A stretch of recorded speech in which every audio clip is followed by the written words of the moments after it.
but listen to, did you hear the press conference of Seleke Kromah, the IG? He did say that this is a highly political case, did he not?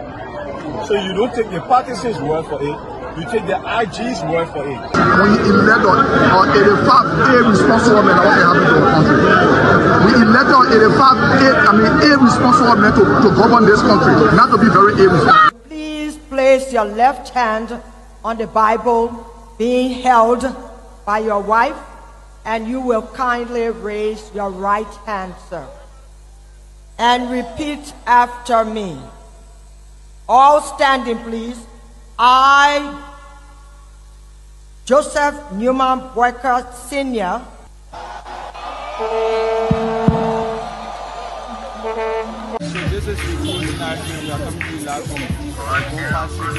no secret now that your friend and former boss will be a candidate in 2029. With all of that you experience, all of that you know, and everything that you see unfolding in the country now, will you support him? Will you be part of the process? Will you give him the support? Do you think he can be a better president? So why you want to bring political Benin in it now?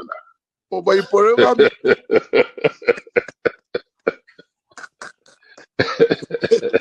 you're political man, before you go out, very active.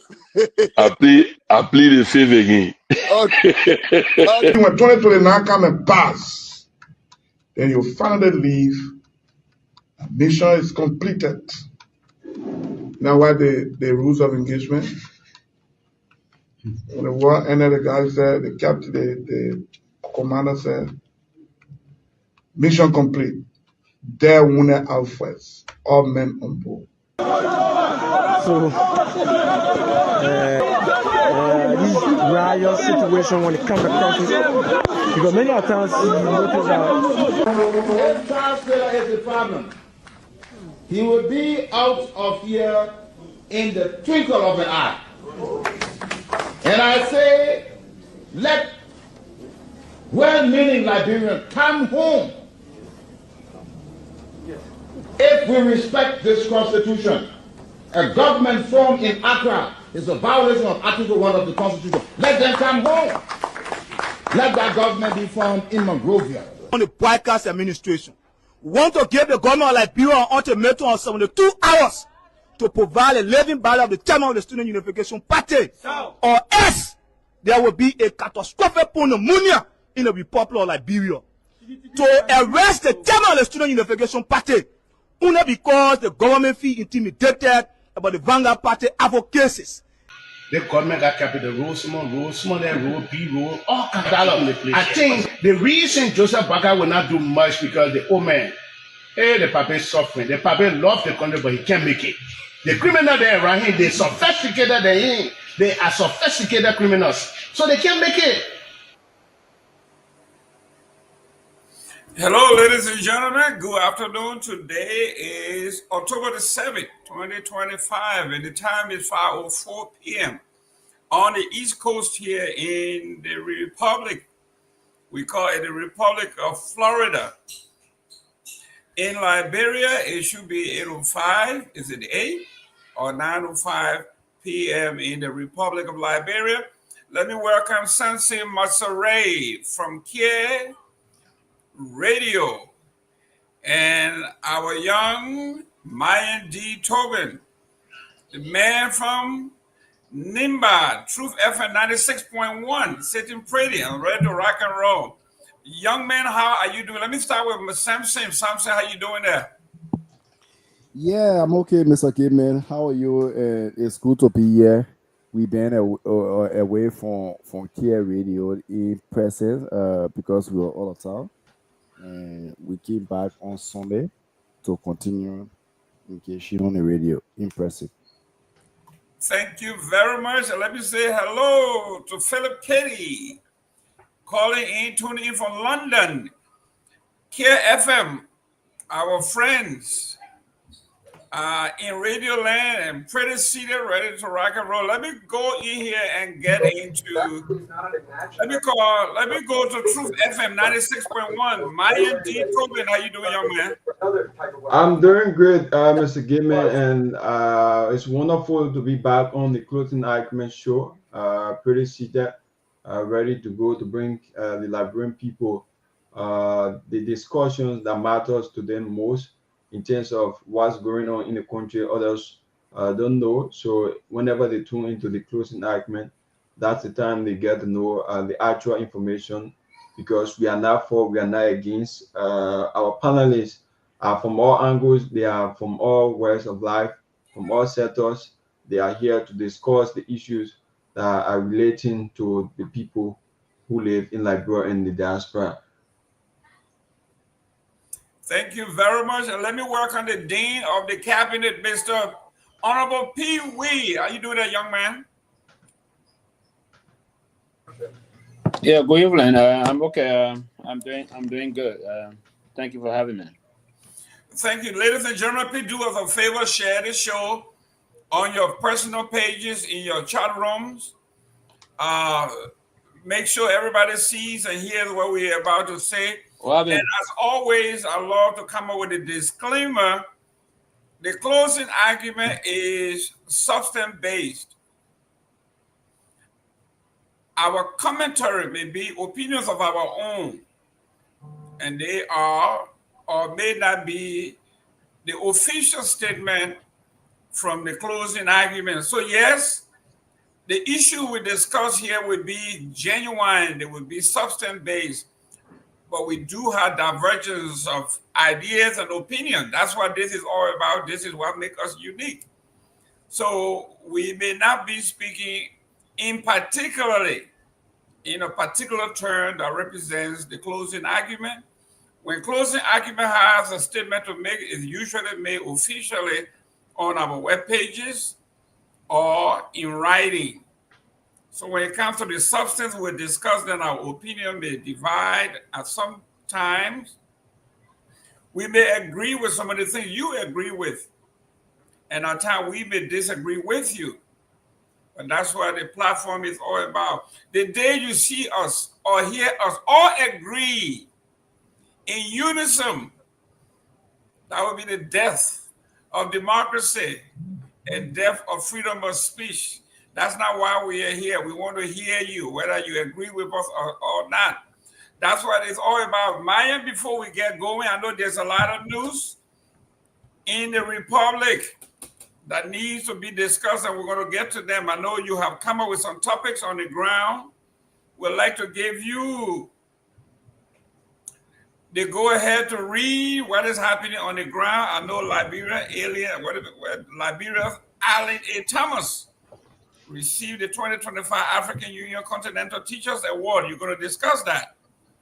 And solar battery had caused the fire in the home of our former NSA director's home.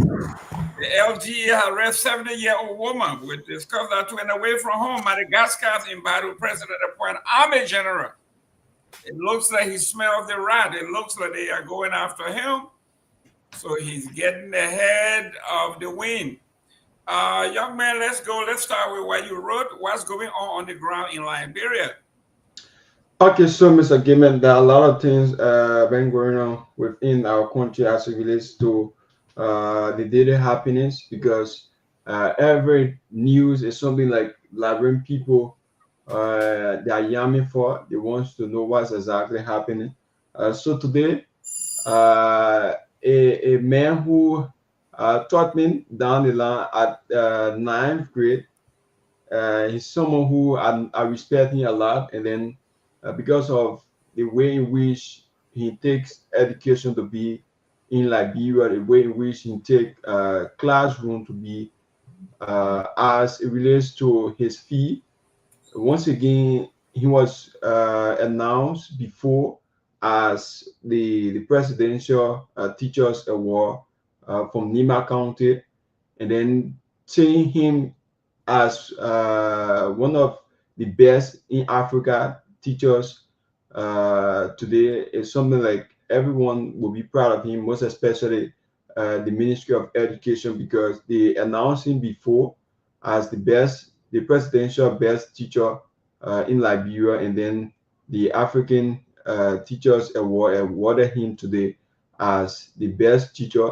His name is Allen Thomas. He's someone who we hail from the same county, the same district, and then we live in the same place. He taught me before. He was once my instructor, my algebra instructor, and then seeing him today, I'm also proud of him. And then he been doing a lot of things for the people of Nima and then Liberia at large. And then as a result of that, that's why he has been awarded this prestige award from the African Teachers Award Committee. And then also today we saw the Liberian people have been waiting to hear the investigation from the NSA boss house that got burned a few weeks ago, because others are saying this house that got burned, how is it possible that someone who's carry on some technical or someone who carry on some secret investigation in terms of the security aspect within our country, then coming to see his house got burned like this, where others were accusing the CDC, allegedly accusing the CDC or the seditions to be the one who burned down his house. And then now today we saw from the Liberia Fire Service, they came out with this release that this house that got on fire was from of solar battery because it was very hot. That's why the fire got that on the house. So all Liberians were like questioning the Liberia Fire Service.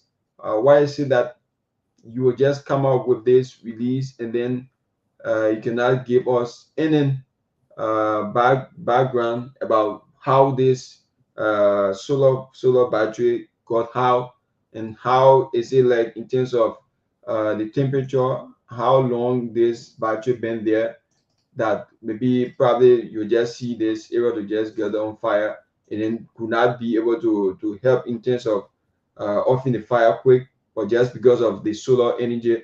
And then they will not know the rates it takes in terms of electricity, because if you see a solar panel and then you want to compare it with LEC, it will not be the same, even though they are all power supply, but in terms of the weight or in terms of the energy, they are not the same. So all Liberians are questioning the report from the Liberia Fire Service, but we hope to dive into that also.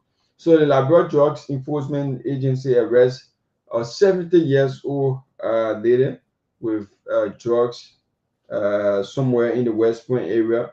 And then also on yesterday, Liberia Drugs Enforcement Agency arrested a lady again around the bombing area, where she been told, we've been told that she is around her 40 years old, where others were doubting that she's not that age, because based on her picture that were posted on the social media, others were saying she's around 50 or pretty close around 60 years old, because the drugs that were arrested from that lady from Bomi County, it was arrested within an oil container, a rare oil container, where they tie the drugs within it and then put it in the rare oil container.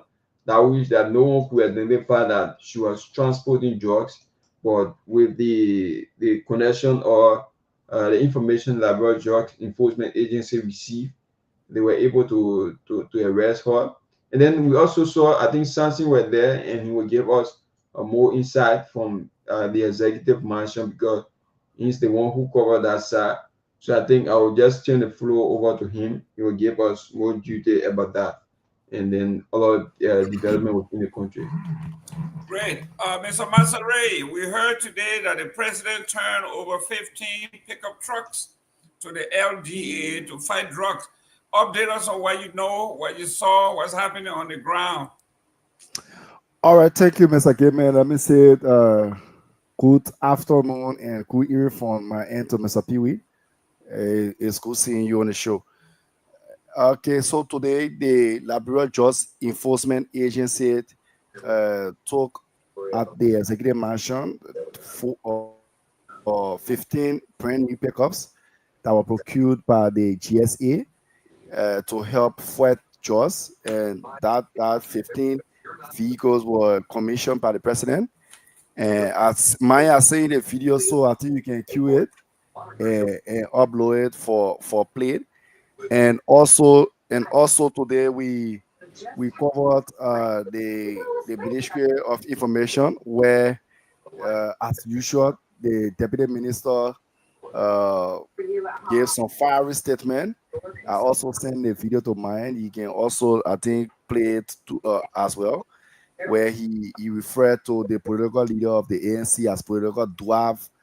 He also said that the political leader of the ANC is dishonest. He does not represent leadership and all that. And the video is currently on our page, and I think man should upload it and start playing it. We also covered today. We also conducted an investigation. Though it's not completed yet. Go ahead, sorry. So today we also conducted an investigation involving a pastor from New Georgia. His name is Pastor Wallace, Jason Wallace. He was accused of murdering his own brother-in-law.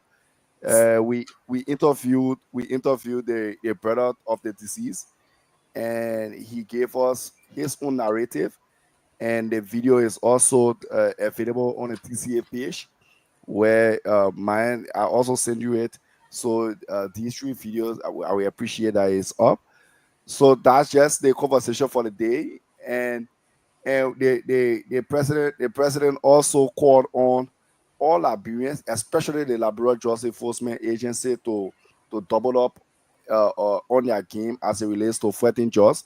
He applauded the E-Train team, but also stressed out that they need to do more because the drugs issue is a national disaster, and nothing will give in happiness than seeing Liberia being a drugs-free country. And so that's just the major conversation for the day.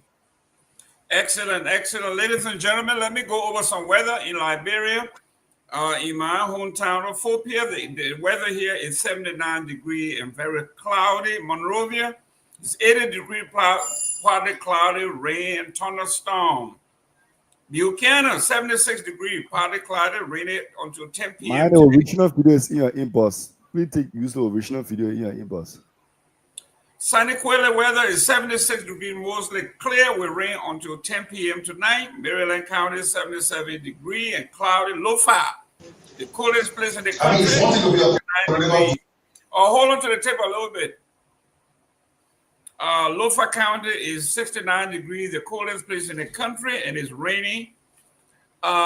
Before we go to that, we got 2 tapes that we want to play. We'll play this one, and we will also play the one from Councilor Gongloe on the rape case. And then from there, we are going to go to Ethiopia.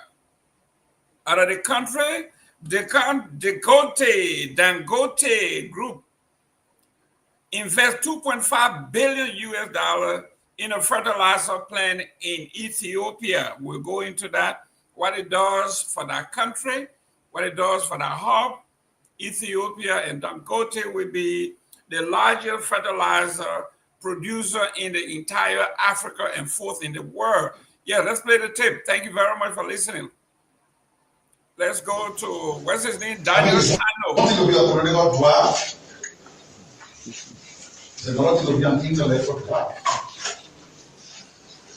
I'm not too sure those who are as having solution to all of the country's problems expect us to forget what it took us yesterday. Some of the people who now say that in just 19 months of the Buhari presidency, nothing has changed. We have to remind them. For 6 years under the previous administration,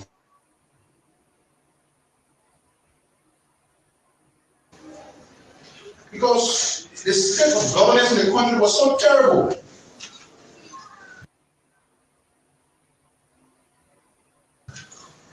Freedom of the press was being stifled. Professional auditors were killed in the exercise of their professional duties. Political opponents were haunted. Critical voices were silenced. You all know what happened to Patrick Owner and Punch FM.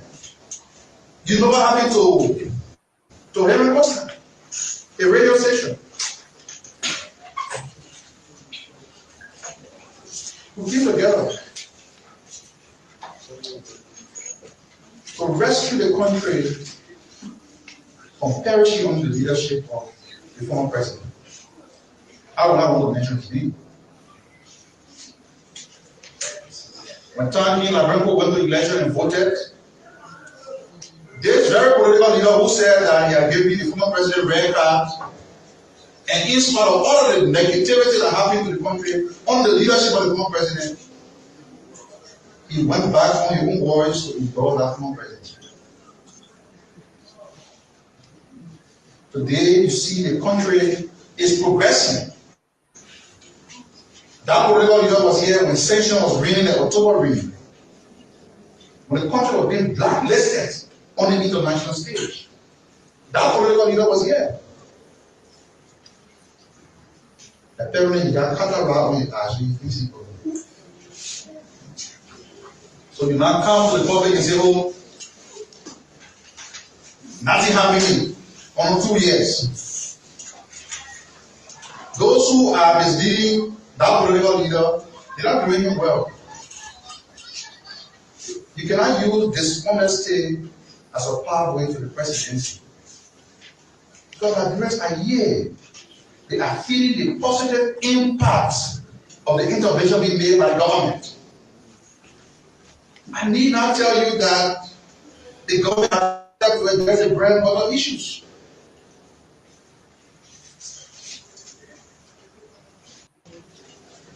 I mean, it's one thing to be a political dwarf. It's another thing to be an intellectual dwarf. It is another thing to be a political dwarf and another thing to be an intellectual dwarf.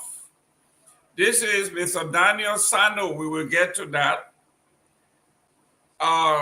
Let's listen to Honorable Gongloe. Roll the tape.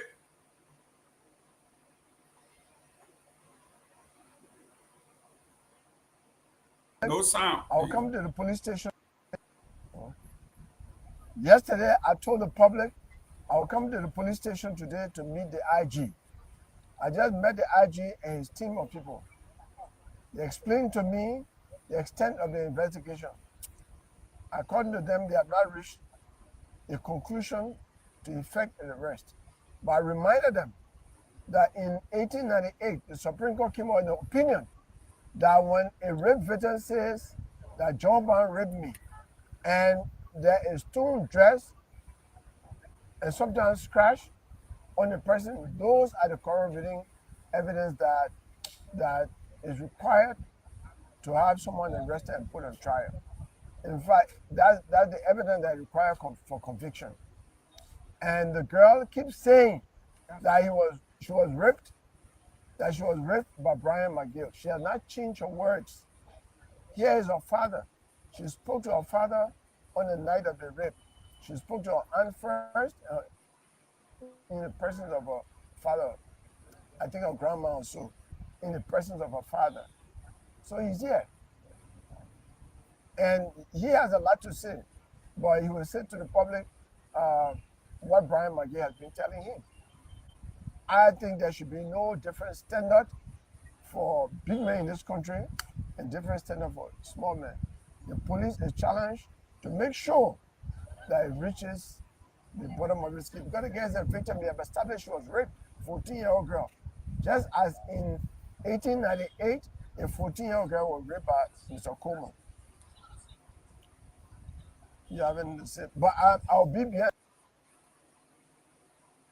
this case until we reach the end. From here, I'm going to the LGBT unit of the Ministry of Justice.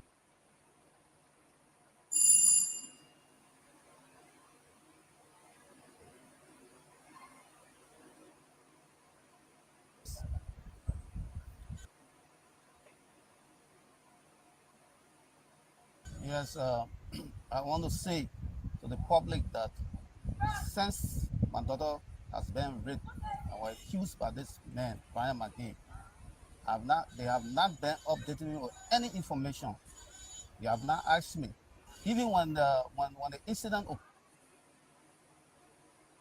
occurred, Brian McGee came to me on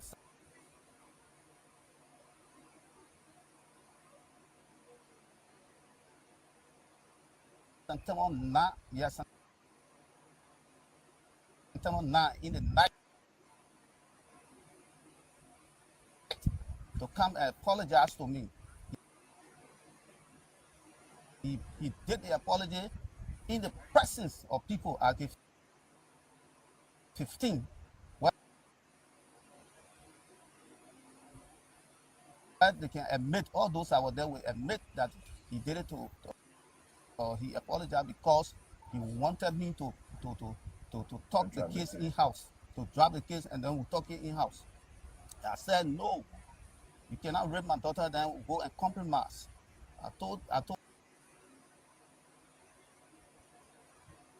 him that. The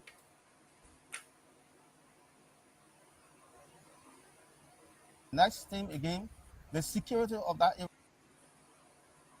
were 2 security men. They gave me 4 information about his car was his person on Saturday. And they told me that a young man was there and he left.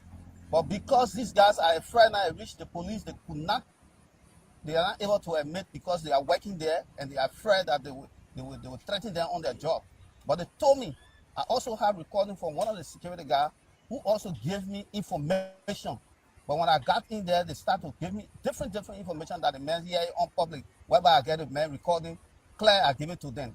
They never talk about it. The other men that received the key from the person that came from in the building, they cannot talk about it. I keep talking about it. They want to close me all on that one. So I will make the public, let the public get to know that this case, it can be you tomorrow, it be your child tomorrow, it be anybody. I want you to rise up and join me in this fight. Do not stand by. These are things that this man has done to my daughter. My daughter continuously to point finger at him. She never changed her statement.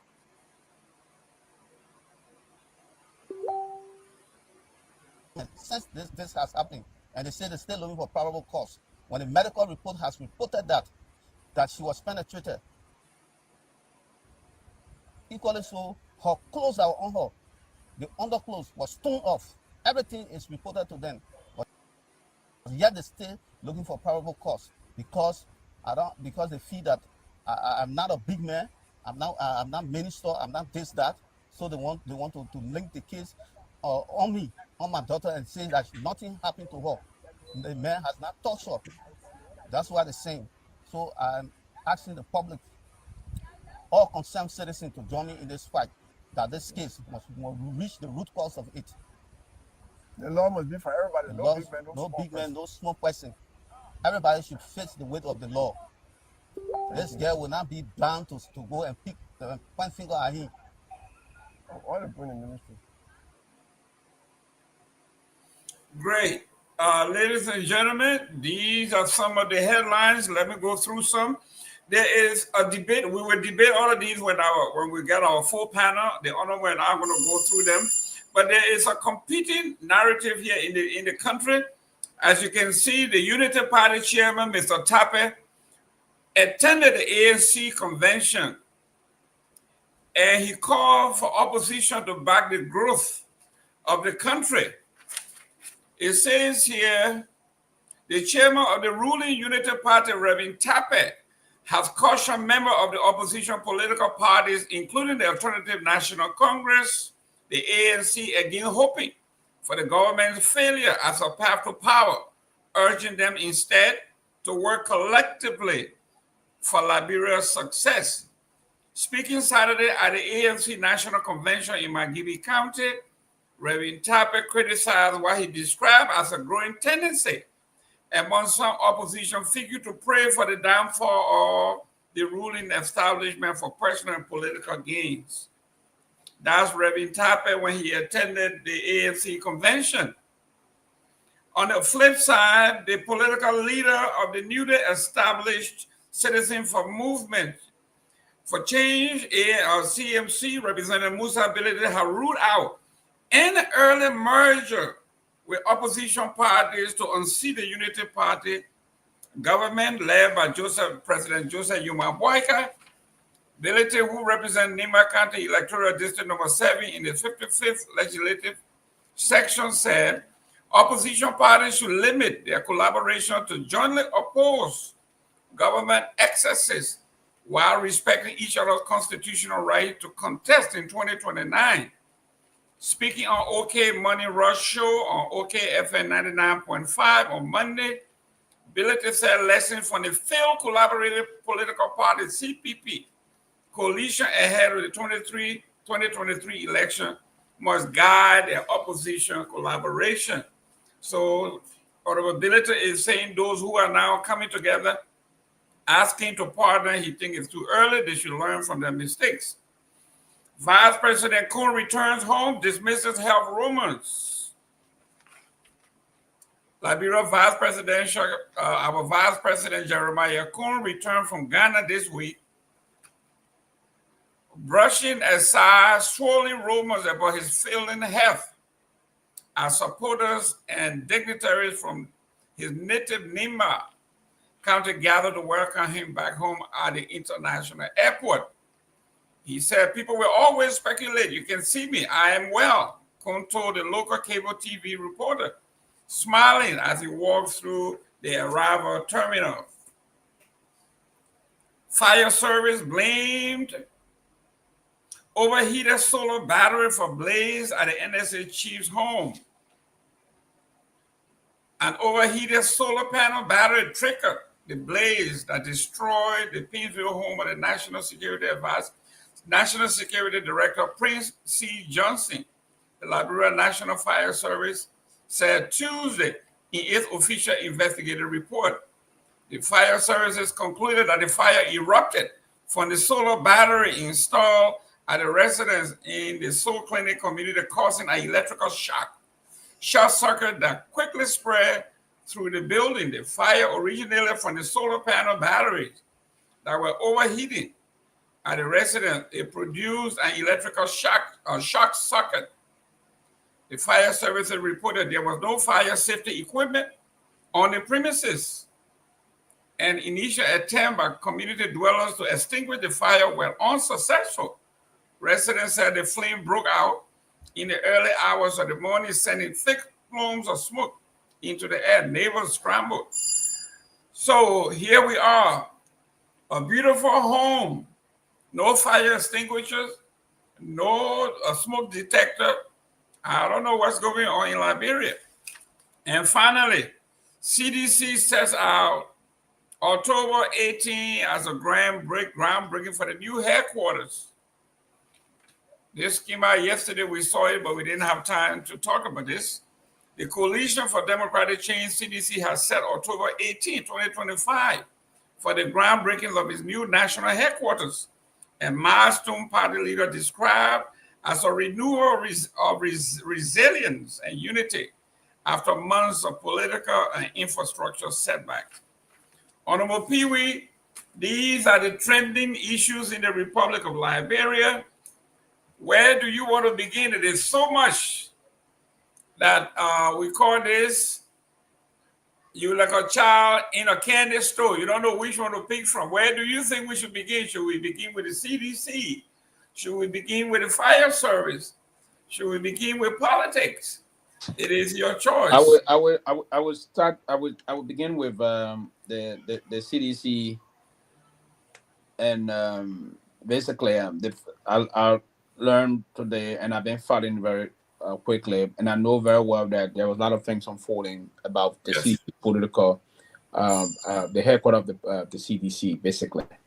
And very well, there was some political interference in terms of the way the whole saga. CDC spent almost 20 years, if you will, at that particular premises. They invested a lot of money there, even constructed a technical youth training center, the rest of that. And the fact that they were evicted in certain circumstances, it will tell you even the Supreme Court did put a hold, but again, the government went out to implement the lower court decision to evict. I don't understand. I still yet to understand why the higher court will post still order and then lower court decision is being implemented by the sheriff or the police, if you will, police or deployed to have them evicted and demolish all of the structure, if you will.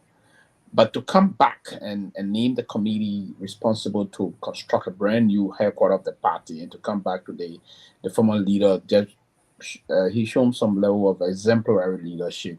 And for the partisan to come, I think it was a rallying call that alone re-energized the folks in terms of amalgamating the appropriate human resources, financial resources, moral resources to ensure that they can come back with that. And then I'm told the 18th of this month is going to be the groundbreaking of said headquarters, and the former campaign chair, who is the chief of staff now to the former president, stated also on OKFM some time ago that it's going to be a 1 year. It's a very ambitious project. It's going to be a 1 year thing. So we hope that next year, October, at this time, we'll be hearing about the cutting of the ribbon in terms of inaugurating the new building. So that is where I would start from. I think it's a maximum approach they took, and the party and its leadership, particularly the political leader of the party, should be commended for that kind of a brave stand. That the party we have will be one of the first political institution now to construct a brand new headquarters, not buying one. There will be, I think, the second, if I'm not mistaken, because I'm told the 2-week party headquarters, the Ijero building is owned by the 2-week party. Yet was time to time said, but that building had been languishing in rooms for many decades, ever since the civil crisis. And it was the model of one of the attractions of our capital city, coming from the bourgeois island. You see, as a little boy, my big brother, one other time took me to Providence Island. We did that Caesar step down, and then we came back. We went to the Sport Commission, where on Broad Street. So the Providence, the Egypt Robin, one of the building, I used to really admire coming out of picking and all those things. So we live at the Ghana side. Coming into time, you will have seen Peking coming to buy Christmas 2016. You will see that the beauty of that building. But since the civil crisis, the party is no longer in power. That building is history now. And there was a time that the government has been talking about selling the property and folks coming to see if they can rejuvenate the building or reconstruct it, something, or demolish it completely and bring it back up. There's this debate in court been lingering for some time. But yes, CDC would be the second political institution to come out to build a brand new from start headquarters instead of buying or other things. So that's a good thing. We look forward to that. I think I will start with that quickly. I think a point of information, I think the CDC would be the first political party to own a headquarters of that magnitude. The TWP building, as you can see, during the coup, the building, Ellen Johnson said he turned the building over to the government because the funding for that building came from taxpayers. Okay. Taxpayers. But it was called the headquarters of the party. Yes, it was called the True Party, but the law says since it was built by the people, it belongs to the people. So the Supreme Court gave it back to the Republic of Liberia. And then a very good friend of mine, Reginald Goodrich, he was chair of the True Party at the time, took it to court and lost that case. So the building now belongs to the people. Okay. So in this sense, the CDC would be the first political party to own a headquarters paid for by itself. And this is the breakdown of the presentation that we all listened to. The county level expansion. Honorable Kofa said the headquarter project in Monroe is part of a broader plan to establish CDC offices in all 15 counties. The start of the project marked the beginning of our effort to establish CDC headquarters in each of the 15 counties. He said, we have already secured land in several counties, including Grand Cru. The partisans are moving to acquire sites in other counties. Funding and mobilization. Kofa said the party aim is to raise 90% of the project funded by October 18th through the grassroots mobilization, digital contribution, and a mobile fundraising drive. But something that stirred up the conversation was the money that had been received already. About 10% of that money came from other partisans, including the Unity partisans. Dr. Peabody, welcome to the show. Good to see you, man. Good to see you. Yes, Honorable Kofa stated the honest net when he said about 10% of the money received came from Unity partisans that have made contribution to the CDC headquarters, and the whole project went wild. Now everybody is talking about it. He now threw something called monkey wrench in this whole thing. Everybody is now thinking in the Unity Party government, who are those that are donating money? So everybody is a suspect. What do you think that is? Why do you think it was important for the chairman of the committee to throw that in there? Well, CDC must be lost, because if you have Unity Party giving them money to help with their headquarters, then they must be lost. Then you must have maybe some of the people from Unity Party are not happy. They were left out. Maybe they disenchantized, sedition. They were left out, and they were not giving some of the support that they needed. And probably that's why you have people from the other party. But I think, the whole thing, I think CDC had, when they had all the resources, when they had real funding, when they had things under control for 6 years, they didn't think about solidifying their base, getting a headquarters and doing things for themselves. Why would they be struggling now, looking to raise money to build a new headquarters? I think this just sent a message that they were very relaxed, they were laid back, and they didn't care. Now it came to bite them later. Now they are struggling. Now they're trying to build. They're trying to find a new headquarters and things like that. But another reason could be the manner in which, I know the land was for somebody, but the rush by the government or the police to enforce that court order to break down the CDC headquarters and other things. I think that was just, the photos were very dissatisfying. The optics were really bad. It was not a good thing. The manner in which they did it, I don't think they would have loved for someone to do that to them. But there's a clear warning to other political parties, even the very UP. You better secure your building now while you have the power and have the resources to do it. You don't want to leave power and another injunction come on you and they have to evict you and they start breaking down buildings. This could happen. So, if the former speaker said that, who am I to say? Is it to provoke the ruling government or not? But I think CDC just kind of wasted a lot of resources. They could have spent out of this and not dealing. The funds they're taking down to build could be used for other things. But as it is. But Mr. Gilman, while I'm on, I just would like to ask our fans and everybody watching the show to please keep our young little friend called Samaka Sharif in prayer. Samaka have suffered a lot. He had a couple of years. We were fortunate to bring him to the U.S. to do the surgery on her tumor. And when everything was going fine, Samaka went back to Liberia, and nobody knows what happened. The shots he should have taken to suppress the growth didn't happen, and it grew back on, and the tumor grew really big. But as God will have it, we contacted the hospital in Massachusetts who did the surgery, and they were able to link Samaka with Mercy Ship. So Samaka is currently at Mercy Ship. The ship is in Freetown, and they are looking forward to do a surgery to give this kid some hope. And the doctors, the nurses are very great people. I just got through talking to them on a video call through WhatsApp and seeing Samakai.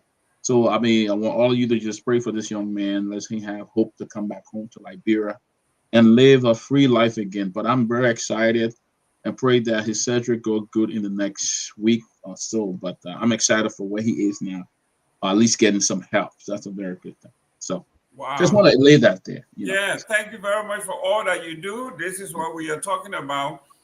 This is about people, real people, issues that affect people. Let me work on the Chief Tomalin.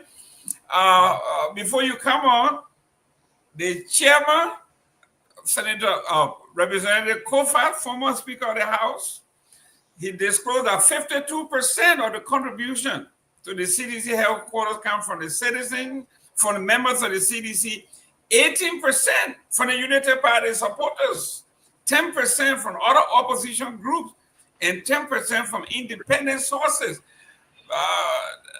Chief, you are a politician extraordinaire. Why you think this man is poking the bear? He says 18% of money collected already came from United Party. Your take? Well, let me say thanks again. Good to be back on the closing argument. Good to see all my fellow panelists and all our viewers and sympathizers, wherever they are. We want to say thank you for tuning in. First of all, let me say this. I can say this with confidence that the CDC they will have the headquarters on time, because I was privileged to information today that when President Myean made that declaration that they will have the headquarters very soon, he knew what he was talking. What did he say? He said money speak what? Everything else walks. Okay, so and I can tell you, the CDC they will have more than the headquarters money they wanted. They're going to raise enough money, and it's true that their fundraising efforts is yielding very, very positive results, and they are going to come stronger, I believe, from information I gathered today. Yes, so I'm very confident that they will have the headquarters, they will have the funds, they will raise enough funds, people will give funds, folks. And in politics, I was just sharing with my colleagues just now. In politics, when you're in a country, right, even having all around the world, what business people will do, right? The two leading parties, the ruling party and the main opposition, they will make sure they're in relationship with both parties, because they know that the main opposition can be ruling party tomorrow. So they won't leave them out, because so tomorrow, but just that the opposition will not know what you're giving the ruling party.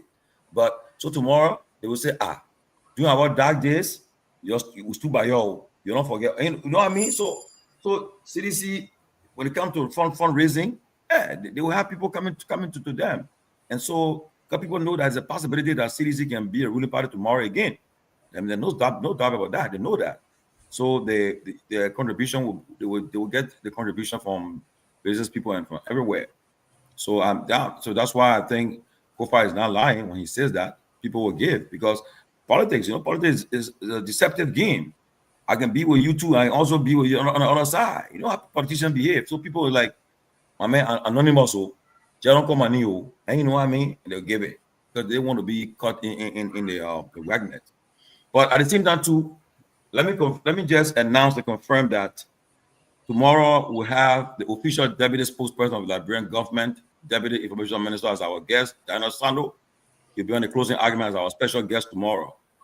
The deputy official spokesman for the Liberian government, Honorable Daniel Sando, will be our guest tomorrow on the closing argument.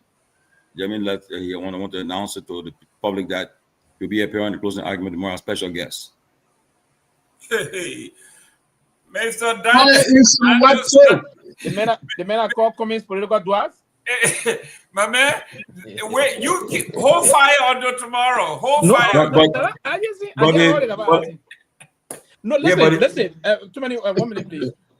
This platform, and that's one of the things we will go ahead to do to ensure that you bring all sides of course on the table, of course, particularly the government. And one of the important things, and the good thing the government can do is that, hey, bring your people and see what you're doing. Probably we don't know what you're doing.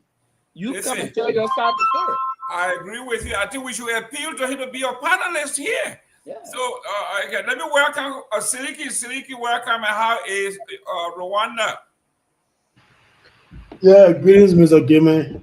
Greetings to everybody. One that is I know you. Not to cut you off. I know you were going to come on. So we come his knee. You pop up. This man will not come up. Even we killing cow here, we're not sure. But when you call me, he's up. Hopefully, Theola is not coming after me.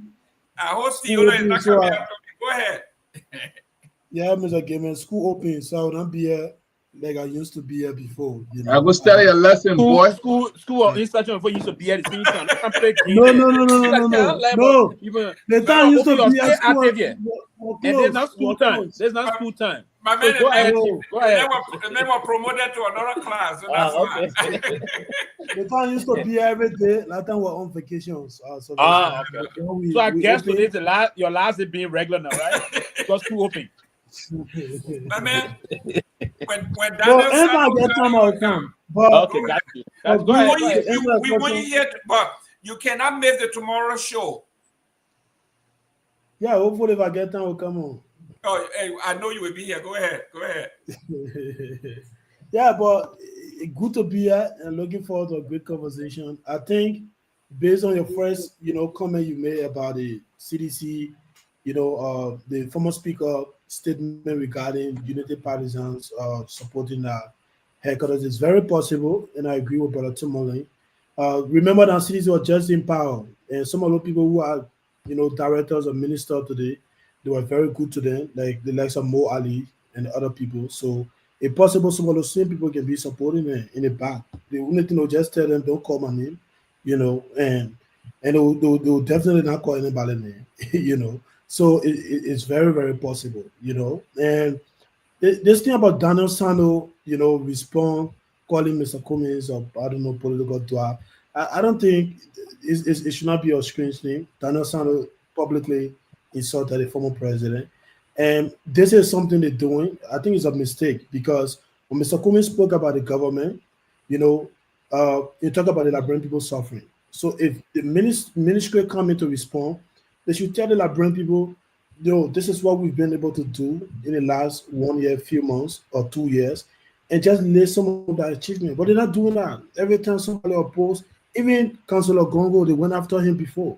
And when you speak, they say, the people are the spokesperson for the government. Being a spokesperson for the government doesn't mean you should be insulting people. They've insulted lawmakers, and they should be, defending the legislature, but all they do is to insult. Once you disagree or you have an opposing view of the government, they insult you and attack you. And I don't think, that's the work of the Ministry of Information. But at the end of the day, Liberians, I think there's a different shift now, as you can see the social media. Liberians are fully aware that their life, nothing have changed since this government took office. And the conversation about they being able to create job for these people, for the jobs that they said they're going to fight. If they can do that, 2029 they'll be out of power. And so no matter what Daniel Sando and Jerry Limepia, in fact, I heard that on the class reloaded last night, Jerry Limepia to attack.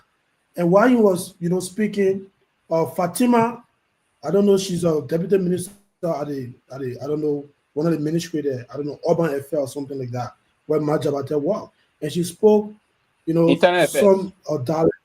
Yeah, she spoke Odale, referring to Mr. Cummings, that he smoke, just to go on the show. She put in Odale, but we get people who came on who interpreted that statement, But at the end of the day, we understand. And the president is aware of all those things. He's not taking action. You have a government officials, referring to opposition leaders in that kind of manner. So when somebody come on the Facebook and say Joseph Boakai this, and somebody said you have to respect the presidency. What about the cabinet members respecting opposition leaders? What about that? But we're watching, let's have a great show, and I'm looking forward to that. Thank you. Great. We are going to come back to that, but let me end this piece with Honorable Pewee. Honorable Pewee, let's look at the delineation of the numbers here. What you think is the political strategy between what's going on now when Fonati Kofa says here 52% of the contribution comes from the CDC and 18% comes from the Unity Party. What do you think you're trying to get to that? And basically, he's trying to push a narrative that the people are engaged into this thing, right? It's a clear thing that the transparency and some integrity is being brought to bear. That's part of it. And politically, that is understandable. Clear. I'm not going to go deeper into that, Jerome. It is understandable. But I do know that bulk of the money is going to come from some serious connection from the CDC in other areas and the rest of that. You have to, the CDC being a people-oriented party. So the chair of that, he's a political person, a very smart Liberian lawyer. He's extraordinarily smart. So part of what he's saying is part of the political process here, right? So the CDC being a people-oriented, grassroots-based political party, where at the time 2005, you'll see young guys, exuberant young supporters, would go and pull their own T-shirt and have it printed with their own hard-earned money, right? So if he had to come and say this, so counter that is difficult because it's a party that the folks have been very committed to. They've been die-hard partisan, if you will. So the 18% Unity Party that, is again political on a serious note. And I want to disagree that we don't have folks from the other side trying to give some small widow mark and all of things, but 18% Unity Party, that sounds far-fetched. And you put it basically, I would be very honest, it sounds far-fetched. And it's my thought, but he's trying to flip it from a political angle to tell people that everybody, you saw how Madame Salih vehemently and angrily rejected her contribution at the time, right, of giving the amount. So if you are saying this, mind you, don't be surprised the Unity Party guys try to spin it that the 18% probably coming from Madame Salih again, so all those things happen, right? Madame Salih angrily reacted to the initial conversation that she gave a certain amount towards this construction issue, and I think we debated in here for some time and the rest of that. So yeah, but he didn't tell us. He didn't tell how many ANC is giving us. Did he? Yeah, he said it's an other political party, 10%. But let me, before I move on to... And that will involve the amount I'm told CMC is also giving, right? Yes, he said the other political party donated 10%. Okay. Unity Party saying 18%. So did the CMC give an amount to you? I think we fall in our 10%. Well, Pewee and guys, that's one of the advantages when you have been a former ruling party. Yeah, and people believe, and you have a very popular political leader. That what happens. People always believe that you can always return to power. So people will always try to identify with you. I don't care in it because so as a result, they say, something.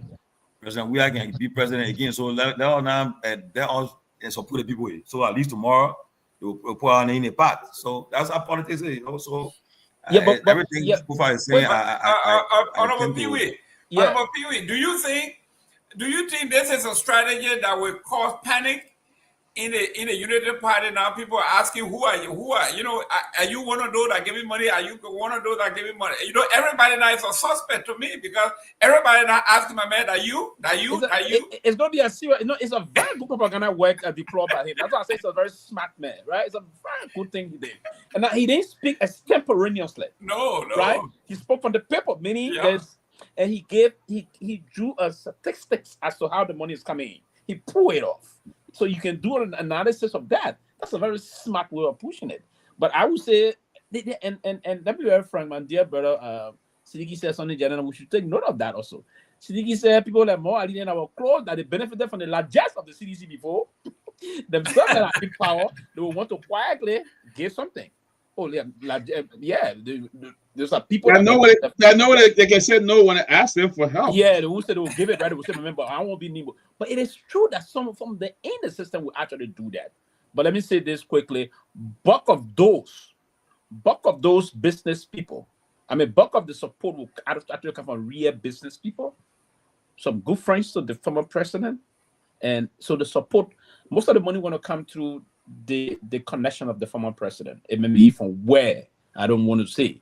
Right, but it's going to be a good will. It's going to be honestly constructed, and that's the power of that man, that honorable man, that His Excellency. He's an extraordinarily blessed and well-connected figure, and he's going to use his rapprochement, bring it to bear, and do that. Now, and the fact that he put an extraordinary smart lawyer ahead of this construction, they're going to build a think and play the politics, and he have another political strategy as his chief of staff that understand political communication, also using numbers. So trust me, a lot of things going to unfold in the event of these things happening. They will throw jobs.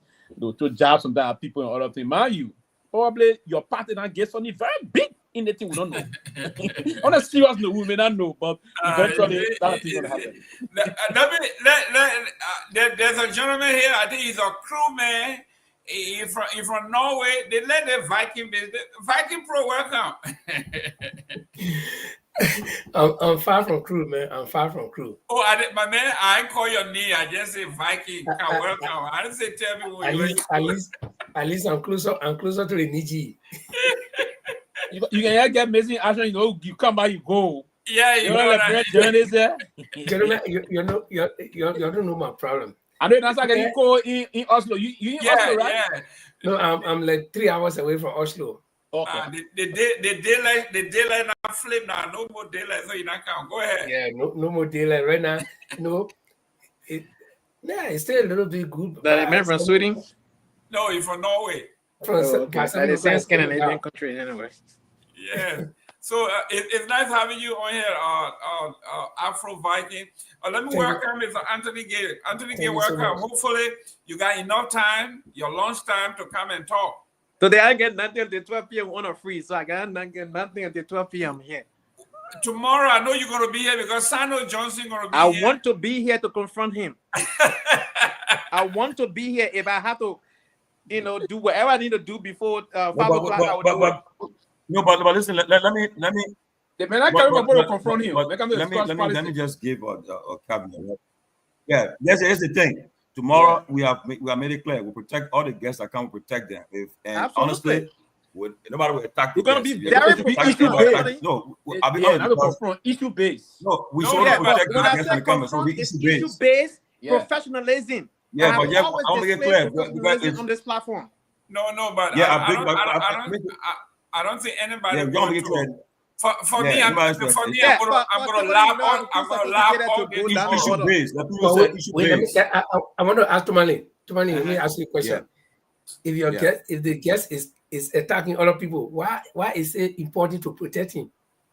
No, I'm not going to protect him. No, it's not about protection. It's about keeping the conversation on the issue base. Yeah, and listen, Tomalin, I got too much in my arsenal to confront this government. You can always say when people can, you go to Arsenal, you can go like the Arsenal now. Listen here. If this government is serious about the bread and butter issue, then President Bouaka in 2024 wouldn't have signed a 11.8 million quote-unquote legislative projects, and he also signed that 2025. That's 11.8 million. For what? 150 United States dollars. It is not a living wage in Liberia for our teachers, police officers, healthcare workers, civil servants. That's why Mr. Cummings is offering a $300 to $400 a living wage. If that 11.8 million is directed to those folks, it will automatically create what we do not have in our country: the middle class. Cummings will give $300 to $400 the minimum pay in the country across. Yes. So the general staff in every ministry. It's a living wage. Or the living wage. Correct. So what's the definition of living wage? The living wage is a salary that a person can take that can sustain it throughout a whole month, and it will not go broke, and it can sustain themselves. That's the bare minimum, right? The bare minimum. Correct. It will be the bare minimum. That's what I'm saying. So that means the janitorial staff would take home $400. The janitorial staff? Yeah, that's what Cummings is telling us. No. He didn't say the janitorial staff. He talked about teachers. Oh, okay. Oh, you're talking about for the professional side, teachers. Correct. He talking about teachers, civil servants. Okay, I got you on that. Police but officers. That would be not the strategy show for today. That would be another debate for another day. So do we have that money? I respect that. We do have that money. It's not money we have to go look for. The president is signing 11.8 million every year. He had done it twice already. For what? 2024 and 2025. Check the national budget. Okay, guys. Let me bring us back. That money can change the trajectory. It will automatically affect 25 to 30,000 people immediately. That's a middle class you're creating in Liberia. Honorable Gay, welcome. Thank you. Easy to say. The money is there. The money is there. Mr. Gay, I'm talking to Mr. Viking. Mr. Viking, the Afro Viking.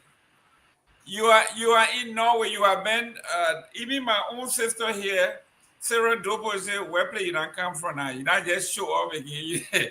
But let's talk about the strategy that the CDC spokesperson or the chair for the building committee is doing here by actually apportioning percentages of the money coming in. Why don't you think he's keeping it secret, but going out there and say we are building our building on the back of Unity Party saying they're giving us 18% of our total income?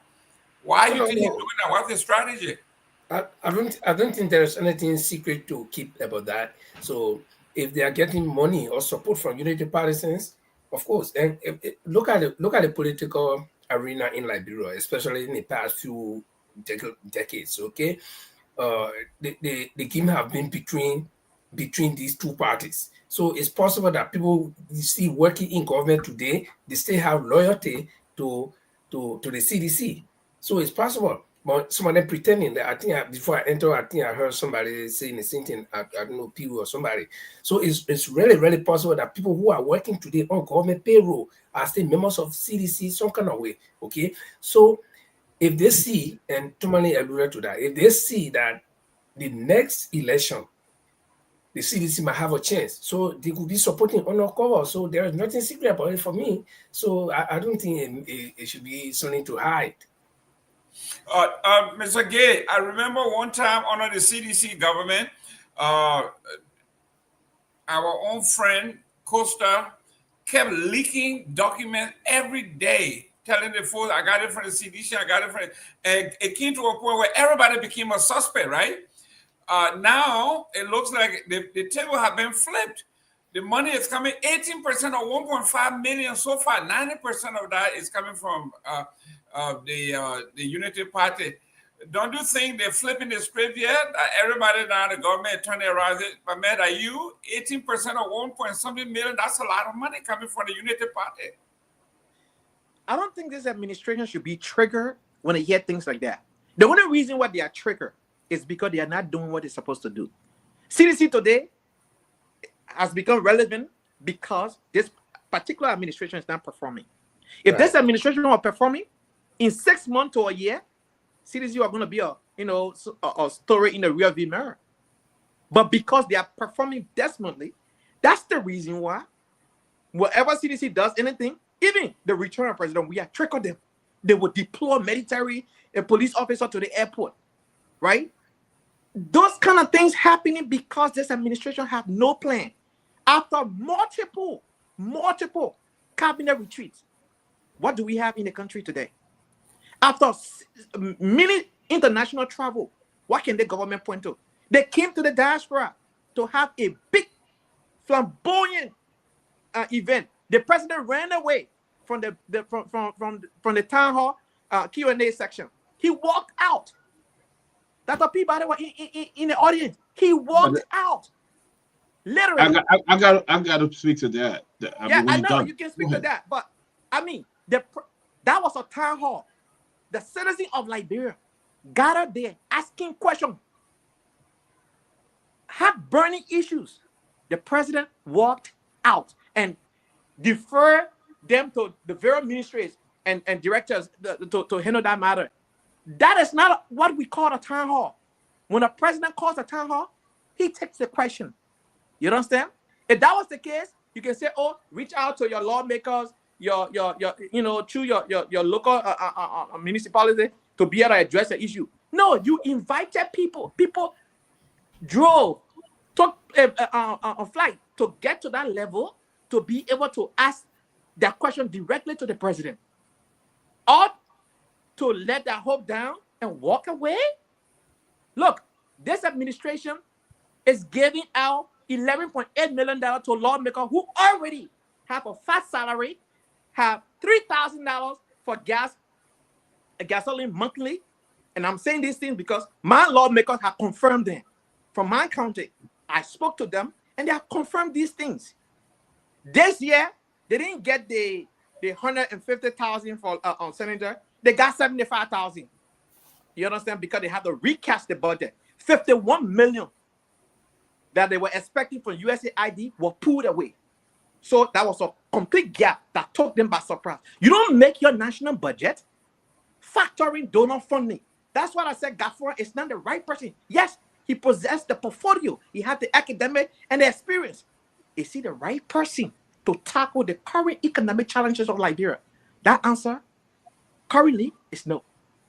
But you just said he got an academic background. Okay, but academic background doesn't mean you can deliver. I just said he got an experience. He said experience. Let me go to academic. That's why I just want to remind you.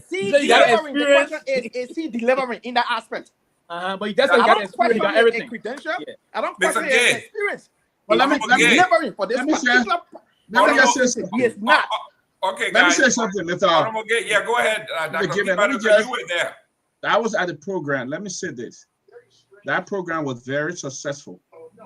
It did not only bring unity partisans together, it brought people from all partisans, even people who were not part of any political party attended that program. Opportunity, they had Liberians, businesses, and other things were all there to participate. Folks had the opportunity to ask questions. I was around there. If you watched it live, I was asking from the finance minister to government official, everybody asking questions. It was well organized. It was well in place. The only thing we look for now is to see the implementation of the recommendation. But I was there. I'm not part of the Unity Party. I can tell you that that program was well organized. Mr. Gayman, let me set the record straight. I didn't say the program was not organized. I said President Bouaka walked off the stage when he was being asked questions. I never said the program. I was not at the town hall meeting. I didn't say the program was not organized. Dr. Peabody. What I said in a statement. It was a very successful program. I didn't say it was not successful. I said President Bouaka walked out. No. So again, he walked out. Let me provide information. Were you at the program? On the town hall the last day. No, he out. Mr. Gay, were you at the program? Were you at the program? No. I was watching virtually. Mr. Gayman, let me provide this information quickly. That's a fact. And sometimes 1 minute. You want to clarify? Go ahead, Pewee. Yeah, sometimes it is good at. I know we all watch and we all people follow people who attended and all those things. The president had a schedule to the town hall. There was a schedule by the president of Liberia to deliberate with Liberians in the town hall. The president had a whole his detail arranged, and the security detail that I think care of the president was not the Liberian security detail. It was a secret service. There was time allotted for the president to be at the location. The president answered when the moderators. So I think you're doing injustice here to the president. Say the president walk out. That is completely wrong to say it is completely wrong. So the president did not. It was the president left the hall. The people team. Let me get this right. In the middle of that queue, the president I agree. Out. I agree. If you saw that, you saw the structure, the arrangement of the secret service that was giving protective service to our president. There's protocol in this kind of arrangement with our visiting president is out of the country and in charge of the host country. So it's clear. So the president, when he spent almost 2 hours plus, he didn't walk out. So to come and say the president walk out, that is an extraordinary misgiving and misrepresentation of the facts. So we understand we all from the opposition side of things, but we should not allow ourselves to always, time to time, hit on things that we know is inaccurate and just meant to make news or to be saying something about something. The president did not walk out. The president left, and before the president left, it was announced that the president would take the last 4 caution and he's going to be leaving because the security details say it's about time that the president leave the venue. And that was clear enough. It was fair enough. The interaction was there. It was again. I beg to differ. It's not about you differing. No. Hold on. I beg to differ. A gentleman asked a question. The president was about to answer the question. When the Secret Service sent a signal and that question was not answered, he turned the microphone over and he walked out. But wait, you heard that? The Secret Service was I think you can't be the president for that. Okay, guys. Assumption is not wrong. It's in the middle of it. It's the time wrong. What are you blaming me At that voice. point, the Anthony president was Gay. not. Are you blaming me for what I saw? No, I'm not blaming you. He didn't Gay. walk out. The security said it was time to leave. Let's make progress. Let's make progress. The video Let's is not say the left. Let's make progress. What Pewee is saying here, what Pewee is saying, when you say he walked out, to some folks who were not there, who didn't watch it, would think that he just deliberately walked out without notice. So what he is saying here He happy general. He said the Secret Service signal. Like you said, because I mean, people didn't get a question answered. They didn't expect that. But they're supposed. Listen, look.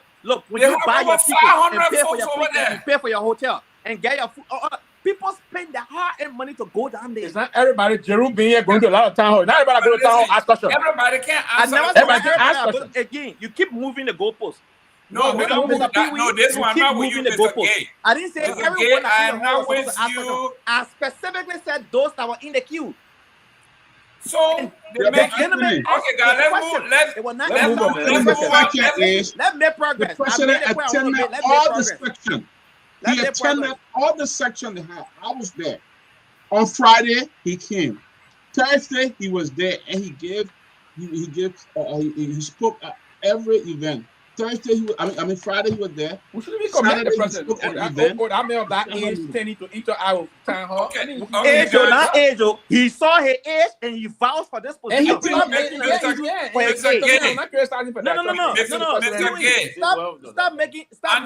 excuse for his age. He knew about his age and he vowed for this position. So age is not an issue here. Mr. Gay, I think as opposition, when you see positive, it doesn't matter what side. And you knew you could do that, you could go and beam, but the man beam massively. Dr. Peabody, in all fairness, right? In all fairness, Dr. Peabody, I didn't say the president did not attend all of the event. I didn't say the event was not successful. The first thing you said, the event was we had a big you said it was a waste. They had a big old waste, the waste of the money. They have a big program. That was not true. That program accommodated everybody. First of all, Dr. Peabody, if we disagree, I'm an opposition. Mr. Gay, let him rest. I would support the UP, but my style of politics is if someone does something right, I would show gratitude that it did something great. I'm not going to just sit on and say because I don't like them, so I'm going to sit there and deny it. That's not good. That's not good politics. Mr. Gay, of all the things that happened at the event, if only that one thing that the president walk off, if that's the only thing that irks you, I would say, then for you, I would say here somebody who never attended the program, I would say it was a very successful program. If you only pinpoint only one thing of all the things that happened, you say only one was wrong, then it was a very successful program. But again, Mr. Gayman, I want to respectfully disagree with the assertion you're making. I did not say that the program was not successful or successful. I didn't come here to say that. I agree with you. You didn't say that. Good. What I said was the president walked out of the town hall. That's what I said, and I stand by that. But Anthony, however, hold on. Okay, Viking, you next. Hold on. So let me just say this, right? I have always said on this platform and other platform where I can go that I wish the president succeed. Mr. Cummings also have echoed that. I want this government to succeed. I am not that type. I commended this government for the new. You sure? You sure you want the government to succeed? Sure? Yes, I want this government to succeed. Honestly speaking. You understand? Why you rubbing soil in the wound? No. Mr. Gay, go ahead. Somebody, let me say this, right? Any competent person will now wish this government to fail. There are Liberians who are suffering. Why would it bring joy to me to see my fellow Liberians suffering just so my party can have an opportunity to win an election? Matter of fact, when the country is struggling too hard, it will take a lot of work for us to get ahead. So if there is a foundation that we can build upon, kudos to that. That's why when people say I did nothing, I can say no, don't say he did nothing. When they say, oh, Joseph Yuma Baka did nothing, I can say no, don't say he did nothing. Because why? The road to Grand Gita is much better to the southeast, I can say. The LEC new director, Kim, hit the ground running. I can say those things. But I can also hold them accountable that what is the value that Patrick Horner have brought to LTA? Why is he getting $15,000 every month? Okay, What is the Tony, value? No, I mean, deviating here, man. But you're not deviating, man. You said Hold on. Yeah. I'm not deviating, man. Viking, go ahead. Nobody that probably give Move to $15,000. the next topic. Nobody that probably give $15,000.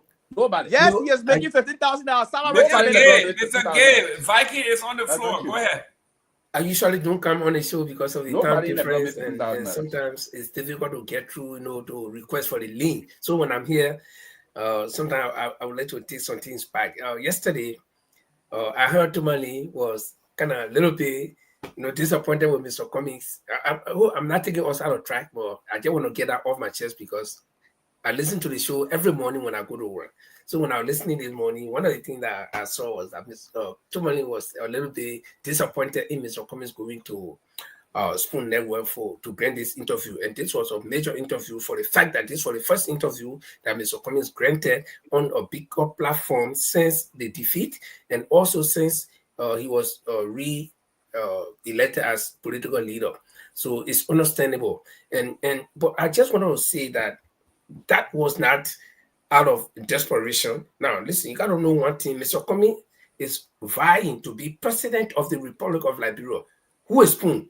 Witherspoon is a Liberian citizen. Who is Tomalin? Tomalin is a Liberian citizen. I'm a Liberian citizen. So if somebody who is vying for that position, okay, begins to keep grudge, create enemies at this very early stage, what do you think will happen when he becomes president? So you see, there are certain positions when you are in, you'll be forced to swallow the bitter pill. So I don't think Mr. Cummings did that out of desperation, or that he forgot, or he does not keep his word. And even me, as an ANC sympathizer, I felt bad because of what happened to Mr. Cummings, that Stanton himself even came. There's a clip out there where he admitted that he wanted to bring Mr. Cummings down so that Bwaka can win, and they were successful in doing that. But I think Stanton also has seen the light, and he saw reason to confess. So, I don't think that was out of any disrespect for the people. Viking, what was the confession? Oh no, he said, I don't know whether you have seen that clip. I can't lay hand on it really now. He said, we all, according to him, I'm quoting him, we all try hard to bring down Mr. Cummings. We said all kinds of things against him because we wanted President, I'm quoting him, not verbatim, okay, I'm just paraphrasing. We wanted Bwaka to win. He mentioned those words, okay? So if he can make that kind of confession, I think he himself was saying it out of, because nobody coerced him to say it though. So he was making those statements out of sincerity. And so if Mr. Cummings goes to him and considering his position, wanting to be president of Liberia, I think it's good. So what if Mr. Cummings will look up Stanton as an enemy if he becomes president? What is the fate of Stanton in Liberia? So I don't think we should look at all of these small little things. The thing, Anthony, we are in opposition. I'm a sympathizer of the ANC. I'm now a member because of my position as a journalist, former journalist. I don't become a member of any party. If I ought to become any member of any party, will be NPP, because that's where I grew up in politically. But let me say that the presence of the president at that occasion was not at his will, especially not in Liberia, where he has total control of the security. And I'll give you an example. When President Seleke came to receive her Nobel Peace Prize here, I was in the UK, I was in school. At the time, they had Radio Liberia International in America. Look, I called me, they said, my man, saying you always with us, the president's coming. So go there and try to make it possible so we can air this thing.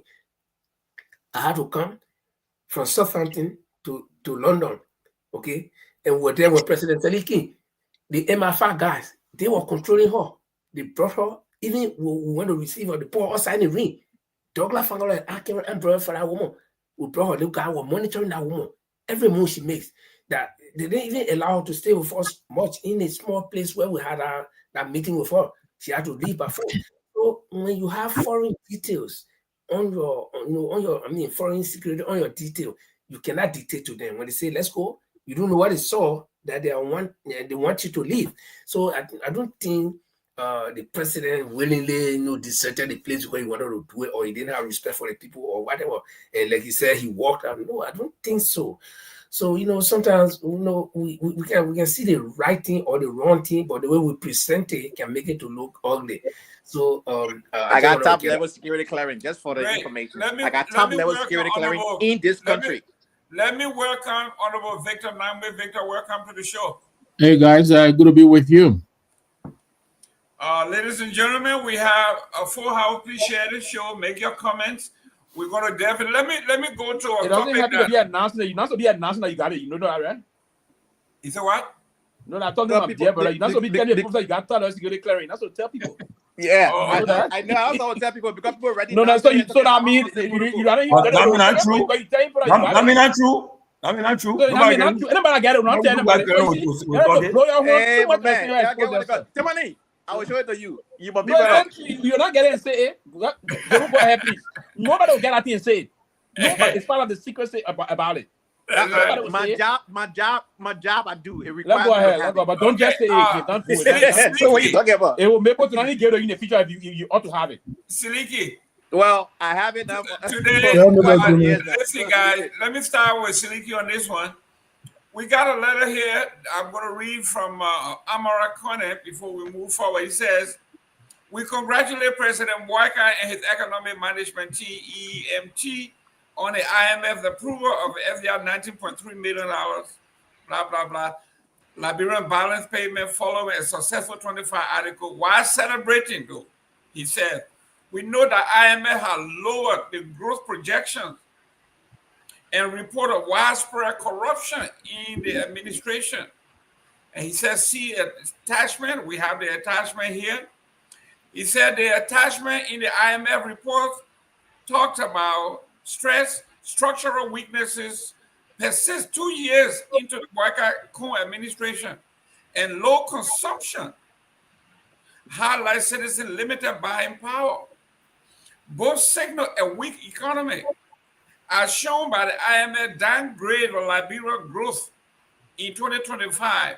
Our forecast to be 5.6 is now 4.6, back to where it was in 2023, basically under the George Weah government.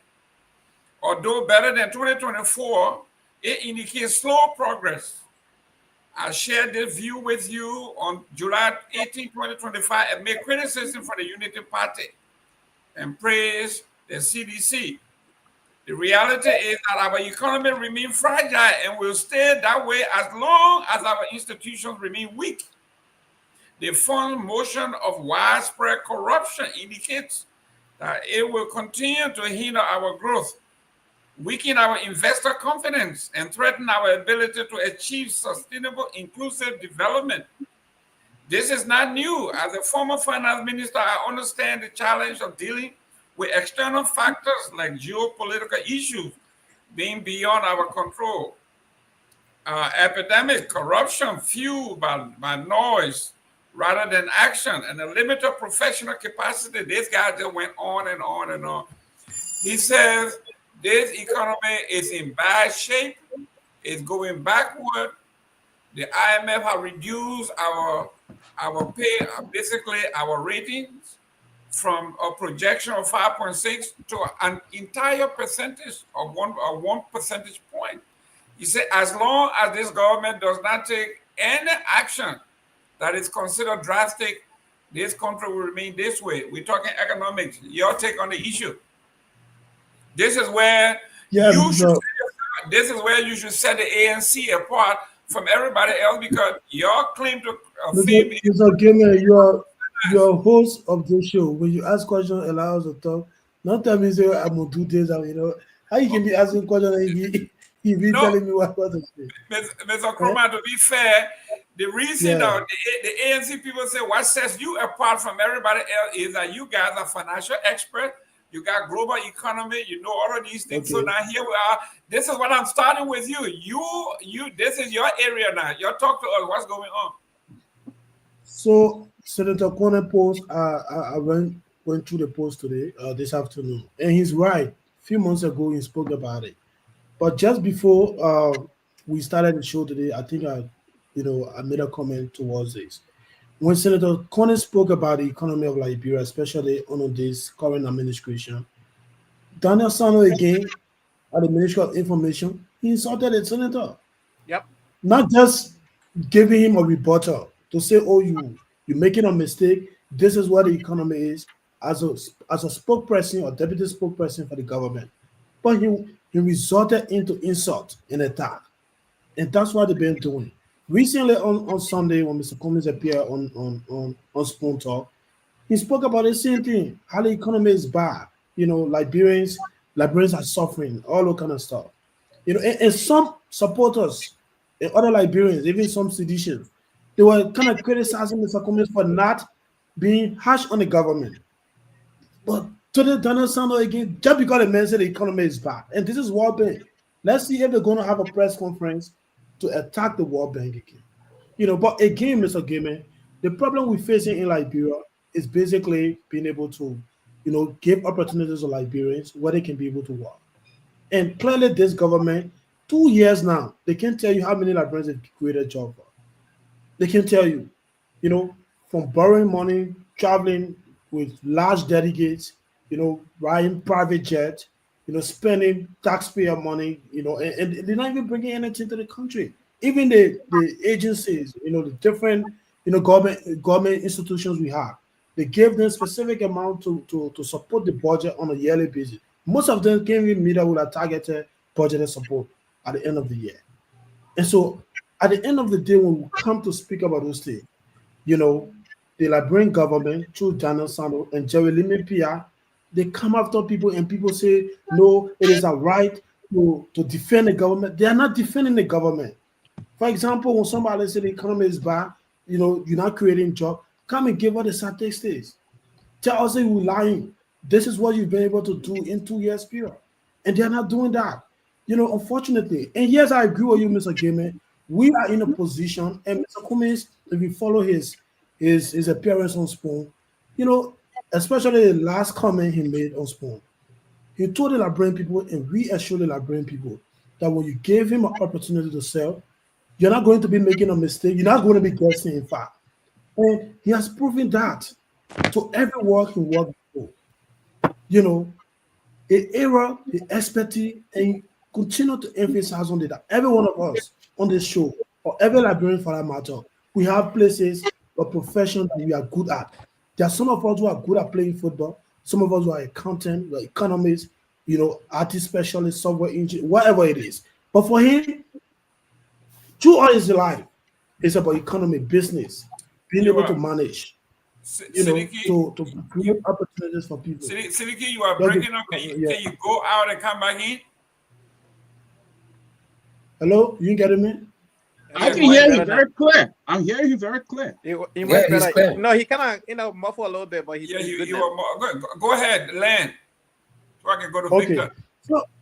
So yeah, this is what Mr. Cummings has to offer, and this is his strength. And from day one, up to the 500 days, Liberians will see the difference in the economy of the country. Liberians will be put to, and let's make this clear, the higher employer in Liberia is the government of Liberia. And if you check the statistics of the amount of people the Liberian government employ, is way below the population we have. So everybody can work. At the end of the day, when we continue to elect politicians, they can't solve the problem we are facing in Liberia. You have, again on his interview, he spoke about the language of, investors. He understands that because he's been in a room with them before. He understands the private sector. He understands how to utilize the resources, the natural resources of our country, how for us to benefit. And this is what this man offered to the country. But Daniel Sano and the rest of the people who are opportune to serve in this government, they can't. Tomorrow you will be here. Daniel Sano will insult everybody here tomorrow that will ask opposing question. And just mark it. Take this as as a prelude. You will appear here tomorrow, you will see it. He's very arrogant. And maybe, the president, not only Joseph Boakai or President Boakai, but the Liberian government as a whole, we kind of appreciate people with a pointed position without looking at what the experience they've had, what they can bring to the table. Daniel Sano, throughout his entire life, You've been working at Yombly office as a attack dog. Anybody come at Yombly and calls you. And at the same experience to the Ministry of Information. So, basically, I agree with Amara Kone. He spoke about this a few months ago, and you were insulted by Unity Party people, specifically Daniel Sano. Thank you. Thank you. Honorable Victor Nagbe, we're talking about economics here. Today, the BBC is reporting, the cable is reporting that the Dangote Group, a Nigerian industrial conglomerate, has commenced the construction of a $2.5 billion fertilizer plant in Ethiopia that will catapult Ethiopia as the fourth largest fertilizer producing country in the world. So if we are connected and we are so close by, why they jump over us and go all the way to Ethiopia to make that kind of way? What happened to us? What happened? We are not speaking the business language. You were supposed to bring all the knowledgeable people that have worldly connection with the World Bank, with investors. What happened? Amara Kone is saying we are regressing. We are retrogressing. Right. Listen, it's good to be with you guys. Let me welcome our audience also, and please help us share the show. Today is my first guy's birthday, my first son, and so let me start off by wishing him a happy birthday, Al. Okay. Al your wingman. Yes, my wingman, and happy birthday, young man. Yeah, you got a picture like that? Get him Myean. Myean will point you up. Yeah, was it a gentleman I met with you at the Victoria Harvard Church in Philly when JMB came as a VP at the time? Yeah. Oh, okay, all right. Well, ladies and gentlemen, we just want to let you know that this show, this platform, is not only about politics; it's about family too. So if you have your child has accomplished or trying his or her best, let us know. We have to celebrate the next generation. It's not all about politics. Congratulations to your wingman. Go ahead, John. What if you have two children born the same birthday? Because two of my children got the same birthday. You got five. Amazingly, my first son and my last daughter, they got the same birthday, July 19th. Okay. Yeah. So they are twins. Yeah, something away. Okay, that's good. Thank you. Yeah, but thank you very much for the compliments. And yes, indeed, Chief, I will send a photo to Myean when I'm done talking, so that you can put it later on. But look, the and my friend here, Mr. Lemford, kind of briefly alluded to that. You have to create a business-friendly environment in order to attract investment.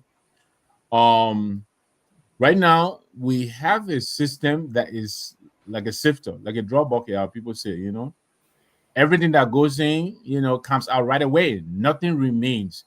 So you have a budget that consumes by 88% of the entire budget, goes to recurring expenditure.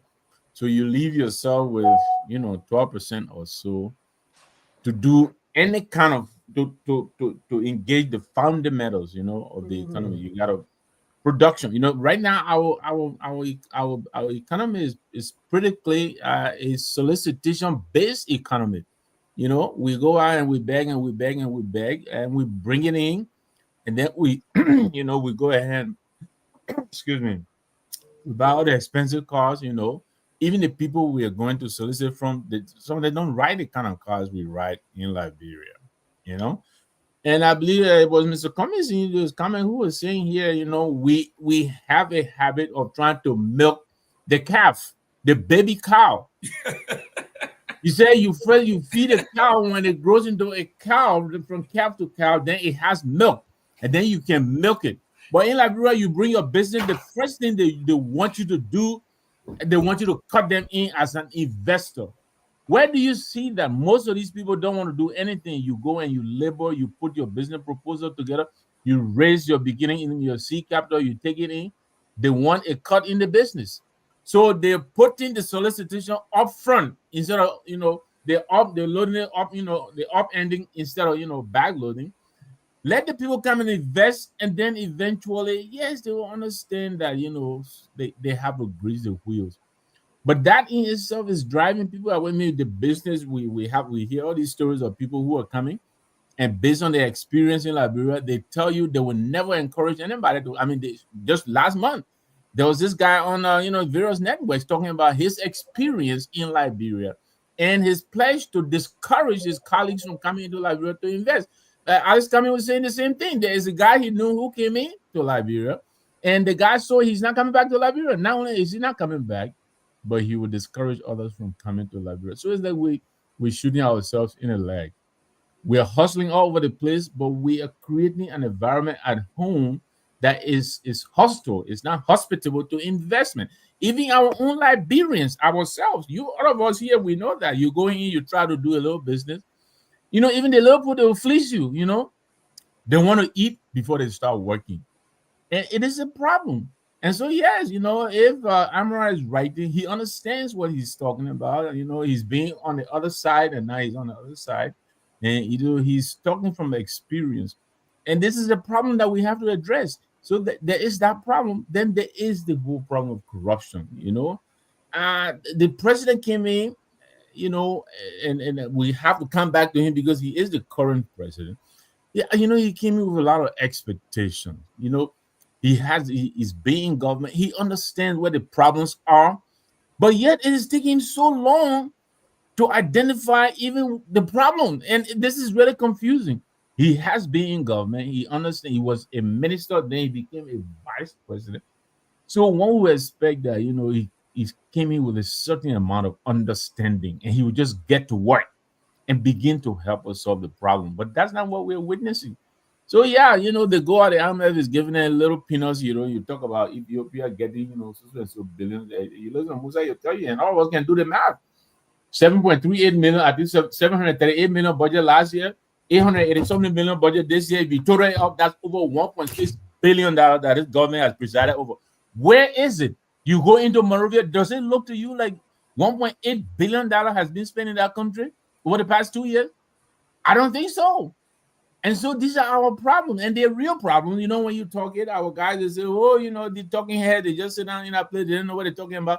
But the facts are very clear. They're on the ground. You go there, everything is breaking down.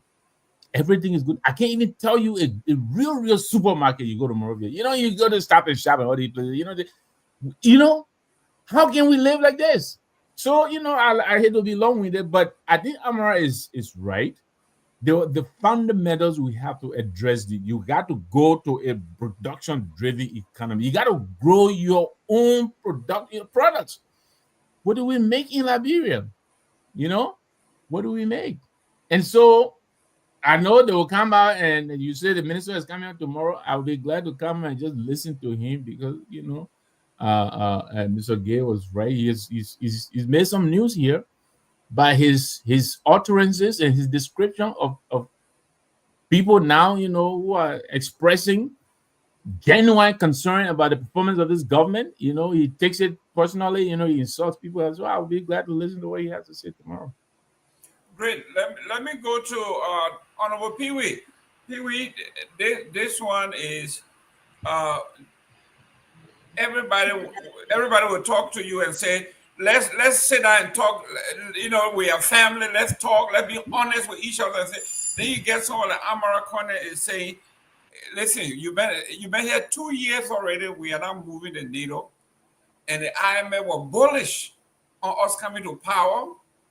And now here we are. They are now they are downgrading our status. Until something drastic happens, he said we are not going anywhere. In fact, he said we are back to 2023. Joe, we have best days when they were there. We have not even cracked that, he said here. So you in there as a family member, member of the team, and you were a member of that team, and the president tell you, let's have a family talk, let's be honest. How will you address the president? Thank you, Mr. Gayman. It's just like before, I'll take 2 seconds. If catfish came from beneath the water and said to you, I saw Pewee throwing portions. And the catfish said that to you, man. So I saw Pewee there. We're drinking beer and stout. Under the water. Yeah, we're even smoking Cohiba cigar and other things. What will you say? Will you trust the catfish? Of course you will, because he's from the water. He's from there. He lived there, right? He lived there. So the other thing I would say, those guys at the time that came, Amara sent that warning, and we have to be very mindful. And I can say this, I have, and let me push the disclaimer. I have unfinished respect and support for Amara capacity. He was one of those individuals that work away for me ever to have my first opportunity to do graduate program here in the US. Did that connection. He got those kind of connections and other things. He said, Neopro, do this, and all of the rest of that. I hold him very high, and I respect him. And he's a very intelligent person. His a chain of network that he commandeers is beyond. I mean, he understands the way to network, and it's part of the reason why he allowed himself. He catapulted himself to this level. Madam Sadi met him as a refugee board in Masanta as a coordinator with the International Rescue Committee. The way he played things, the way he governed himself, pushed to take initiative and have things going. Madam Sadi pay attention, and to that, one of the reasons why she took him very seriously. She knew he's someone that can network and get things done. If the young man served before as the Minister of Finance and the first Minister of Planning and Finance Development Planning, would say those things to you, Jerome, I mean, if I were close to the president, I would say to him as a president, it is about time that you initiate conversation with people like Amara. I mean, the president knows the rest of the story, Mr. Gayman. When he won the elections, Amara brought him in town, in DC. You've been around here for some time, you understand that. Amara pushed him, Amara opened a lot of doors, he met a lot of great people. But he immediately went by a lot of, those that are around, that are in the orbit of the presidency, they will always want to keep the president in some bubble, right? So they say, hey, and that's a regular off the line, off the tangent political way people play the game. That level of excluding people, keeping people incommunicado politically because they believe they don't want that person to be around the leader. That would mean their way of manipulating the leader or having things done in sack or in bubble would be, somebody can attempt to deflate that. So they say, hey, immediately the president returned before inauguration, Amara have gone to see him on his farm in Bombing. Right after that arrangement, the president cut off communication with Amara. Intentionally, deliberately, right? Cut off communication with Amara. Believing that, maybe they will say, some people going, Mr. President, they may want to come bring people to get a job. No, nobody want job. It was not Amara intent. Yeah, it was not Amara intent. Amara intent was to help. So exactly, the IMF did downgrade us, and we had a problem. And I believe the cafe will soon come back and tell you, Jerome, that the IMF is having special meeting now around the Blue Sea, around Georgia area, right? And there will be some problem coming up. So if I was clear, and I heard recent time that he was trying to extend some invitation to Amara for them to have some conversation.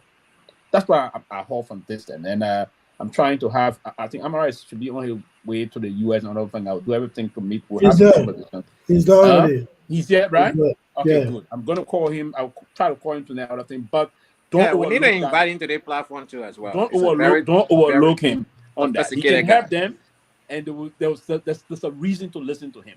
Trust me. Thank you. Madam Salif knew that young man. And Give me 30 seconds. Well, 1 minute. Let me welcome our only female here now. Let me welcome the queen herself from down under. Madam Give me Susan. 30-second point, I beg you. Okay, go ahead. So to support Sylvester point, and I'll be very brief. When the UP won the election, second round, we had a very successful story in West Africa. So Amara Kone, because our neighboring country, both Guinea and Sierra Leone. Sierra Leone had an election, and at the end of it, they sanctioned most of the officials there. And then Guinea, there's a coup, of course, currently, all of you know about that. So Amara decided to sell that story wherein we have an election, and then the sitting president conceded. So that was a story to be sold to the international community to raise some money for the new government elect. And that's how they went to the US. And I'm saying this because Amara wrote a whole article on the government first 100 days. And I read that whole report. And this is where he outlined all those things. And right after that USA meeting, he had a meeting, he planned a meeting with the African Development Bank, the president of the African Development Bank in Cote d'Ivoire, which we are sharing border with. But when the buggers went for that meeting, Mr. Gayman, they left the US. They went to Liberia. They needed to make a follow-up. That was the agreement to secure some money. The agreement was to have some 100 million, 60 million from the World Bank or the IMF, 40 million from the African Development Bank. But it was not a free money, but just to get the government started. But when it went, Reverend Tape, who is the chairman of the United Party, all of them, I thought John Molu was still around. They started doing protests to the president, heard that they already forget about them. And they started complaining Amara Kone and John Molu because John Molu has suggested to the president that, look, before we give anybody position in the government, they should pass through a vetting process. And they were opposing that. And I have people that Dana Sano today, they get job in the country, they get job in the government. Dana Sano can pass through no vetting process professionally because he has no experience except from working in somebody's office and insulting people every day on the internet. So they oppose that and they complain those guys to the president. And that's how they sent Amara Kone and John Molu, President Baka, Amara Kone himself. He mentioned it in that letter that President Baka sent John Molu and myself separate messages that his team is complaining on us that we are not team player. And that's how you step back because it was a letter official. So I just wanted to give that supporting statement about Sylvester raised. Thank you. Thank you very much. Let me welcome the Queen from down under. Thank you very much. I think it's too early over there, but it's all right. Welcome, ma'am. Welcome, Mr. Gayman. We actually miss you. It's good to see you back on the platform. How was your holiday? Beautiful. Thank you very much. Thank you very much. With the whole Amara stuff, I don't have much to say in it. The thing here is, Mr. Sylvester just said he is close to Amara. If you're close to Amara, why is it at this time you have not invited him yet on the platform? I mean, we need people like that here.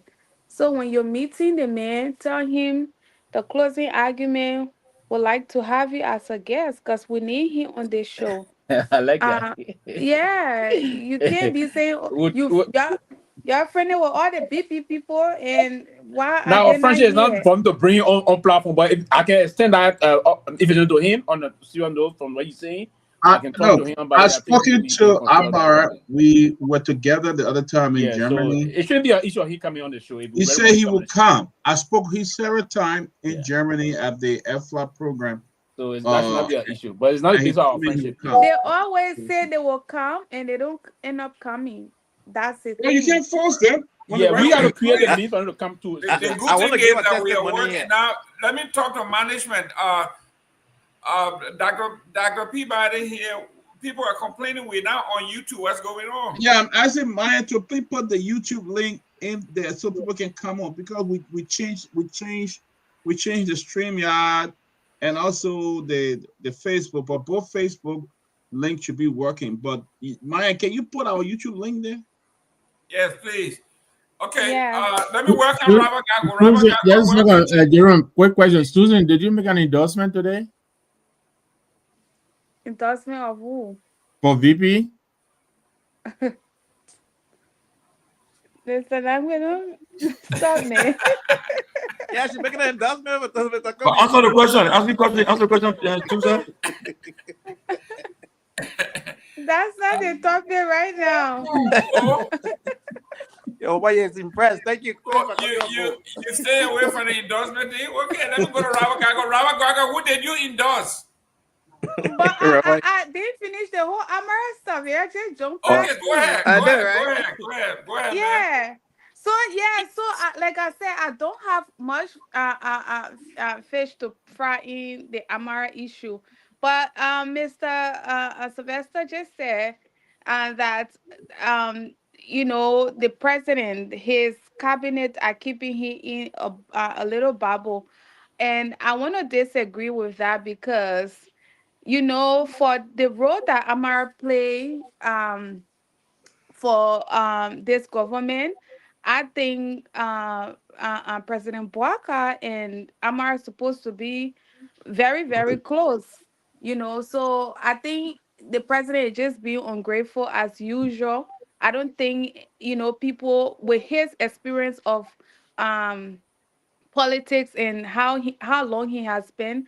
I don't think people supposed to be telling him, don't bring this person closer.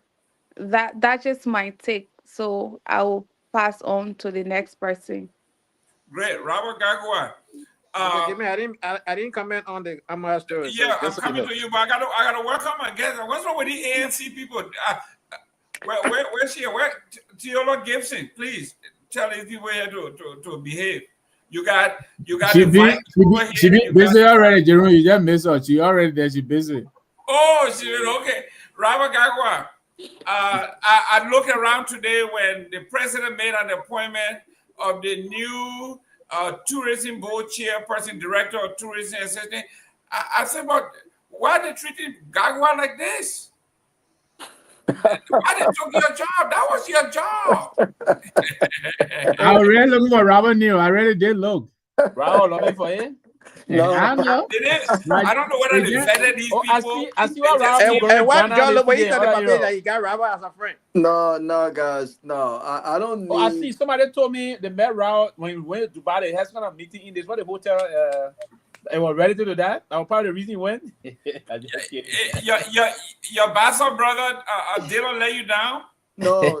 Listen, I actually, I'm very excited about the because I wrote a proposal, and I think I shared the proposal with you guys in the group chat, and that proposal was what I felt since the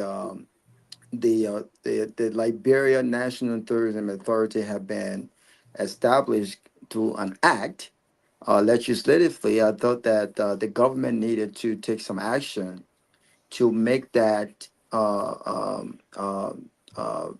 functioning, right? And it's been more than a year. I think a year or two, 2 years and a half since that act was passed. So I unfortunately I did not get the chance to share that proposal, and I will share that proposal later on today. And the proposal was basically centered around structural framework. All right, to have a globally competitive tourism sector. So when I heard the announcement today, actually I got a call 2 days ago that the president was in the process of making this announcement today. So I expected it. No one reached out to me. I did not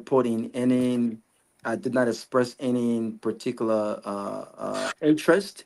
I'm not willing to go back home right now. I'm willing to be a part of the process from a consultant perspective, but I'm not willing to go back home right now to take a pay cut to work 100% in Liberia. But I anything could have changed. Listen, I think that based on my conversation that I had, I think one of these days I will be leading that sector. I think the government still have got to do a little bit more with regards to what the responsibility of that entity actually is. We still don't know if the entity is still under Ministry of Information.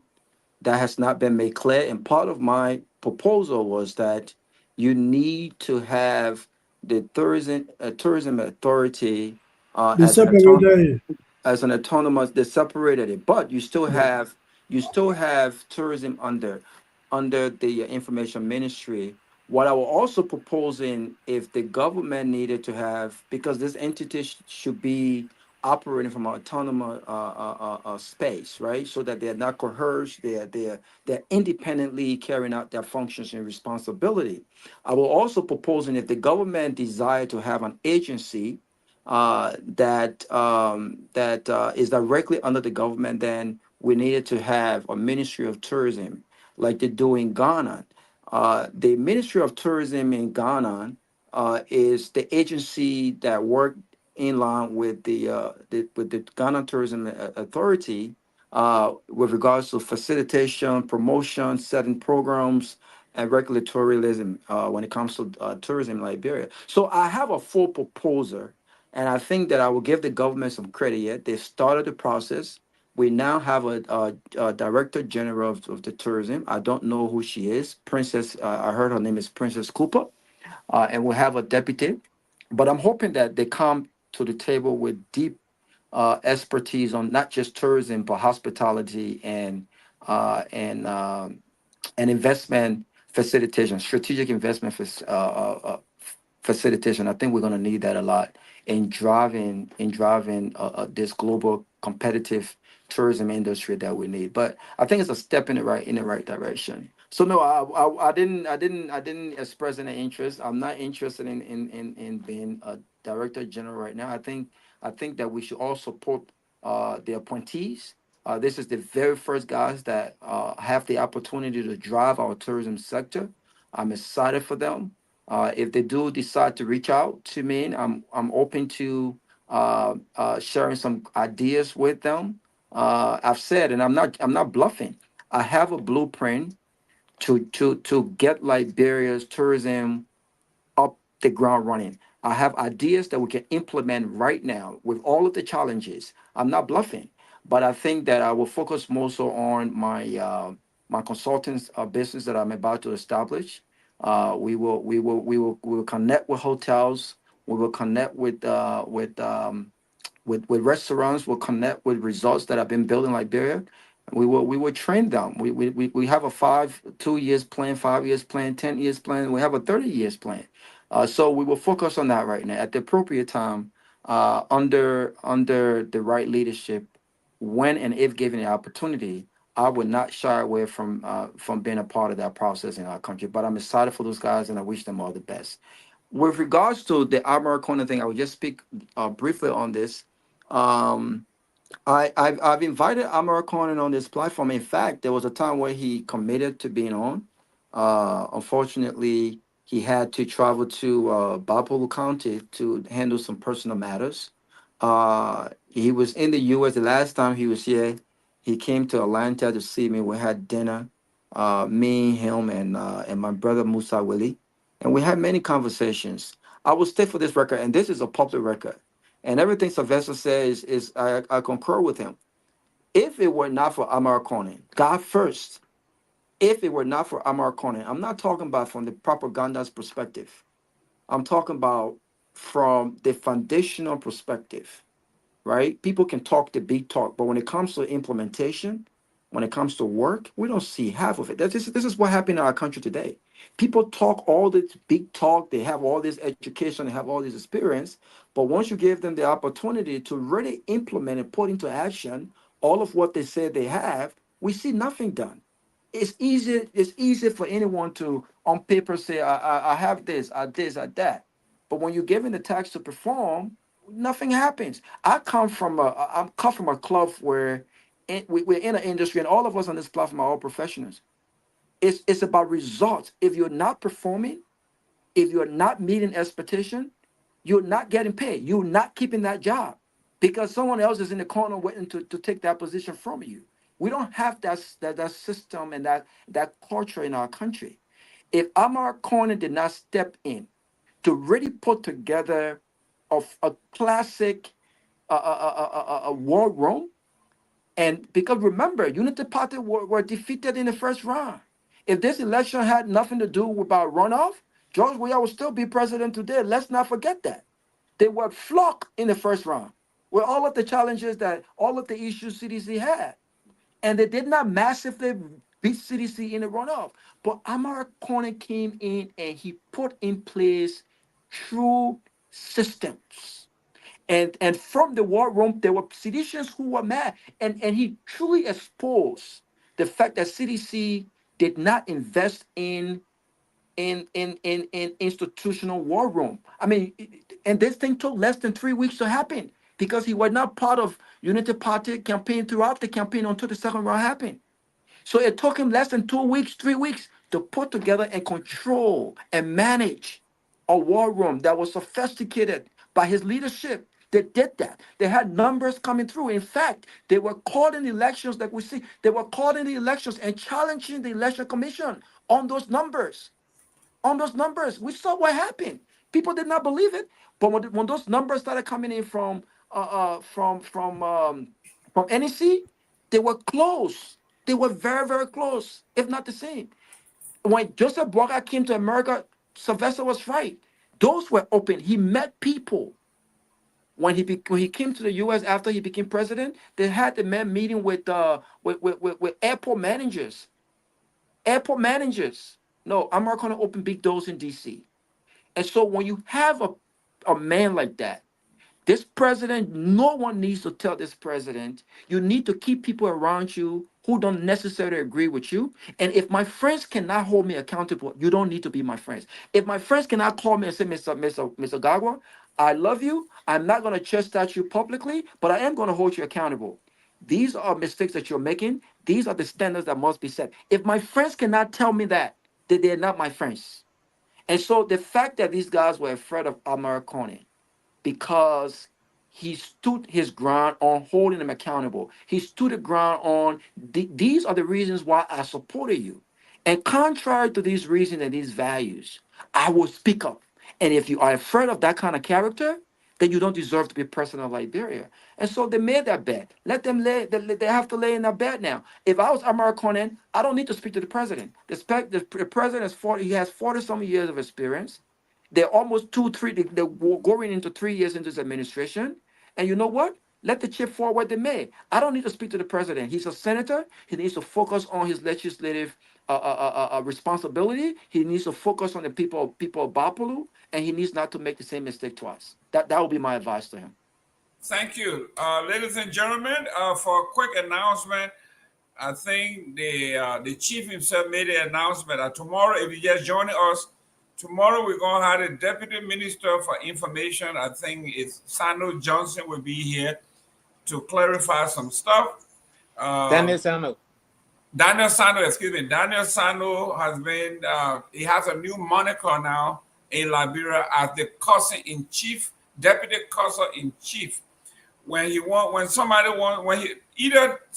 is sending him. Because when you are a deputy, you work under someone. So he comes out and insults.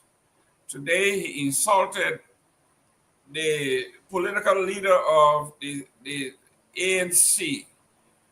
Before that, he insulted other government officials. He insulted the president, the former president. So this man is coming on tomorrow. And for me, I'm going to be laughing tomorrow because... He's coming on where? Here, tomorrow. On his platform? Yeah, he will be our guest tomorrow. I said, management, y'all need to give him the structure because the last time he was here, he did not have no decorum. And so if he come here and he think he's at the ministry press conference, he will be dealt with. He needs to come here as a proper minister. He will be given the respect, but he needs to answer our questions. He don't need to come here and start debating with us. Because if he come with that kind of attitude, he will get fired for fire. No, but Tomalin had already signed a warning that the guy will be protected. And that's why I'm asking the question. If he will not respect other people, should he be protected? No, I mean... Tomalin meant we have to put our guests. The chairman, what he was saying was, we should keep it on topic, whatever it is, we should keep it... They got to be issue-based. And I think we will. But if he go outside topic, then we'll follow him there. But we'll make sure that we stay on topic. Well, Honorable Pewee said something here of Viking. I have not spoken on the subject. Jerome, brother, speak. Quickly, let me ask this. And Tomalin, Pewee, Sylvester, this guy has been in the back for a long time. Alex Jones. Well, we already spoke. We can't bring in nobody. I think we owe a 10. We had to kick Myean out and all to bring in. It takes only 10. Yeah, I think we had to kick Myean out. Okay. Yeah. So the Viking, Honorable Pewee said, when you are closer, you are Bassa man. So you come from under the water, you didn't need you. When you come from under that water, he said, I saw Garguah over there. The feast you were having, and I easy. Y'all go join the man. Nobody can say you lie. So here we are. We have Honorable Gongloe today said, for the record, that what's going on in the Republic of Liberia is a travesty of justice, that the Deputy Minister for Sports should be arrested. And he quoted the law in 1898.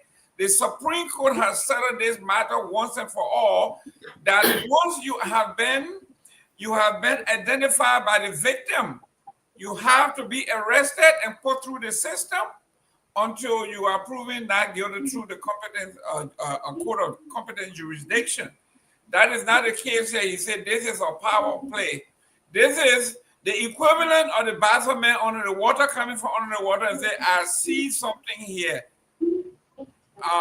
In the Basa language, you say, you say, when something happens and it's detrimental, sometimes you don't say it all.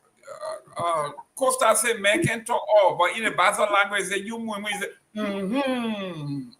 say, you leave it at that. So here we are. The jurist himself has said he sees something here that is not regular. What is your take on Honorable Gongloe's assessment, legal mind, legal luminary on this case? I'm glad that my sister is here so we can talk about this one. Your take on it before I go back to her. It's so good that you asked me that Gongloe stuff.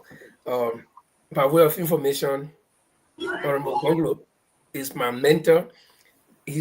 Traditionally, he's my nephew because his mother comes from my town. Okay. And then he's also a mentor to me. And I believe that this man is well versed in a legal process in Liberia. And this is not the first time he's signing this warning. I think he said it one time, and the Unity Party people went after him again. You know, in Liberia, the justice system is becoming selective. There are certain people, when they commit some crimes, in the twinkling of an eye, they are arrested, they are sent to jail. Then, in fact, even on suspicion, without proper arraignment before the judicial system, without being brought down guilty by any competent court. We saw it in the case of the arson at the Temple of Justice, at the Capitol building. Okay, people were arrested, arraigned, and then sent to jail without any proper investigation. Now, with this deputy minister, there was a victim, and this victim identified this person. So why would they say that they should do DNA before they can establish any case against this man? And there was this other guy from the Ministry of Agriculture who they said they caught him in the act, but under the law of Liberia, if I'm accused, I should be apprehended or I should be taken to go and wait for my clarification. My accuser will come and I have to defend myself. If I'm not found guilty, you can leave me, especially in a case, a rape case, which is a non-bailable offense. Why is this man stay out? And so this is the second time Councillor Gongloe is signing this warning, and the people in authority, they are ignoring what he's saying. Now, they are setting a precedence. Tomorrow, somebody else will be caught in similar act. Are they going to go by this particular rule that they are making, that they have to have DNA or no sufficient evidence or no? So I think the judicial system is very flexible at the will of the people in authority. They can bend it any way they want to suit their ego. So I don't know why is this man still going. This man had not gone to court to defend himself, to exonerate himself. Okay, so on an accusation, he's still moving freely, and people somehow power protecting him. So it's difficult to say, but I think the council is making the right call, as both as a lawyer and a human rights advocate, and he's quoting the law. So it is left with the government to go and debunk what he's saying, whether the law is not in place or whatever. But they shouldn't let this man go free, because what they're doing is they're setting bad precedents. And tomorrow they'll have to bend the law again so that they'll prosecute somebody who is not up there. So I think he's in the right direction. But let me go to Susan. Susan, before I go to Tomalin here.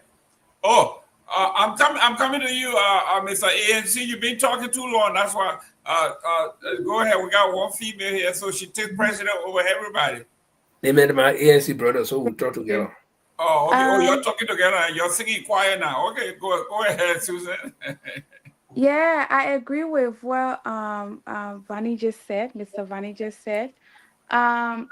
The system, the law in Liberia, the legal system is dumb under this government. And for example, now that I was shocked when I heard the police director making a statement of, my people, we need DNA testing.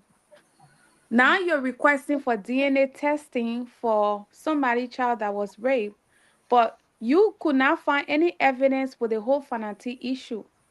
Yep. You could not find any evidence with the whole Fanati issue. You guys took Fanati and the rest, jailed them, disgraced them, did everything. Up to now, there is no evidence. And that was the same thing they did to Samuel Toure. They said they had some stuff on Toure. Up to now, no hair and tape. But you're saying that you want evidence at this moment for a rape case. Well, if this was, let's say, an ANC person who did what this individual did, or maybe CDC, this would have been a different ball game right now. That person is currently in jail. So you're requesting for evidence once it comes to you. And this is my problem with this government. The way in which they're going about things is not right. And as for Councillor Gongloe, he's somebody I truly admire. I think he's one of my favorite person on this son. But I really want the councillor to do more. I want him to do more. Like, I really like him, but I think he's not involved. I don't know who if we have anybody here from his party, but we need a councillor to stand up, because he's one person who has who I look up to. That integrity is there. I like his stand of things. So we really want the councillor to speak out more, but I really like what he did today. Great. Let me go to the ANC man here before he kills me here. And I'm giving you only 2 minutes now. Hopefully we can take 1 or 2 calls before 7:30. Is Vani sorry because somebody laughing at me here. Viking. Afro Viking. Sorry. That's his name. Well, I didn't see it. Okay, but let me get it straight. Let me give my proper name. Yeah, give us your proper name, because you honor. I can be saying we're gonna get proper, so you don't get you want another proper one. You gotta know your proper name. This is my social media handle. This is my social media handle. Okay. My real name is Linford. That's what I know. Egon Goe. Gweh. Okay. Mr. Goe. Mr. Goe, thank you very much. Finally, we don't so you can pronounce it good like a territory there. We don't take a mask off. Now we don't take a mask off. Mr. Goe, good. Yeah, back on you. The reason I adopted the Viking name is because I live in a Viking place, and that's right. I understand. And you're from Africa, so you're Afro Viking. African Viking. That's right. Go ahead. Not Goe, Mr. Gay. I'm sorry. Yeah, my dear brother Robert, he said you are not going to be long Amrad name. You want almost 4 million on the Amrad segment. So I don't know if you're your own, man. Why you gotta go talk to I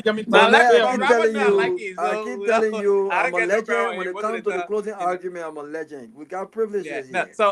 But here's the thing here, right? I'm gonna speak on 2 issues real quickly. The issue you asked Mr. Lanford about Don't tell Nagbe. Don't tell Mr. Nagbe about why business is not coming to Liberia, going to Ethiopia. Currently on the continent of Africa, Ethiopia had the cheapest internet service. That's point number 1. They launched a massive energy program in our country, where they have both hydro and now they're working on nuclear plant. So these guys are not playing. If you follow this young guy from the YouTuber from Ghana, you'll see that. He goes around in Ethiopia and gave us some story about Ethiopia. Places he been before that was no construction. Now that place is a new city, right? So other countries are moving ahead. Mr. Comey spoke about that on our interview, that not because he had connection with other people or know these business tycoon, that when you say come invest in my country, they will come. We have to do some things that will attract these people to our country. Absolutely. My former boss and I was supposed to establish a call center in Liberia. They carved illustration he gave, that same thing happened to us. People wanted 15-20% of the business when the business are not even grounded yet. Right? And another thing, we did not have reliable electricity. You cannot run a call center on generator. So there are some things we have to do as a country that will attract investors to the country, you know. And the American is a technocrat. Look, if some of the Liberian people understand the skill set of American, the Senate is putting in the box. You cannot do much in the Senate. American will do much in the government, the national administration, if he's given the opportunity, because this guy have the understanding. It's down to earth. When they passed the second national budget, while the impasse was going on, I wrote a comment on his post. And I'm like, Senator Connick, I think you're supposed to be somebody who was spoken against this thing. Why will you allow a budget like this to pass? And he embarrassed me. He'd be like, I like your comment, you're asking questions, you're concerned, but I'm actually out of the country. I'm in the U.S., seeking medical attention. Anytime you have any concern, I like the way you put it, you can reach out to me directly. Some people will see something like that, pass by it. Even though I met him a couple of times, where he was lecturing people out in the crowd and whatnot, would ask questions and whatnot. But he didn't owe me anything to inbox me, but he did. So this is the person who understands that, somebody's raising a concern and I can make him understand. Look, we should not discourage competence in our country. The person does not necessarily have to agree with you on the political front. But if they have the skill set that the country desperately needs, have that skill set. Hire that skill set. Go after that skill set. We should not be fighting people for their competence. And so I hope tomorrow that the deputy, information minister will come here with receipt, will give us specificity as to what this government is doing and how they're doing it. Because we're not come here to just, I don't care about him personally. I'm going to hold him accountable as our elected or appointed official of a government. And so we need to understand what this government is doing, how they're doing things. So I want to yield back my time. Thank you. Ladies and gentlemen, we've got about 10 minutes here. If you want to get one or two calls in, it's 231-777-649-986. For our local numbers here, international WhatsApp is 856-676-5136, 772-940-2871. That's +1 772-940-2871. If you want to get a few quick calls in, you can go ahead and put in your call. Let me welcome Johnny. Johnny, I really didn't want to welcome you because you got Manchester jersey on.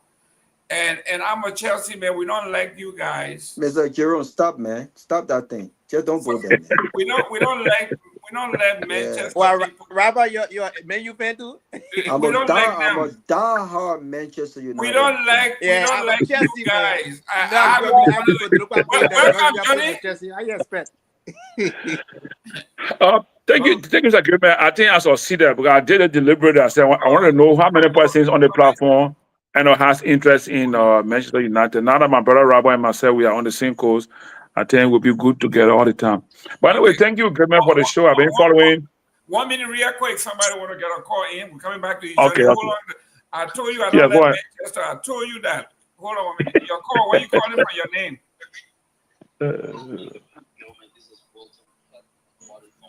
Speak a little louder. We can't hear you. Yeah, this is Walter Keta calling from Connecticut. Okay, go ahead. So, I am following the conversation and it's very interesting. I would just like to talk to people in the opposition because we have seen what this government is doing in our country. This government, the president has proven that he has no idea of what he's doing in Liberia. And as opposition, I expect opposition to be united. And it's a good thing that Mr. Coons came out to speak the other day.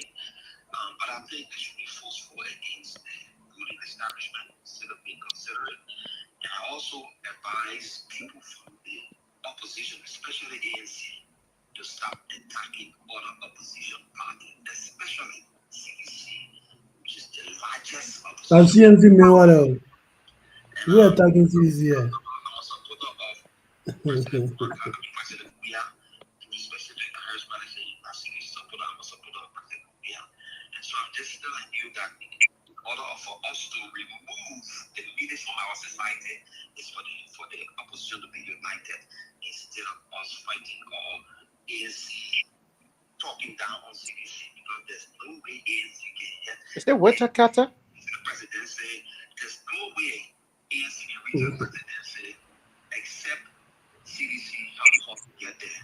And because at this point, President Myean is in the race, so ANC has to collaborate and see how we can get Kumi over there after President Myean being officially elected. Thank you. Thank you very much. In the last 20 years, if you want to get Mr. Gibber, in the last 20 years, UPS when you're speaking to CMC people call, they gotta be following the show. They will not just wake up. We got 10 minutes. CMC people, please call. CMC people, please call. Yeah, but nobody attacking CDC. What they mean lying on ANC people? Manchester people, your call. No, when you reference Garguah did good. Chelsea people call. Chelsea people call. Manchester, Johnny, go ahead. Johnny, don't listen to the people. What was discussed here is probably maybe. No, but all right, so thank you, Mr. Gayman. Seleke, I got Johnny is on. Johnny is talking. What's wrong with the ANC people today? No, but it's good to be okay, look, I'm saying what's wrong with the ANC people? Don't be doing that now. Okay, Johnny, go ahead. Okay, so thank you. So what I'm saying is, I joined you guys and I heard two key issues here regarding the rape issue that is largely, accusing one minister in the Ministry of Youth and Sports. And I also heard about somebody, I think it was my brother Gay, who was talking about Mr. The guy from Peabody. I don't get his name straight. But here is Kamara. Yeah, Kamara. So on the issue, like today, I spent some time at the sports stadium, at the SKD, and I was doing some background questioning with people who work at the SKD, like some cleaners and everything, because I went around there to see my local country team preparing for the country meet. And I got concerned by asking some questions about this minister. The first thing I was told is that nobody knew that our place was highly covered under a CC camera. From the entry of the stadium all the way around the place and everything. And then this guy, myself, was speaking confidentially away from everybody. I'm trying to pick into understand what really happened, because I'm worried about this situation. I'm concerned. I'm worried about concern. So he was telling me, look, we're surprised that this place, we didn't know the place had that much camera. So we ourselves will be very careful what we do here. But they were telling me that the police was able to identify go through the camera, the recordings of the camera for the last 5 or 6 days, coming to the actual day that the guy is accused of. And so, from what I'm hearing from the other people there, I don't know whether they support us or not, is that the police has not been able to identify through the video footage of the football stadium around there to see the guy being involved or having exchange or whatever way happened there. So I think that's why the police is taking some time.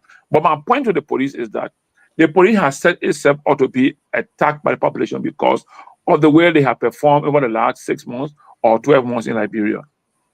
It is now that they want to perform professionalism to say, oh, we don't have evidence, we cannot do this and that. But issues that are related to people who are not part of government, that's when they go out and say the law is the law. So the police has put itself into a situation where who can trust them now for what they are doing? Like our concern. What made the police so active in the demolition of CDC headquarters? And I'm concerned, what happened there? What happened there? The citizens say, no, nobody come here to come break this place down or whatever. The way they carry manpower there. Because the police response to Mr. Weah arrival at the airport. And that very day, I was traveling to Bassa, and I happened to see some of the incidents happening between and along the road there somewhere around the Smyrna hotels going towards the airport. And I was concerned, why is the police doing this? The police should not be there to serve only those that are in power. It should be able to serve the entire nation. The police should be depoliticized. They should work as a democratic police, not in the interest of no individual, but in the interest of the Liberian people by applying the law. So now they are caught up. What you want to do now? Why you didn't do it long time?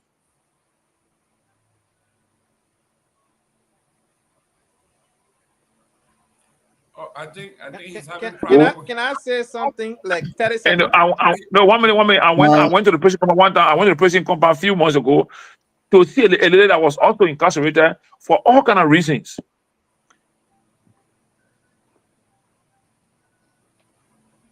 I think it's internet for some of them 2-3 years, no trial, accused of rape. What our government has evidence on that, but they just in jail, no trial. They have gone through their 2-3 times, but they can't try. But they're in the prison, they're in the soft dish. Absolutely. So I mean, the way things are happening, it makes the people feel that the police is biased. So the police have to rather try this time to try to clean a system and make sure that the people should trust them. And once we don't trust the system, it's difficult for us to work with the system. Now the other issue is the Amara Corner issue that my brother Gay raised. You know, Amara Corner worked for maybe 4 or 5 years under the Manasari government. This is the same man who could not give full account of an EU money that provided to support maternal health. And the reason why I got an issue is I'm one of those that have seen maternal issues critical in Liberia. The very Babudu country, I went to Bele Fasama, and I interviewed the traditional male wife there. And so she told me, gentlemen on the show, when I came back 5 months or more, I was at every place finding friends who can raise money to help build a maternal waiting home in Bele Fasama. What challenged us was the road was so bad that we bought a bag of cement for $10, and to transport it to Bele Fasama is also $10 on the truck. We bought the first 50 bags and took it to Bele Fasama.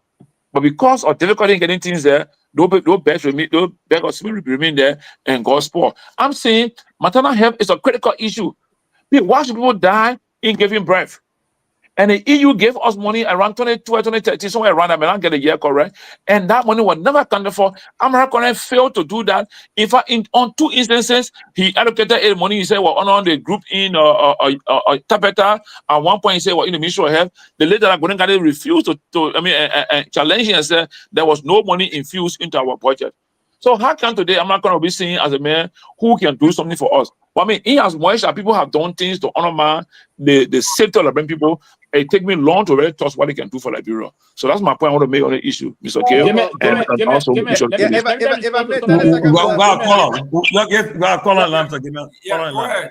with the call. Thank you very much. My name is S.E. Don. I'm calling from Toronto, Canada. We can't hear him. I want to comment on a couple of things.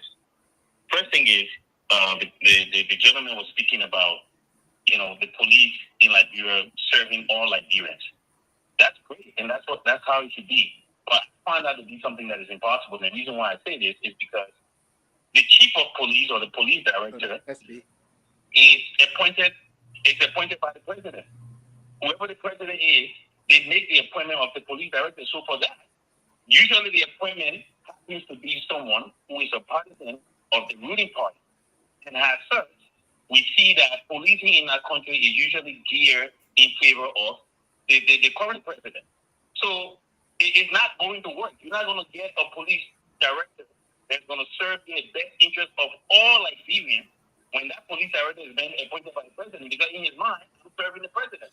I'm going to do what's in the best interest for Unity Party, or I'm going to do what's in the best interest for CDC. Here in Toronto, they have the police board of directors that appoints a candidate for that position. There's a process and criteria that must be met for you to even be eligible to vie for that position. We can do the same thing in Liberia, but it never happens because everything in our country got to be what the president said. The president pretty much owns the country. And we're seeing it right now, where you have sitting ministers will go on a podium where you have people watching the president there, and instead of addressing critical issues that you've been constructively criticized on, you're taking personal attack. This is where our country is. So my hope for Liberia is that over time, we will see the uprising of more of our younger people. We got to start from the grassroots, where we will be able to vote out senators, vote out lawmakers, and bring in serious people. I know Anthony was talking about what's going on in Ethiopia. It's great when we hear these stories, but we have to look at the foundation, the structure of governance in this country. When you see these things happening, they're not happening because these people are smarter than us or because their brain cells functions better than ours. They are happening because these people believe in structure, they believe in foundation, and they believe in having a system that works for every single citizen. So thanks for having me on the show. It's always a pleasure. I enjoy watching you guys. All of the feedback and all of the input. It's great to be a librarian. I'm a proud one. We're going to continue fighting for our country. Thank you very much. Mr. Thank you for calling SB. I just thought to give some clarification if you would, please, about the information that Johnny gave about Amara. Sometimes again, people will come and say, I went around, going around the country doesn't negate the fact that if you don't have information on something, you always have to say everything. We know the issue of maternal health is very important, it's critical in the country. But to come and say, Amara did not come. Sometimes Liberia, we just get information, a gist of information, we run with it without having the totality of the information. And that is the unfortunate situation. There was 2013, the EU had presented a money of $12.9 million to the Liberian government through the support of the health. That money was not meant for maternal health. It was meant for the Ministry of Health and Social Welfare. What did happen at the time? Minister Kone, as the Minister of Finance, wrote the president because there was this budget stream in the health sector. They wanted to decentralize that. Some of the money even went to Torgbean Hospital, to the current. They supported other hospitals across the country. No. The president, I didn't interrupt you when you were saying that. I didn't want to provide this misinformation you just gave just now. The president of the Republic of Liberia, and the budget process, the way the PFM law is clear, the president of the Republic of Liberia, the minister wrote the president seeking, and the only person that can change policy statement is the president. The Minister of Finance at the time wrote the president seeking permission from the president to do transfer into other area, transfer line item into other from this area of this money, $12.9 million, to support other Ministry of Health program. The unfortunate aspect of that letter, when the president approved that letter, when the Minister of Health was going to this Senate hearing, he didn't inform his boss that he was going to the Senate hearing, or he was not duly informed, but the letter have gone also to his desk as the Minister of Health of the Republic of Liberia. But he didn't check that letter, but probably his officer didn't give him the letter. When the Senate asked him the question, they asked him this question about this money, he said he don't have knowledge about this money being transferred or so. It was missed in communication. That's when he came after 2 days. He clarified that the president wrote him. That's right. He clarified the president wrote him. So the issue that people, in Liberia at the time, people were, but there was a central bank transfer indicating when the president approved this letter from the finance minister. At the time, myself, when the thing came up, we all were concerned about it. We went through it, and if I can go through my Sunday, take time, I will try from the letter and see the letter from the central bank, the amount, that's I stated for the amount, and the intent of the money from the European Union. There was a contribution, budget support contribution to the European Union for 2012-2013 budget period. Now, line item can be shifted, and as per the PFM law, we go to that money, we go to general claims. There was a portion, after let me see something, there was a portion you go to general claims. There's a amount of the general claim that would be shared across, that one could not, it didn't fit that total amount. So the ministry, they didn't just arbitrarily use the money. The minister himself wrote the president of the Republic of Liberia, and the only person that can approve those things is the president, and the president approved. And that's the reason. Listen, man, I said you at one point, you only take that kind of nonsense. If it was true that Amara ate that money, she would have dismissed him. Yeah, but the president To just add to your point, everything you just said is exactly what I was going to say, because I can tell you, this is not because I know the guy, but I can tell you that I've been very critical of a guy that I call my big brother. I can tell you that Amara Conan is one minister in the history of the Republic of Liberia who have stored some very important information in our cloud. Every allegation, in fact, when there were allegations made against him by the CDC-led government, even though I had a lot of friends in that government, he challenged the government to go to court, and that he was willing to return to Liberia to answer questions in court. There have not been a single case when it comes to corruption or the misappropriation of funds that have been proven otherwise than the facts, not hearsay or say, against Americana. This is not to say the man is perfect, my big brother Johnny. But to your point about what you just said, I think that was misinformation.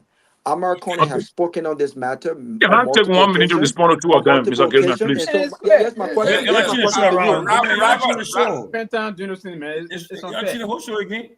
Yeah, no, we don't want to do this, but too many, we talk to clarify this misinformation.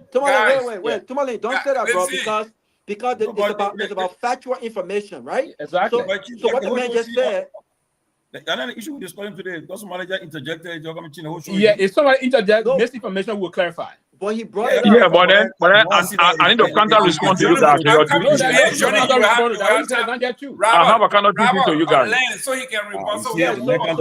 Excellent. Thank you. So I was landing by saying to Johnny, are you saying in your, because you have the right to speak the way you speak, given the information you know, are you saying that those funds were misappropriated by Americana and he could not account for it? If that's what you're saying, then that's misinformation. Or are you saying that because Americana was Minister of Finance, he failed to ensure that the 12-point-something million went specifically to the issue that you raised that's happening in Babulu County? Is that what you're saying? Is that your concern? Johnny, please.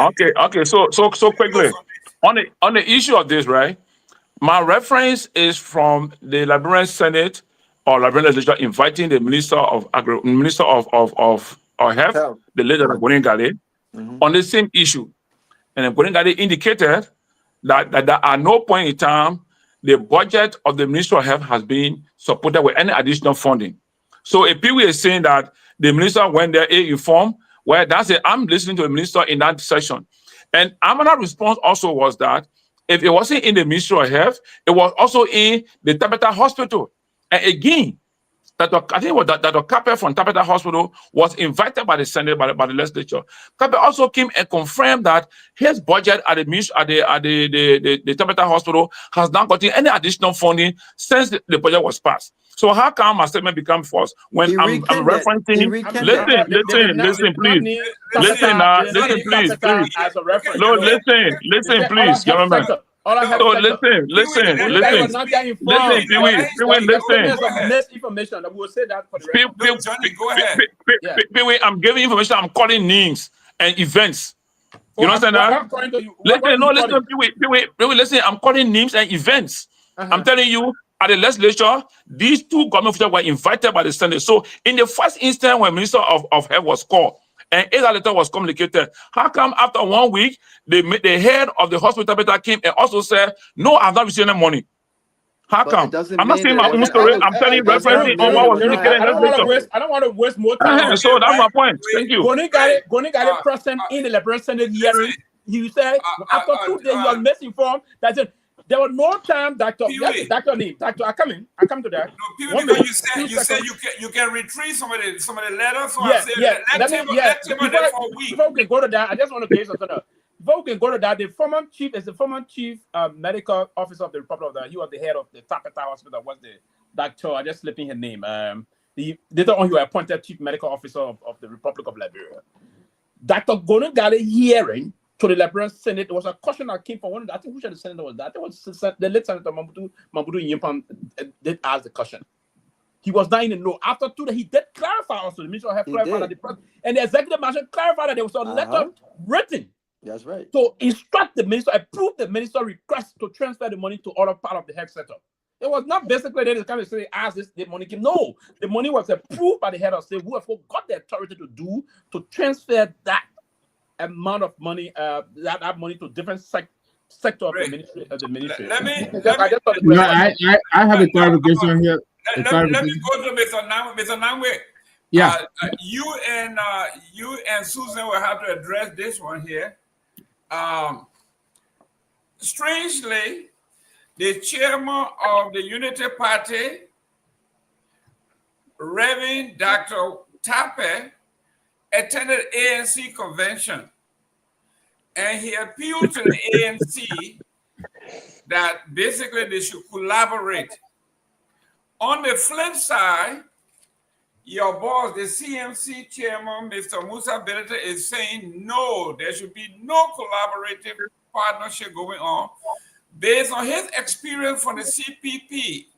So here we are, the political leader of the newly established CMC, or Musa Belete, have ruled out any early merger with other opposition parties to unseat the Unity Party-led government of Joseph Boakai. He said his reliance on, he was speaking on OK Money Rush, 99.5. Belete said lesson from the failed collaborating political parties, the CPP coalition, ahead of the 23 election should be their guide. So we had the Unity Party quoting the ANC here for basically cooperation and partnership, and Musa Belete is saying no. We have come through this route before. The Unity Party and Joseph Boakai cannot be trusted. These people should not be collaborating too early. Your take on this particular issue? Yeah, I mean, that's true. The chairman did make some overtures to the CMC maybe about a month or two ago. We were really kind of surprised by that because we didn't see that coming. So yeah, the ANC people are here. I'll leave it to them to speak to that. Why the chairman was at their convention. What did they talk about? What did they cook behind the doors? Maybe they did something for him to be so bold as to come to the press and talk to the press about what he wants to do. But look, I was hoping Mr. Pewee here would jump on the clarification given by Councillor Gongloe, because I think we had almost a whole show here, almost a week. And he was one of those people who was vehemently opposed to the cause for Brian McGill to be incarcerated. So now Gongloe has come out. He's not just talking out of his head. He is using the law and precedent since the 1800s. 1898. He is telling us what the law is and why this man should be beyond bars. And I'm surprised that my brother is silent on this. I'm going to speak to it. I'm going to speak to it. Oh, you are? Okay, that's good. I disagree with the learned counselor. I respect him. I disagree with him. Let me say this, if you permit me the time, Mr. Nagbe. I'm almost there. Then you come. Pewee, 1 minute. When he finished, it was Susan, then you. Yeah, go ahead. Yeah, Susan will ask. Okay. So I hope you'll speak to that. And on the question on Senator Conde, look, has he ever returned that money from Buchanan from the retreat? What money? Oh yeah, he opened that said that I was an error, and he did return the money. He did return the money. Yes, he said it was a misjudgment. He said he might be. He returned the money. You have the receipt for that? He returned the money. That's for fact. He returned the money. That I know for a record. How do we know he returned the money? And the retreat money for Grandpastor County at the retreat. Yeah, but where's the evidence? No, he returned the money. I don't have to be showing you evidence, but he returned the money. Pewee, come on now. Okay. No, he returned the money. Okay, so your opinion is he returned the money without evidence? As usual, he has never returned the money. He returned the money to the... If he did, we need evidence. He returned the money. Evidence. He returned the money via the Secretary of the Liberia Senate office. No, we didn't see the evidence. We don't have the evidence. If you want evidence, I can give you evidence to that. Okay, please, thank you. I do. I want the evidence. Then you have a proximity. He said it would be a good thing for all those things to show some kind of documentation. Susan, go ahead. Susan, go ahead. Susan, please. I want to ask Sylvester. Okay. One second. Go ahead. Go ahead, please. My time here is 10 minutes to. They're good night. We're going to bed. May I just give my clues? What you start now? Go ahead. Yeah. The Vikings snoring now. When it comes to collaboration, that Honorable Belete is warning against, we'll go back to the same parable that Pewee gave about the water and the catfish. Okay? Belete have been there before. He was in the CPP. He knows exactly what can happen. So, and Tomalin always highlighted this thing. One thing I like about him, you always say between now and that election period, he started in the past election. He said between now and the time election will be up. They refused it. They will do it again. They will go to collaboration. Nothing will stop them. And he will join people to do collaboration. Trust me. Pewee, the Viking is talking. Go ahead. You gotta Viking be will not be a collaboration this year. 2024 and 2029. So Honorable Benedict have been there before, and I think that warning he's giving is in place from my perspective that any early collaboration will get damaged at the end of the day. So if people will collaborate, build your own platform, be strong enough so that when you go into a collaboration that you will carry something. You don't just jump in and say, well, we're looking for strength so you can build us up. No. What if those people leave you at the last minute? So the CPP was a very good example. So I think I side with honorability on that one. If they will build collaboration, let them wait, build their own basis first before they can move ahead. So I just want to take a leave for you guys, and it was a pleasure being on the show. And hopefully tomorrow, since the minister is coming on tomorrow, I want to be here tomorrow. I will try my armies to be here tomorrow to also see if I can engage him. Thank you so much. Good night. Thank you. Good night, my brother. Susan. Yes, Sylvester, my brother Sylvester. Are you friend with I don't know his name, Bryant, the guy that raped My girl, the yeah. underage girl? Yeah. Yeah, are you friend with her? Are you friend with him? Allegedly raped. You see the guy that raped. Allegedly raped. We'll just put allegedly there. Are you friend with him? You want me to answer now? Everything together, or you want finish? Yes. I just want you to answer yes. So, Jerome, I'm using that to answer and speak to Gongloe thing. I should go ahead on that. No, I just want you to answer me because Okay. We just eating my Yeah, time. let me answer that. No, I'm not a friend to him. No, I'm not. But do I know him? Yes, I know him. But we're not friends. Since his case came out, have you said anything about it? I have spoken about it. But not to him. I don't even have none of his contact whatsoever. I haven't spoken. And what's your to him stand? The man's stand, and that's why I wanted to speak to it and just add to the Gongloe thing about it. But my stand about it, I thought the police needed to be very investigative in terms of this issue. Deploy all your forensic mechanics in deploying it, come to the facts. Now listen, and that's what I thought. But I would take time because Nagbe said something to just use everything. If you could give me the time, we'll take 2 minutes to end here. But yes, what I would say quickly to that. The police, Susan, in the country about the issue of rape in our country, I have seen, and I have I have said time to time, or women, and with some big full-throated voice, that I'm heavily against the issue of violence against women. I'm against rape, and I'm against those that are engaged in those pedophiles and other things, those that are abusing our innocent girls and boys. I've condemned that on the record. Let me be clear on that. But what I said before, there was a particular case that I pushed when I was very active during the time of our advocacy days. There was a classroom teacher that this guy was having an affair with a woman, but he was tutoring her daughter. But the guy, it seems to be, the guy was having some issue or trying to leave the relationship, but she wanted to put the guy in a problem. She set up her own daughter to lie on this guy around the Chocolate City area. And when this guy got caught, the man went to jail. The whole thing, we all keep back on, damn it, get the guy, put him in jail, do that. After the reform of the rape law in 2005. But Madam Salih was the champion of this. The guy wanted to spend about a year in jail. They don't years so it came up. So having confusion one of the friend went in and busted the thing up. The thing came up. And eventually, when they found out that it was all set up, the guy spent almost a year in jail. He was released. There was nothing no benefit. He got sick. He got okay eventually.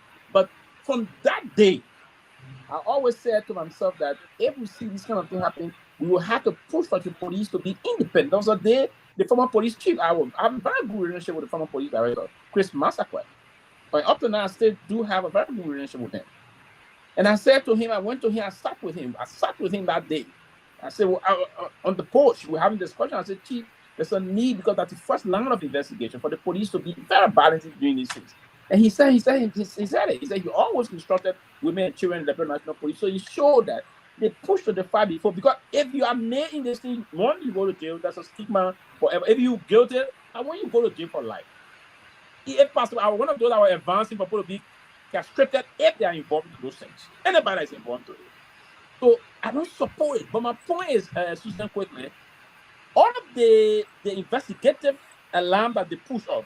First and foremost, the guy said the guy Ripper in his office, allegedly. They pulled the camera, they noticed that she didn't go to the office the day she did the gas on the office. They didn't see or enter the office or the man himself enter in the office. Another thing she said, they closed this, that, closed, and they found out that was not the case. Then they pulled the cell phone company to find out if the guy was even around the area. And the police is saying, I'm not the one saying that. The police is saying because of those things that he did that in his office and the camera very active, not proving those things. It's part of the reason I'm saying the police should investigate. I'm not saying he didn't do it or he did it. Now, the point that I will agree with you on what you said first and foremost, that when you said something before now, that when it happened to Funanti Kofa and the rest of the other folks, the way the government investigated it, they didn't use that pattern, and I thought the justice should be blind. It should not target one group of people. And that's the reason why it's difficult for them to find a legal room around this to see if they really want to do an investigation. Now, for my own, the guy that just ripped the other 50-year-old girl, he's a very good friend, quickly. This Seleke Kromah guy, they didn't investigate him. They sent him to jail. Why you didn't investigate Seleke Kromah and other things? So I will quickly end here on a note of why I disagree with the counselor. You said you are Brother Sylvester. First of all, I understand. Can you just mute your phone?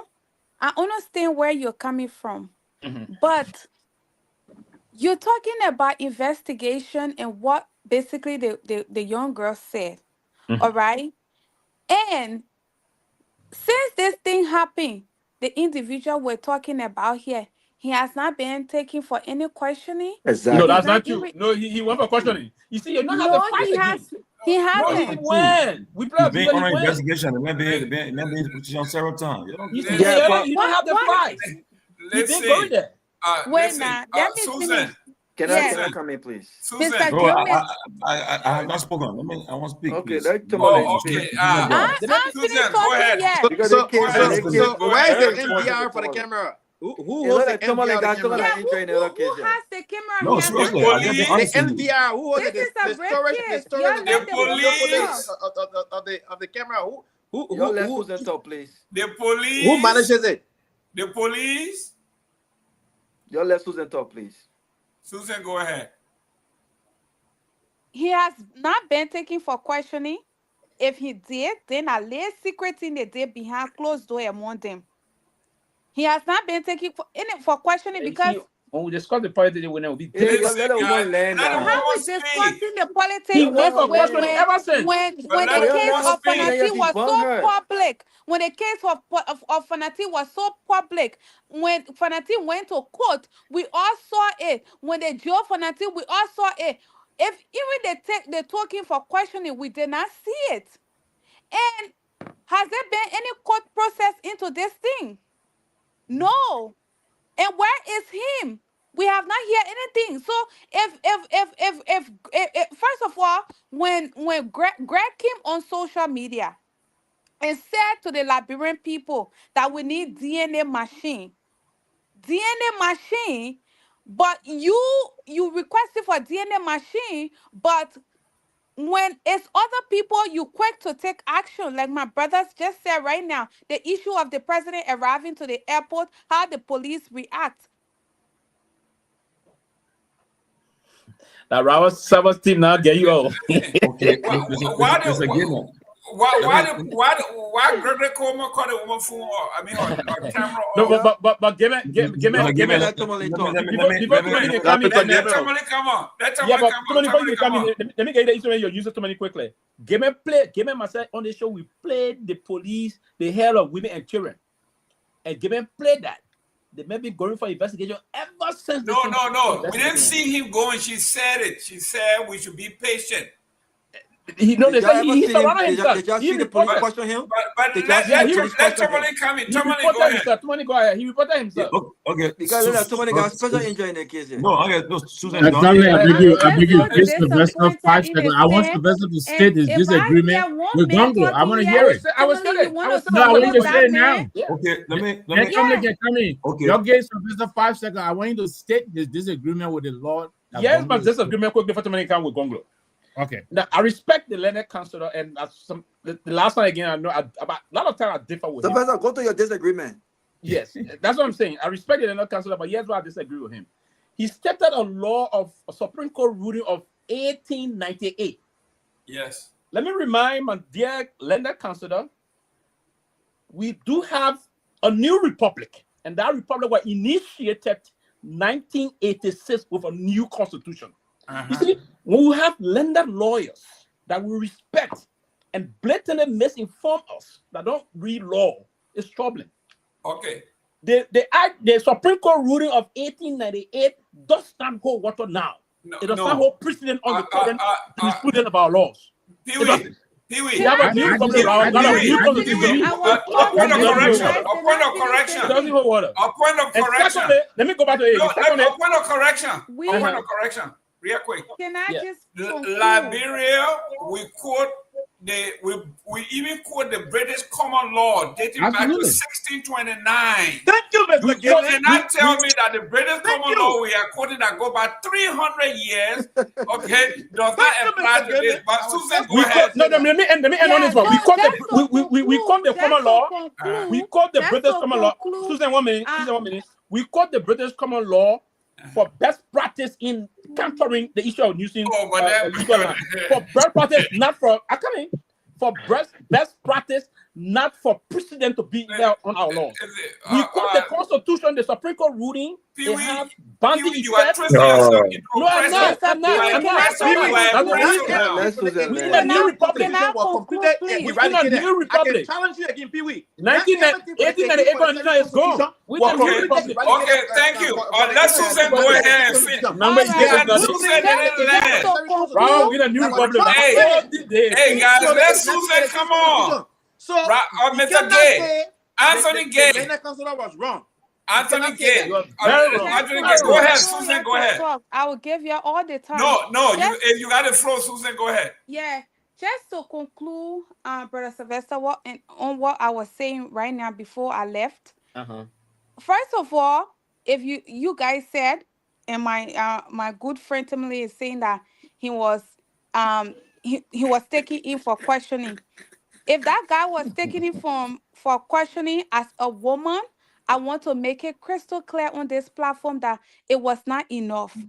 We needed to see. But Susan, did he see him? Did he see the man? Yes, that exactly. But what We did not see anything on the internet. We did not see this man answering questions. Nothing. But y'all in your little corner now, he was taking it for questioning, and it has also been alleged that he's actually out of the country. Not alleged, he is out of the country. Okay, I will just say it because I don't want to say out of the country before they say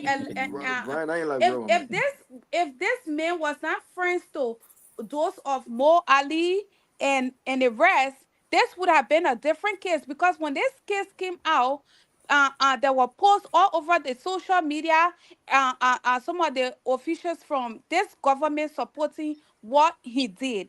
All right, and when a girl is raped, Mr. Pewee, there are so many things, especially that age. You don't know what to say at that moment because the media is coming to you. You're getting so many questions, so many backlashes.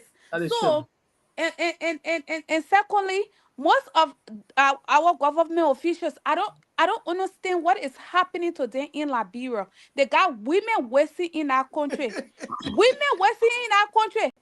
Why can you take somebody of age that you can go and have your pleasant time with? Is that part of society to be sleeping with young girls? The fact that this man is out of the country, it says a lot about this case.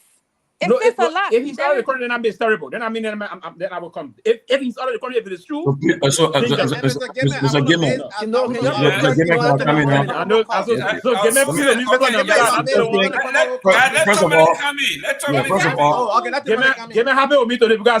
I condemn that one now.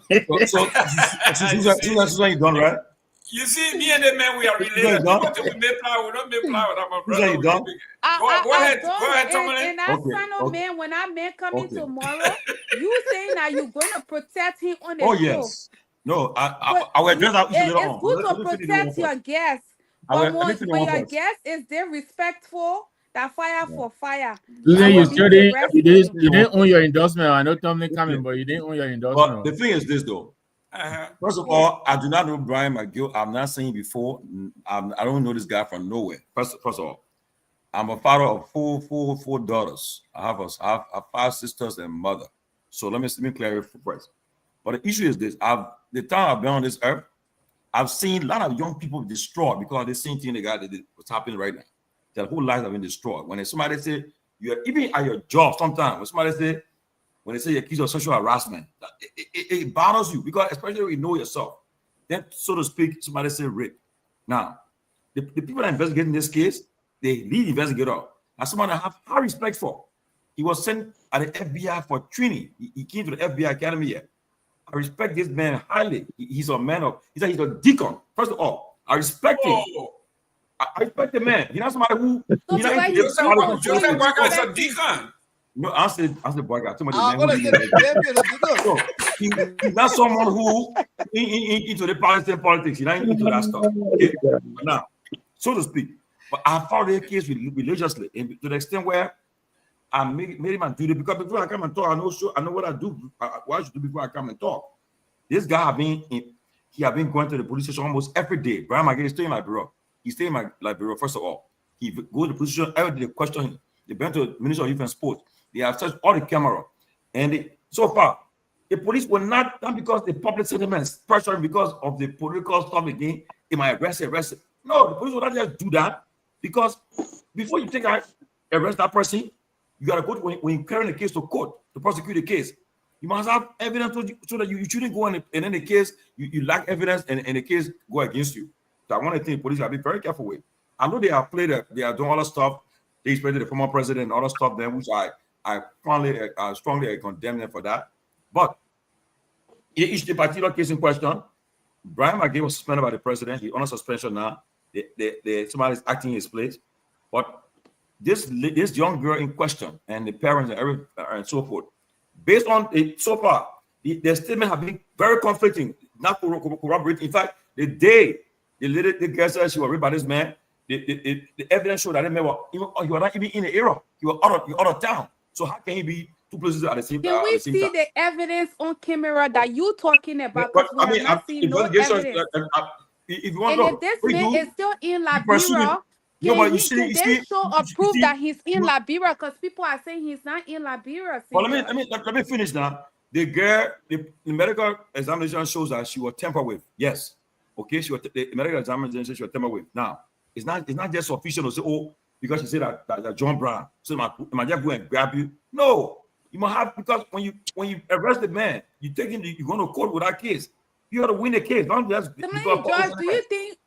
14-year-old will come out? You actually saying the girl is lying? Is that what you're saying, St. Josh? I found consent. You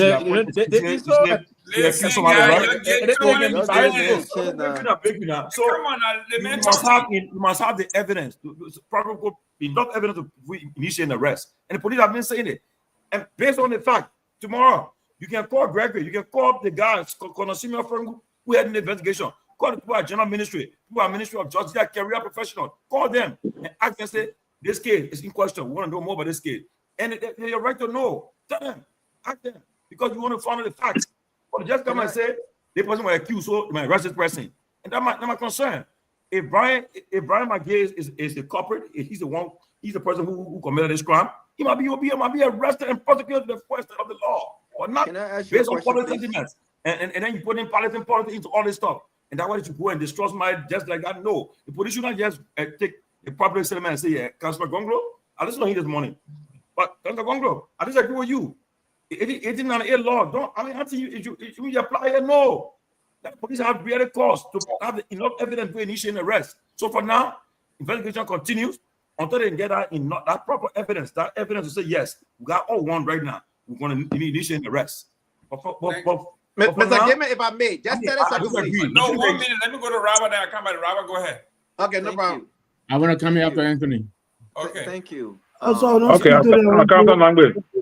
Thank you. You had your time. You were talking to. You were talking about no, your we thought you are in school. You getting ready for tomorrow class. Hey guys, my people are waiting about.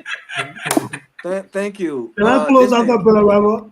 Thank you. It's you know what is this is a travesty of justice, and it breaks my heart. Robert, I give you my time too. Yeah, you can go ahead and take my time. Thank you, Mr. Nagbe. That's what I like you for.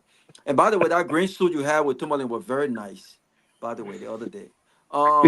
This is a travesty of justice. That, yes, I acknowledge that there are liars out there. I acknowledge that there are women, there are young, there are women and girls who have lied and hurt the character of other people. Yes, I acknowledge that.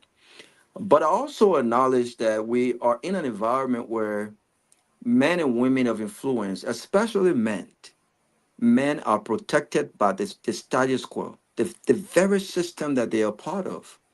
And I continue to believe deep inside of me that had this been the daughter of a very powerful figure in Liberia, had this been the daughter of someone who has some money, I can almost guarantee you that Mr. Brian would not be running free in Liberia as he is now. The reason why this has gotten to where it has gotten is because this young lady is part of the 85 to 90% of folks we call in Liberia nobodies. They are nobodies because their fathers and their mothers have nothing. They have no money. They are poor, right? They cannot afford a lawyer. And unfortunately, the government that should be protecting these young girls have failed them. I mean, let's admit the fact.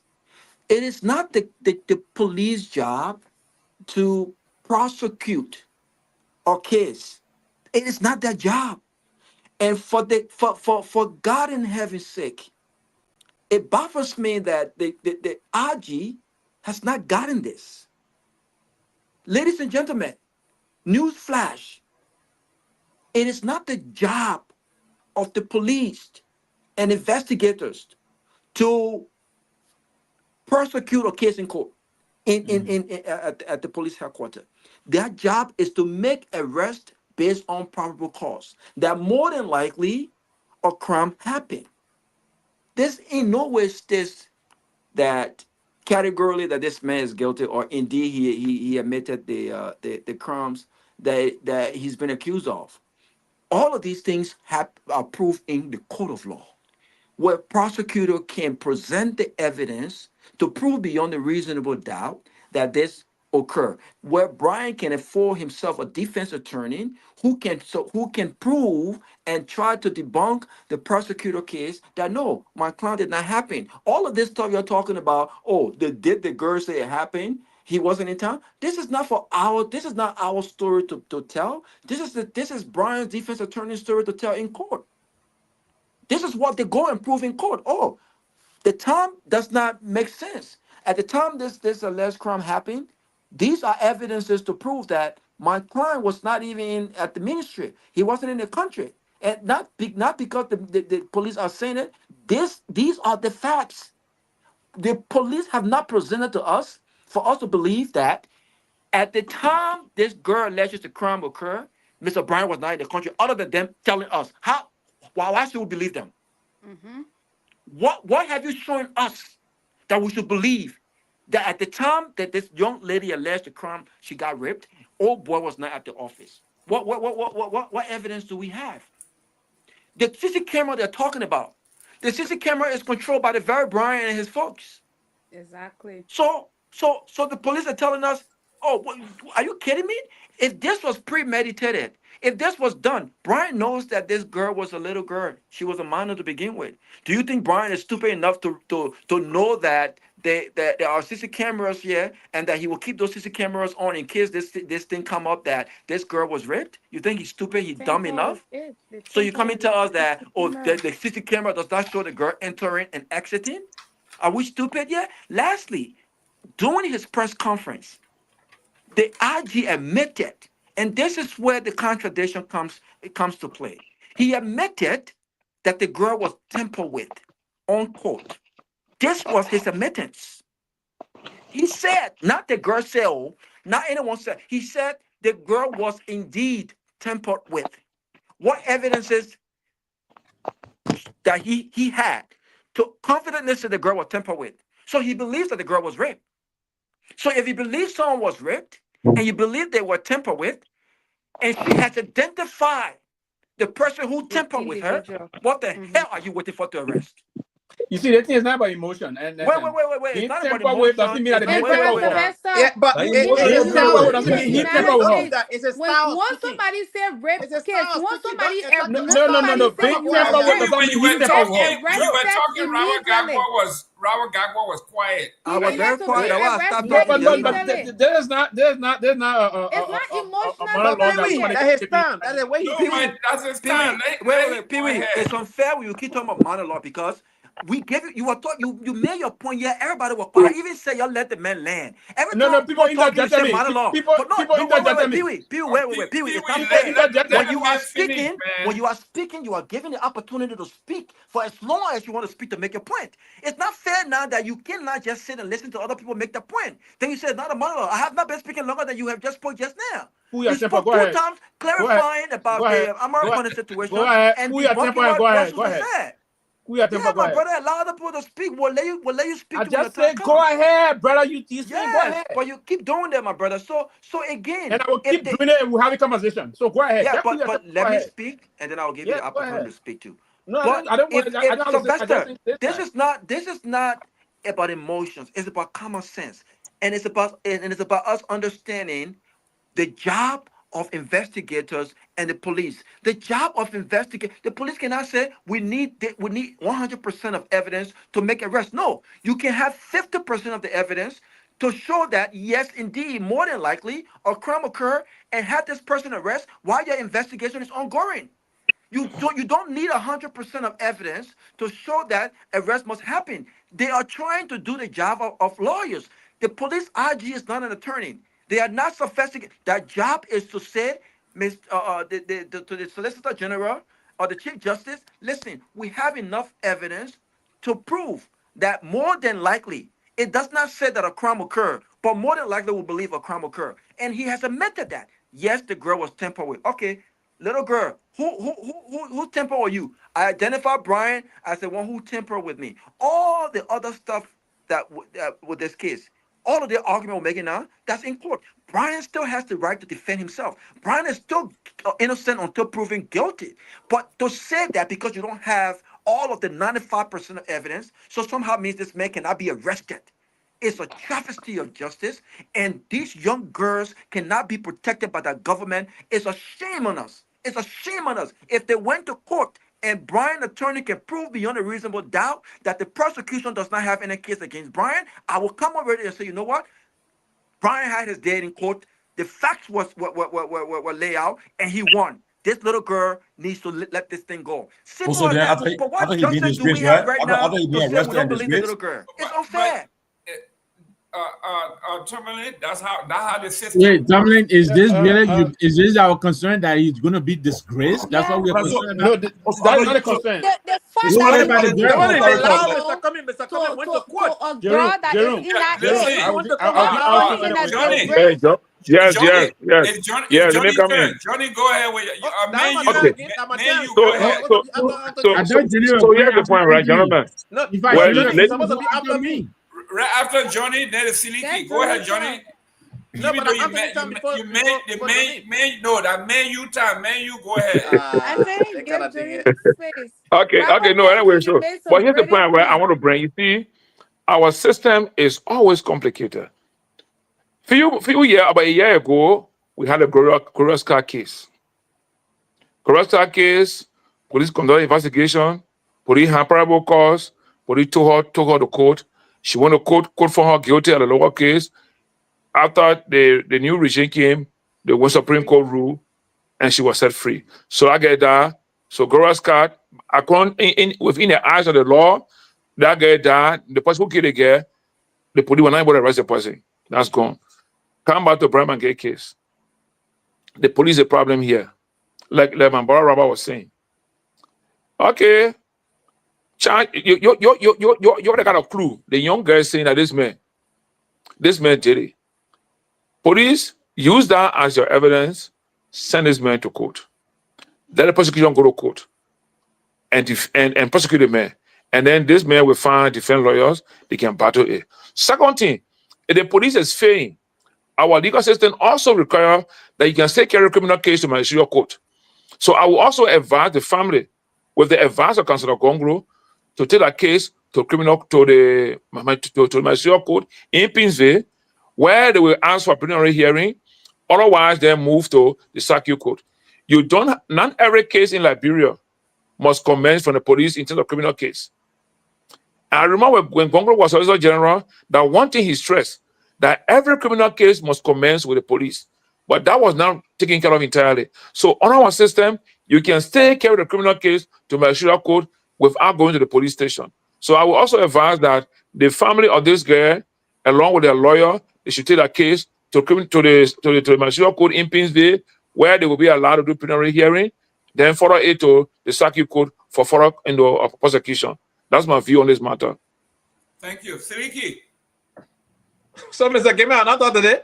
Okay, Yeah, so I'm about to close. You're not a United man. No, I mean, Mr. Gayman, you're not a you. All day today, Ben Sanvee lying me. Okay, Joseph Boyka said, "Ude, Arsenal fans should talk. You're Arsenal fan? No, you're not Arsenal fan. Seleke, I'm go ahead, a Chelsea fan like you. Why you be a Chelsea fan like this? Okay, so Arsenal man, you today. Go ahead, Seleke. first of all, I'll just do my closing and everything because it's late for my end. I thought you had gone to sleep. You took a nap, you came back again. Pewee, he up again. He up. He didn't go to sleep. This issue about the assistant minister is a very serious issue, and I just wish the government of Liberia can investigate. If he is guilty, let him be held accountable. That's not a police job. That's not a police job to determine guilt. I'm coming up, Mr. Gayman. Yeah, let me speak. I beg you, Chief. I'm not in a position to say because the public, they putting pressure out there. There you go. And putting in jail. Somebody had to bring her back on. So I will just stop there for now. But let me respond to Mr. Nagbe, real quick when you asked about, I know you try to play a good game to bring the CMC thing up, to talk about the political leader interview on OKFM and how he responded to the UP chairman allegation of wanting to collaborate with the ANC. First of all, Mr. Nagbe, you said we don't know what they did at the convention, whether they went behind the horse to talk. The media were there. There was nothing like indoor program outside of the media. That man was invited as an opposition party, and he went there. Even CMC, you guys, your turn our invitation down. So he accepted, even though they are in government, they went there. And so he said something about CMC. So even that Chairman Belete and Luther Taber, they had a closed-door meeting and they agreed to collaborate. So I don't think that is fair. But let me close on this. Jawelime Pia. Since we came on the show today, we've been talking about Daniel Sano. Jawelime Pia is the boss man of Daniel Sano. And he was on Class Reloaded last night. And he started to, throw attack on Mr. Cummings, and saying that Mr. Cummings is a dishonest man based on his stand during the 2023 second round. First of all, Jawelime Pia said Mr. Cummings should have instructed the CPP back then to support either the Unity Party or the CDC. Let me say this: the ANC or the CPP is an institution, and the decisions that we took or the ANC make is based on majority vote by the National Executive Committee. Mr. Cummings don't just stand up and instruct to the entire institution and say your go so, and because they are desperate for government positions like hey Jerome Pia, and then they will just go like that. That's not how it operates. And the issue about dishonesty, I know Jerome Pia to work in the former government doing Mr. Salif time, I think in the executive manager, I don't know, press secretary or something like that. When the UP lost the first election in 2017, Jerome Pia left the Liberia to go to the US, and seek asylum on a false story he gave the American government. He never returned back to Liberia until 2024. So how can I make come today and say this morning? That's the reality. This sneaky guy. You see, so how can a man who left his own country to go and seek asylum on a false who refer to Cummings as somebody being dishonest? Mr. Cummings took a neutral stand in the second round because the election of the 2023 first round was a fraudulent and very, very, unrealistic result that a lot of Liberians share concern about. And the ANC, and let me close on the CPP had a press conference during the second round. We listed policy agreement and guidelines that could inform the CPP decision to endorse a party. And we destined our team to engage both parties in the second round. UP refused to engage or they felt entitled.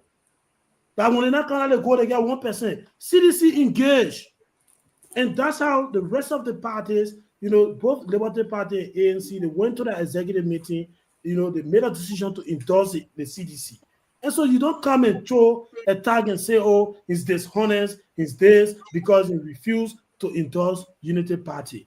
I just wanted to clear that out, and we're looking forward to Daniel Sanders tomorrow. But trust me, it's going to be insultive tomorrow because that's the only thing you can do. So you call my name. You call my name directly. Let me respond quickly. Yeah, go ahead. Let me say this. Luther Tapet is the chairman of the Nagbe, I got a double. So yes. I don't know how you invited him as opposition. I don't understand that. He's an opposition to us. To us. Okay. We are up. Listen up. Luther Tapet is an opposition to CMC. Right. UP is an opposition to CMC. UP is an opposition to the CDC, and they are also opposition to the ANC. We send invitation to all political parties in the country. UCMC refused to attend our program. Luther Tapet came and attend, and you accuse me of going beyond door. Can you send a copy? Can you please supply a copy? Listen, Seleke, can you please supply us a copy of that invitation? Gayman, can I? I'll add the convention committee. Okay, let me welcome our second lady here. Are we going to Listen, guys, you keep quiet. The second queen here. Go ahead. Tell me, welcome. I haven't learned it yet. Look, I'll be quick. I think what Tomalin and Pewee are confusing here is, look, we are confusing arrest with conviction. Thank you. Conviction, you go to trial, you bring all the evidence, all of that. That's different. Yes. What has transpired, given the evidence, the medical report and all of that, is what Gongloe is saying that this guy should be in detention now. What evidence? What evidence on Nagbe? What evidence? Just because they put it on guest with me. Tomorrow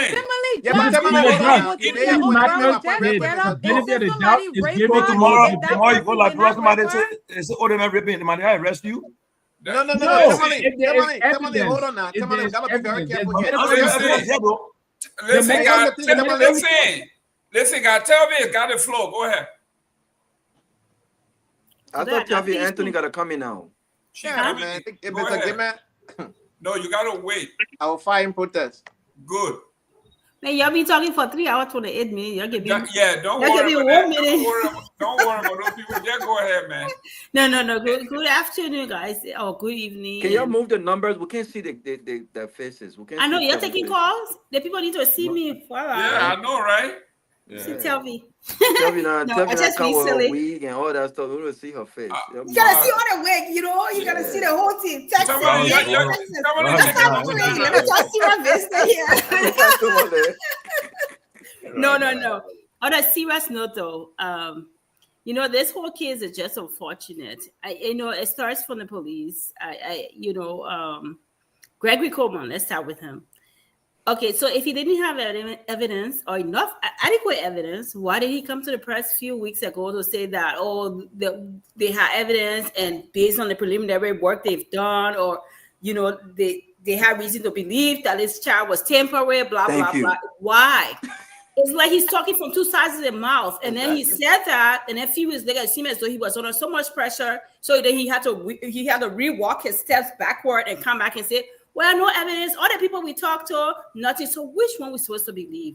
And I made a post a few weeks ago. At the end of the day, it's the victim that suffer as well as their family. Because these people, somebody already, harm you, and you think that the system will be there to give you at least some sort of relief. There's no amount of whatever put somebody in jail that can replace you being that harm, that lifetime harm. But at least you can feel comfortable to know that, okay, the person that harming, they're going to jail, or, whatever, they're going to pay restitution, or they're going to be in jail for whatever. But you come back, and it starts from the police. So I understand what Mr. Gongloe is saying, and he's a lawyer. I don't know, much about law. But if the police not saying nothing, I'm just afraid that even if you go to a smaller court, it's going to go right back to the police.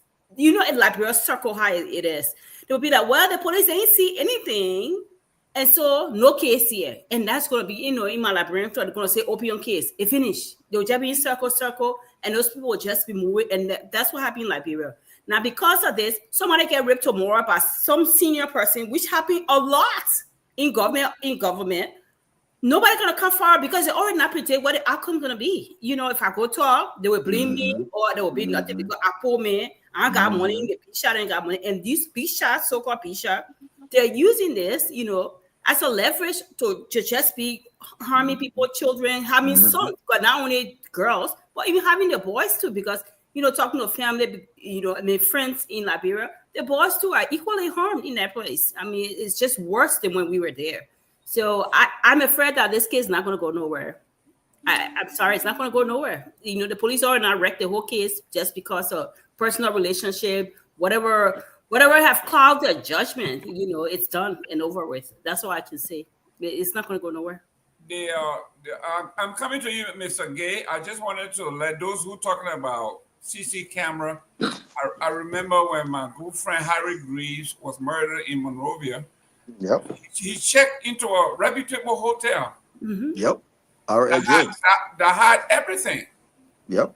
Only to be told that the CCTV camera was not working. Mm-hmm. It has no evidence, so they didn't know what happened when he entered the order. People saw him with it. People physically see him. He seen having a good time there, but the CCTV camera for some reason disappeared. Oh, Mr. Gayman, besides them tampering with the evidence there with the CC camera, the people internet not stable over there. So the camera is not constantly running and backing up like here. I heard about a situation a few weeks, last year, that somebody wanted evidence for a particular hotel because somebody harmed their relative. And the hotel said they can only give them evidence for 2 months back. And this thing happened months back. I was like, are you kidding me? My camera can go forever. Forever. If I they were need to pay for cloud space. What are we always talking about here? the money. And not only that, Once the person with evidence is against, once that person go out there to give money, even if they delete the content. Listen, Gay. Even if they delete the can content. you talk so I can conclude and leave, please? Just talk so I can conclude and leave. I beg you, Papa. I need to join some type of important meeting right now. Is that okay, Mr. Gayman? Listen, the queen got to go. She got a meeting. Go ahead. The endorsement meeting? She had So I just want to conclude by saying this, right? First of all, I want to make this really clear to everybody on this show that I believe that young girl, 14, there is no way a 14-year-old would just get up out of the blue moon where she had not had any type of connection with you or any type of conversation with you or anything, and just get up, timidly judge, and say, oh, this person raped me. So first of all, I believe her. Secondly, the system in Liberia is messed up. I think about last year, the same thing happened with Jessica story, the story of Jessica, where that white man almost murdered that young girl. The evidence were all over on the internet. We advocated against it. I was one person. We went out there, we protest, we did a whole lot of stuff. What happened? Joseph Waka government released that man, even though the evidence was so raw. They went there, they did whatever they could, they released that man. I was and tonight to hear you sing Tomalin Josh and my brother Pewee, you said you have 3 daughters. To hear you saying what you said tonight, I'm quite disappointed. There is no way a girl, little girl like that will get up and say things to anybody once you do not have any type of connection with that person. And the reason why sometimes you see the victim do not come forth and express themselves or say things the way they're supposed to say it is because of these things that you guys are saying tonight. The stuff that you guys are saying tonight. You as a father, I am disappointed in you tonight. So thank you. I will be back on the show tomorrow.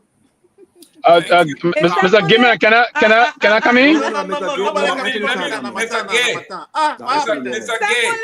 Secondly, Sarah is the first queen on their show. I'm the second queen, and whoever coming is the third queen. Okay, we lining it up now. I'm not even queen on your show. I just queen Savina period everywhere. So, Mr. Gayman, let me make my point now. I can't be every platform. Mr. Gay, real quick before you make your point, and tell me, I want you to address this real quick before Gay come in.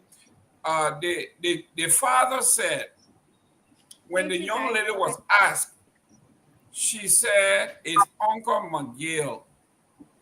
And not only was it Uncle McGill, but the father said Uncle McGill met with the family privately to settle the thing. Yes. So if all of these people are saying, and yet, like the people say, you cry more than the bereaved. This man had gone try to settle this behind closed doors. Yes. No. Yep. And the relationship this man had with the little girl, right? Yes. You're bringing too much sentiments to the problem. Sentiments too much in it. The girl father is in the employ of Mr. McGill. Right. So he frequent the family and they call him Uncle McGill. The girl said, Uncle did this to me. Yes. Man, how much more can this do? Tell me, go there, then Mr. Gay. Yeah, I understand that part of, and I agree, it's very hard for a child to lie on an adult, especially in situations like that, So I understand. I believe what she's saying. Let me just say that. I don't think she's lying on him. But again, that family pressure, that my uncle, that my auntie, that whole thing, whether we raise the children to call everybody uncle, everybody auntie.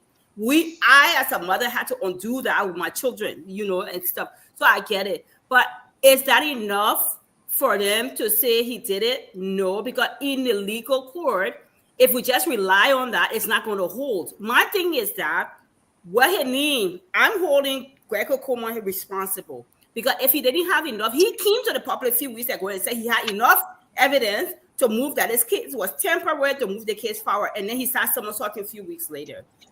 If it was just what the girl said, uncle did this to me, uncle did this to me, you and I, we are educated people, that won't hold in the court because the judge will want to see more than he said, I said this. Yeah, but what's up with the family meeting, though, that he met with the family to settle? Well, those things happen too. But the judge will consider that, but the judge the focus is this child. I even in America here, I've been witnessing the case like this. So I understand the whole process is beyond what the child say. They have to see evidence. There are other things they have to go through. My thing is that Seleke Kromah is a trained officer. If he didn't have enough information, then he should not have opened his big mouth and come and say, we have enough information to prosecute, and I'm paraphrasing here, to move the kid was tampered with and blah, blah, blah.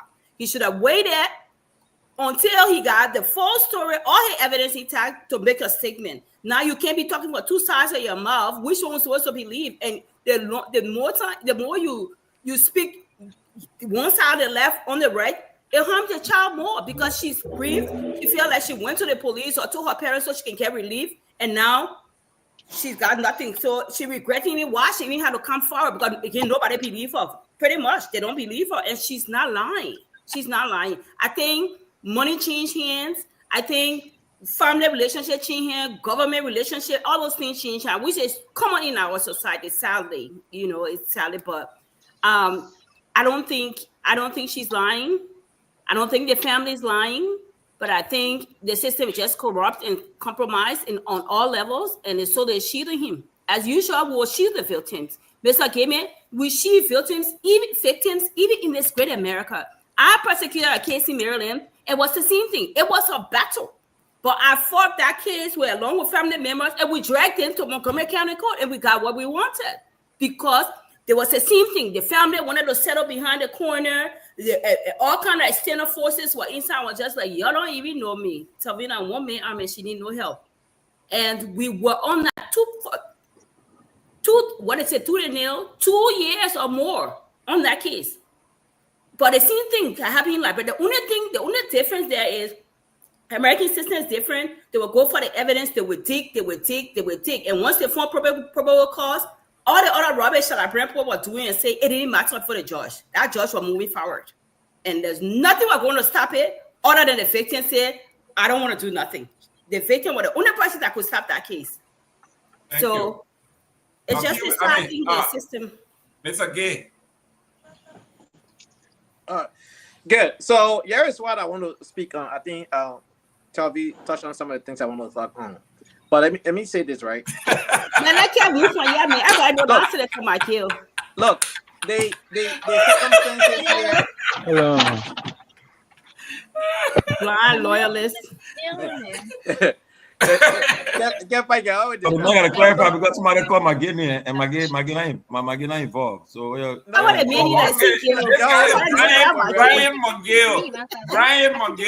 McGill. What can I McGill? Give me the sugar. From Bassa. Yeah, someone got to close. That man go ahead with a point. That was someone close over and leave. Probable cause is to believe that a crime was committed. The reason to believe that a crime was committed. What is a probable cause? The little girl, who is the victim, was examined, and it was determined that yes, indeed, she was tampered with. That's a problem. You understand? I'm not a lawyer. You understand? So that has been established. Once it is a rape case, it becomes the responsibility of the state, not the police. It is so who's the police? Arm of the judicial system now should pick up this case, not the police. All the police need to do is to establish probable cause. Was there probable cause? Yes. The young lady was tampered with. Yeah, we have to agree. Okay. Full stop. She was tampered with, and the police have to turn over the case to the court. It's not the police place to do investigation. Whether or not Brian McGill committed a crime, that's not the police place. You are in error. Not the police place. The police have to identify if there are probable cause, because once it is a rape, it becomes the state issue. You committed a crime against the state. It's the state prosecutor now supposed to pick up this case. That's why rape is a non-bailable offense in Liberia. That's how serious it is. So when I hear, the police doing investigation, they don't have the forensic, equipment to do X, Y, and Z. It is not your place. It is not your place, police, to do all those things. Sometimes. Because we have this kind of misstep It is in the this police. process, You cannot do that. that is the reason why we are here what we are. Tomalin and the rest of the team on this platform, y'all please invite a criminal professional in this country to come on the show so they can let us know how things are done. Because some of the laws that are in Liberia came from here. So now police can prosecute people. Police only there to enforce that to make an arrest when there is a probable cause. Once you establish a probable cause, that they call business now. It's not Garguah common place to do investigation whether or not Brian McGill is guilty before you go to court. The law does not work that way. Brian McGill It is allegedly, let me say it that way, allegedly have been accused of rape. He is presumptive innocent until proven guilty beyond reasonable doubt. He has a right to a counsel to represent him. If he cannot afford one, the state will provide a public defender for him. You understand? So, the court proceedings start from that point, and so on and so forth. If the state cannot present a credible evidence beyond reasonable doubt to convict him, he walk free. Does that mean it needs for? No. Mr. Cummings was falsely accused. Guess what? He didn't say, "Oh, I don't believe the system." He hired a lawyer. He went to court. He went through everything, and it came out. They threw out the case out of court. Look, we should stop vilifying the victims in the country. We should stop that. There's a serious psychological effect with these things. And many young people, most of the government officials in Liberia have taken advantage of many young girls in our country. From my own district number 2. And boys too. Former Representative Mariah Willie. Former Representative Mariah, that's why he did not seek re-election. The girl was 12 years old when he did it. She gave birth when she was 13. Gesson Jeru sent people to Grand Nigeria. They shit at that man. And they send the little girl to Africa Coast. In some kind of place to go high up. Folks, this is not a new case. This effect, of shooting big shots in Liberia, we got to stop it. So, I am not saying Brian Magere is guilty. I am just saying it is not the place of the police to do any form of investigation. It is the responsibility of the state prosecutor because this crime is committed against the state. Oh, he's part of the state now. Come on. So, no, but there's a separation there. The police report to the executive, the judiciary report to the prosecutor report to the judiciary. But he has to compile the evidence to move it forward for the judge to prosecute. The point I'm making here was their probable cause. The first step, Seleke Kromah have confirmed there was a probable cause. Yes. At that point, Seleke Kromah need to change. He should have moved the case forward. I totally agree with that part. Yeah, he should have moved the case forward. I rest my case. Johnny, can I come in, Mr. Gayman? I'm here. I'm coming, Pewee. Johnny, the lady in Liberia, let him make it close. Go ahead, Johnny. So my closing comment is I want to provide my brother Gay from Zulu Whiskey about the system. The criminal justice system commences with the police. All prosecutors at the level of the district, the county, work along with the police to do evidence collection. So if the police does not have evidence, the prosecutor cannot go find any evidence on their own. The records are there in Liberia. The most recent high-profile case we have was the Garguah case, Garguah Scott case. So the police always involved. But what I also say is that the family can take up lawyer to file a criminal case at the magisterial court if the police is not taking the case forward. That's how you put the pressure. Magisterial court, we have a lawyer to go and say, look, we have the criminal event, the criminal thing occur. They cannot pass judgment in at that level of the magisterial court, but they can do preliminary hearing and then forward the case to the circuit level. They have that option if the police is not doing their part to move the case forward. But again, the police is the one that dropped the case ever since in the way they've been responding to criminal issues since in the last 18 years of Liberia, since 2005.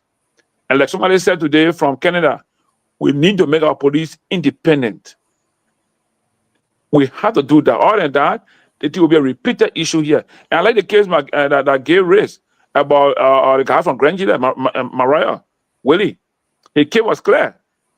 They had to take that guy to Grand Nigeria. And he said they did a lot of things in Grand Nigeria to cover our case up. And we cannot keep always covering people that are committing crimes against the population, especially those that are poor, that don't have the means. But again, the police has to be given total independence to work for the people of Liberia, not to work for those that are in power. So thank you, Mr. Gayman, for having a nice show. Let's try tomorrow to be on the show and we'll try to make our contribution. No, man, Thank you, don't go everybody. ahead. Don't go ahead. Mine about to put my son picture up. Don't Pewee, go I ahead, know you Johnny. driving it close, real Don't quick. go ahead. Yeah, Mine, go ahead. Jason Keep your Jerry eye shoot on the the case. road. I said Jason Jerry tried to investigate the case and they shoot it Listen, again. guys, Somebody let say I the said man Jason Jerry. close. Let's But we sing the man. celebrate. Let's see the man some birthday song, man, please. Oh, yeah, some Thank birthday. you, Chief. Let Pewee close because you driving. That's one call. How old is let's he? go. Someone who can sing, let's go. Happy Happy birthday birthday to to you. you. Cha cha cha. Happy Happy birthday. birthday to you. Happy birthday, Mr. Whitney. Happy Happy birthday. birthday. Thank you very much, Happy Happy birthday. Want to wish you birthday, God blessing, and wish you all the best. May you grow healthy and be well and be a blessing to your family. Mr. Nagbe and Mrs. Nagbe, want to say happy birthday to your son and we wish you guys all the best. Thank you very much, Chief. Thank you. Thank you, Chief. Appreciate that. Thank you very much. How old is your son? You see that big CMC I'm about to date you now. I'd rather date you if I say that. No, don't say it. He's coming into his mid-30s. Okay. Yeah. Pewee. Yeah. But thank you very much, TC. Appreciate it. Thank you so much. Let Pewee close, guys. He drive. Pewee, keep your eye on the road, my man. It's dark over there. I think you can hear us. Yeah. You're muted. Jerome, I will join. I'm on. I'm trying to park. I'm just driving my driveway. So just let somebody know. Oh, okay. Let me. Mr. Gay, you want to close? Oh, yeah, close it good. Yeah, Anthony Gay. Yeah, I want to close. I'll try to choose something that when you come in. Let me get close with our camera. The man trying to eat something, he's here eating. Oh, yeah, go ahead. All right, let me get close with our camera. I'm chewing. Nice show. I'll be, looking forward to have a discussion tomorrow and ask all the necessary questions to the Deputy Information Minister. But I want to say kudos to my political leader, Sir Alexander Benedict Cummings, for elevating the national conversation, for telling the Liberian people that $150 is not a living wage, that $300 to $400 should be the living wage that will create the middle class of Liberia. Imagine the president signed 2 national budgets in which $11.8 million were allocated to letting somebody have a background. Yeah. Somebody have a background. Can you mute yourself, please? Yeah, You can mute yourself. Yeah, go ahead, Gay. Don't listen. Go ahead. Yeah, so paying a police officer, teacher, healthcare worker $150 as a monthly salary is not enough. It's not a living wage. You cannot feed your family with $150. So Mr. Cummings, I spoke about that and talked about, giving those people $300 to $400 at least so they can be able to sustain themselves. And this is targeting about 25 to 30,000 people. That includes the police officer, the healthcare worker, the civil servants in Liberia, teachers. I mean, this will stimulate the macroeconomy of Liberia and create, other opportunities for Liberians. And the living condition will improve. This has nothing to do with partisanship. All Liberians should embrace this. We should all hope that we have a leader that will focus on the people instead of taking $11.8 million, giving it to lawmaker, quote-unquote, legislative projects. President Bouaka signed that in 2024. He also signed that in 2025. But yet they will say they don't have money to do other things.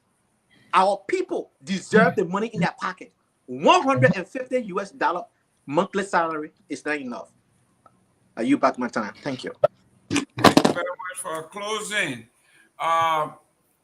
Pewee, you on here twice? Somebody impersonating you, Pewee. He's there twice. He just to close one browser. I can't go if he's not ready. No. Pewee, somebody impersonating you. Somebody from Nigeria trying to impersonate you. Yeah. How did that happen? There you go. Yeah, you see, I listen to my dear brother Gay sometimes. You get like, somebody try to learn something, they try to practice it. They let you say, right? He's seeing the thing, he say, oh, they throw 8 point this, the wage and the minimum wage, living wage. So he's struggling telling us that he don't even know the difference between minimum wage and living wage. So we have the first information. Say the man said he will give $400 and he get this asking the question. So, but sometimes it's good to really understand. And if the ANC folks will not catch the reality as to what the politics is and the concept about how we intend to go about some of these things, I would not be surprised if the 1% will have to tend to 0.something% moving forward. But we have to be very basically focused. Imagine the man sat here and he said it with confidence just now that the police, the justice rape issue is a state issue, not a police issue. We have honestly, with no inclination that the justice system will begin with the police. The state is the police. He doesn't even understand that the police is not the state. And that's the kind of way you will proudly say it energetically with all of that exuberance in that authoritative tone. Listen, we have to be mindful, and that's one of the reasons why we call folks to come to understand the concept of our bureaucracy. Because if you want to speak authoritatively and in that stand, say things that you really don't have concept about, understanding of, it's dangerous. The police, our criminal justice system is very clear in the Republic of Liberia. The line of investigative process will begin with the police, and that's one of the reasons he said the police will have to report to the Ministry of Justice. And all of the paramilitary institutions in the country do. That's the reason why they report to the Attorney General. Because the police will have to do the first stand of investigation. And in doing that, there's some collaboration with the Ministry of Justice, via even in Monserrate, via the County Attorney Office in Monserrate, or the Chief Prosecution Office of the Ministry of Justice, which of course is the Solicitor General. They will have to liaise to see for reason. Now, I've seen other people moving to this. I know this is very critical, Gayman. This is a stand that if you told you that man, for people would take you to be that you insensitive. It is not about being insensitive. No. We've all have pushed this with time past. And it's a nature that if you don't take time how you want to discuss it, other people will push you to say, hey, this guy is insensitive, the man is being abused, and he's trying to do this and trying to do that. My position here is that the police director didn't say to us there's probable cause to arrest. That's all people have said that it's not true. I listened to Tavi also saying that it's not true. The police director didn't say there's probable cause to arrest. He said there's the medical report. Even the head of the Women and Children Division said that. The medical report from the hospital said the girl was tampered with, and they agree with that. Now, for the girl to be tampered, but who? The hard question the police is asking now, who tampered with this girl? And the police is saying, we cannot just jump to say this is the man that is tampered with this girl because the girl said this. We have to investigate. But the examination report from the hospital said, yes, she was tampered with. Nobody denied that. But the point is that what we're trying to push here is trying to not even do this, to listen to what the police is saying so that we have the right pricing and nail the person and send the person to court. The head of the Women and Children Division stated that he been going for investigation and there are critical investigation ongoing. The Sex and Forensic Division of the Ministry of Justice is also in collaboration with the police linking to do this investigation in this line. So a lot of things to try to do. From the forensic side of things, the security perspective in terms of the interrogative mechanism they deploy, they came to realize from that there's some contradiction in what the guy said. The police is saying because of this contradiction, it's not sufficient to charge. They have not ruled him off the hook. He's not yet off the hook. So what we're saying, give the police some time to move with this issue. The police is going there. If the police see reason, they left with the police. But I would say to the police, it is a public emergency. And that's one of the reasons why the police were reneging on updating the public so that you allow the public to go and speculate wrongly. The process about collecting information, evidence-based material, this is about the material cost of the case. The police will not act if the Attorney General Office or the County Attorney Office of Monserrate don't collaborate to see how they look at the facts. Now, the reason why the police is I don't want to say is still walking this case is that they want to ensure that if they will move this case to court, there will be the material evidence. Johnny struck a point that I will do agree with 100% here. The recent case, the Gora Mususkat versus the government of the Republic of Liberia. That's a landmark case, the Lit Shadow Musu case. That was a basic landmark case. Evidence gathering and the charging Sunday. How will you just go and someone is alleged to have been killed in a house? According to the news, someone burst into the house. And then the police move poof, and say, okay, we're charging everybody in their house with murder. What is it? To establish murder, it has to be an intent established to say somebody murder. Were the police inclined at the time, Jerome, to say conspiracy to murder? Would there have been a way that they could justify even the highest court for the higher court to say, yeah, this material, the weight of evidence makes some sense here? But when you charge with murder, when you cannot prove that those people in the house case Shadow Musu. So you see, those that are on the bench, most of them are law professors. So if the evidence if the weight of evidence is not that strong, and you push the intent to establish to commit this act, it's a difficult thing. And that's one of the reasons why today the former Chief Justice is free. The Supreme Court said, hey, the entire case as the level of the charge, and you didn't exhibit that people committed murder. You can't charge people with murder when you didn't see them, you didn't show nothing shown. That's the same thing the police is now saying. So the new Minister of Justice is saying, hey, can we go to court? Yes, it's possible we can go to court. Do you want us to go to court for the chances to elect? Someone said before the SBI, I was just researching the last time, 98% of those the SBI will nil. If they want to court, 98% chance the FBI will win the case. The government can win the case. And that's why they can hunt you for a period of time. So what I'm saying, Jerome, quickly, I will end here. It is not about sentiments. I understand people will bring sentiments to bear. I know it is emotional. There's a lot of emotional attachment to these things. But what I'm just saying is that I will wait for the police to come out with a report. I will not bash the police. I will not unnecessarily lambast the police for the police to come out with a thoroughly arranged report in the need of someone going to jail when the evidence. Now you spoke quickly, Jeremy, about the father going. About the father going. The father said he got recording. If the father showed that thing he said today, that he got recording, play the recording that they making. He got a recording. Give the recording to the police. That's what the police officers saying now. They asking him now.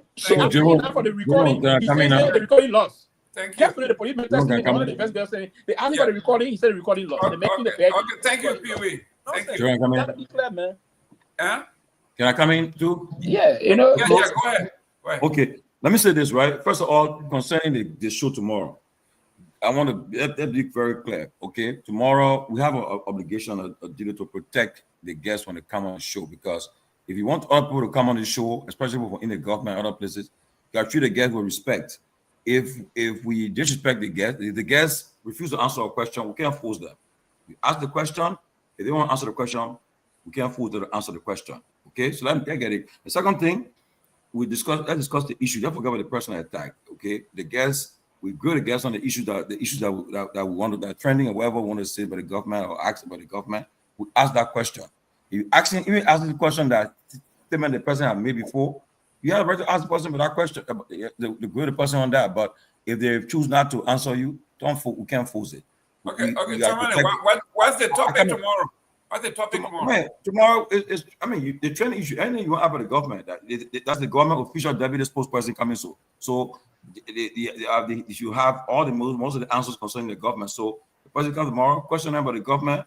The question about the government, you can ask that question. But if they choose not to answer the question, we can't force them, and we can't go into battle with them. When we do that, nobody want to come on the platform. They say our platform is small, so let try to protect a small platform instead of being put out to come on the platform. Because now the government officials, if they come to the come on closing argument, welcome them. Not mean we're coming down or succumb to them. No, we engage them, but let us show them respect and engage them respectfully.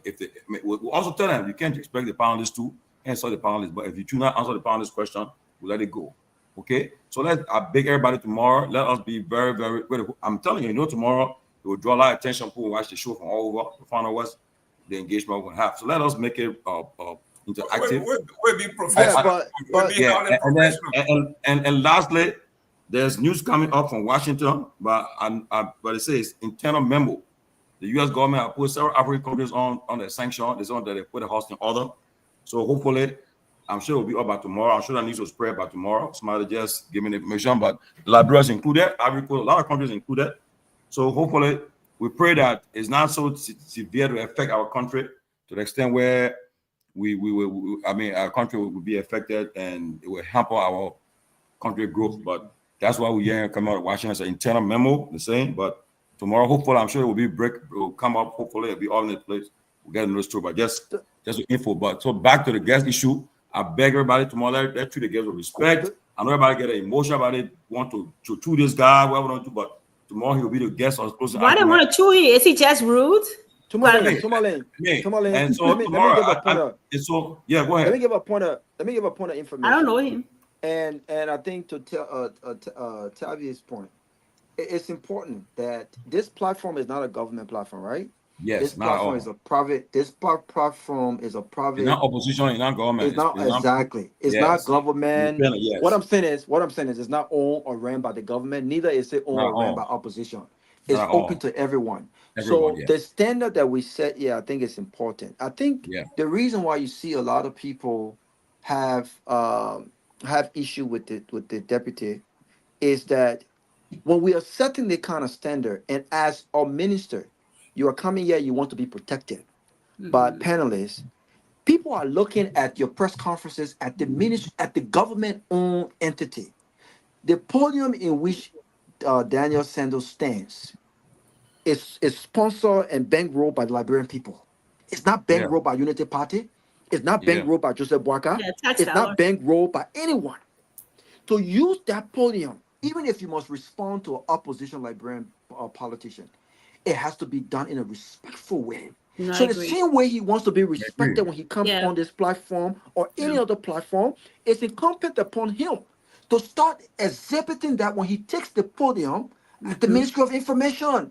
No, exactly. If you want to respond to it, can you imagine the minister talking about the height of opposition leader? That does not show respect. Oh, really? It's disrespectful. Wow. So you can't Yeah, make but when it this comes kind to of politics, Robert, people throw jab though. No, Mr. Dad. What I'm saying is people don't. I'm not saying people don't throw jab.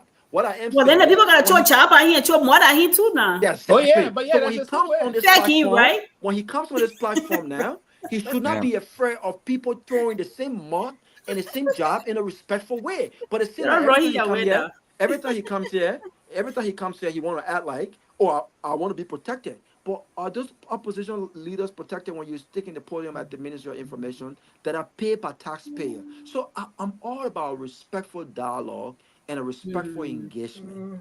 But all I'm saying is the tone that he says, he must be careful with the tone that he says. That tone must be respectful as well. Because you can't come on a show after using government-run entity to insult opposition leader only because they criticize your government. Look, you can disagree with communists, you can disagree with CMC leader all day, but I think there's a professional way in which you can do that. I've never seen the White House have press conferences where they're talking about the height and the physical structure of opposition leader. The governor might go below the belt. No, but you gotta focus on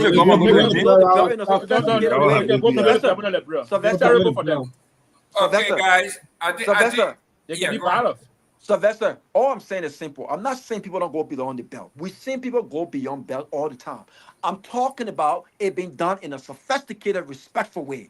The reason why Donald Sanders does not have that is because he does not have the intellectual power to respond in a respectful and intellectual way. No, exactly. That's what I'm saying. You can still go below the belt, but use your intellect and respond in a respectful and intellectual way, because that podium is about intellectualism. It's about how you respond to the issues. There are many ways you can respond to the issues. He could have used an opportunity to tell us how or what has changed since the government took over. Comey said nothing changed. Okay, so now if I respond to the comments, I'm going to say, listen, I'm not going to focus on what Comey said, but let me focus on the facts. We speak the facts. Here are the things that have changed. They had a whole weekend to talk about these issues that have changed rather than talking about the man height. If you don't agree that things have changed, tell us what has changed. The fact is, we can engage him on those things, but I think when it comes to politics, and you criticizing one government, the other government can return a heavy punch. It may sound insulting to us, but the other government, the other person could throw. He's the spokesman,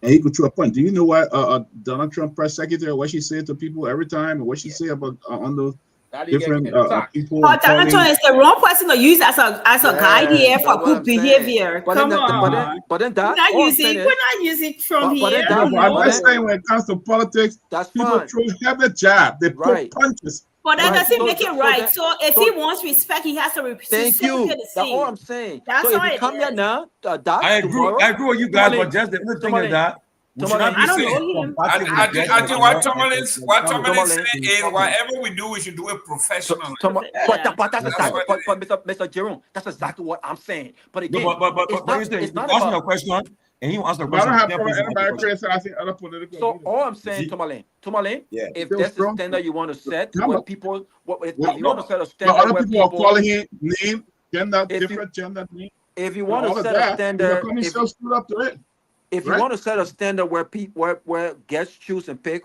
who's a panelist question to answer and not, I'm okay with that. No. Dennis Senator can say, I'm not answering Robert's question. Robert, if someone don't answer the question, we can't force them. He can say no comment, but he can't insult the panelists too now.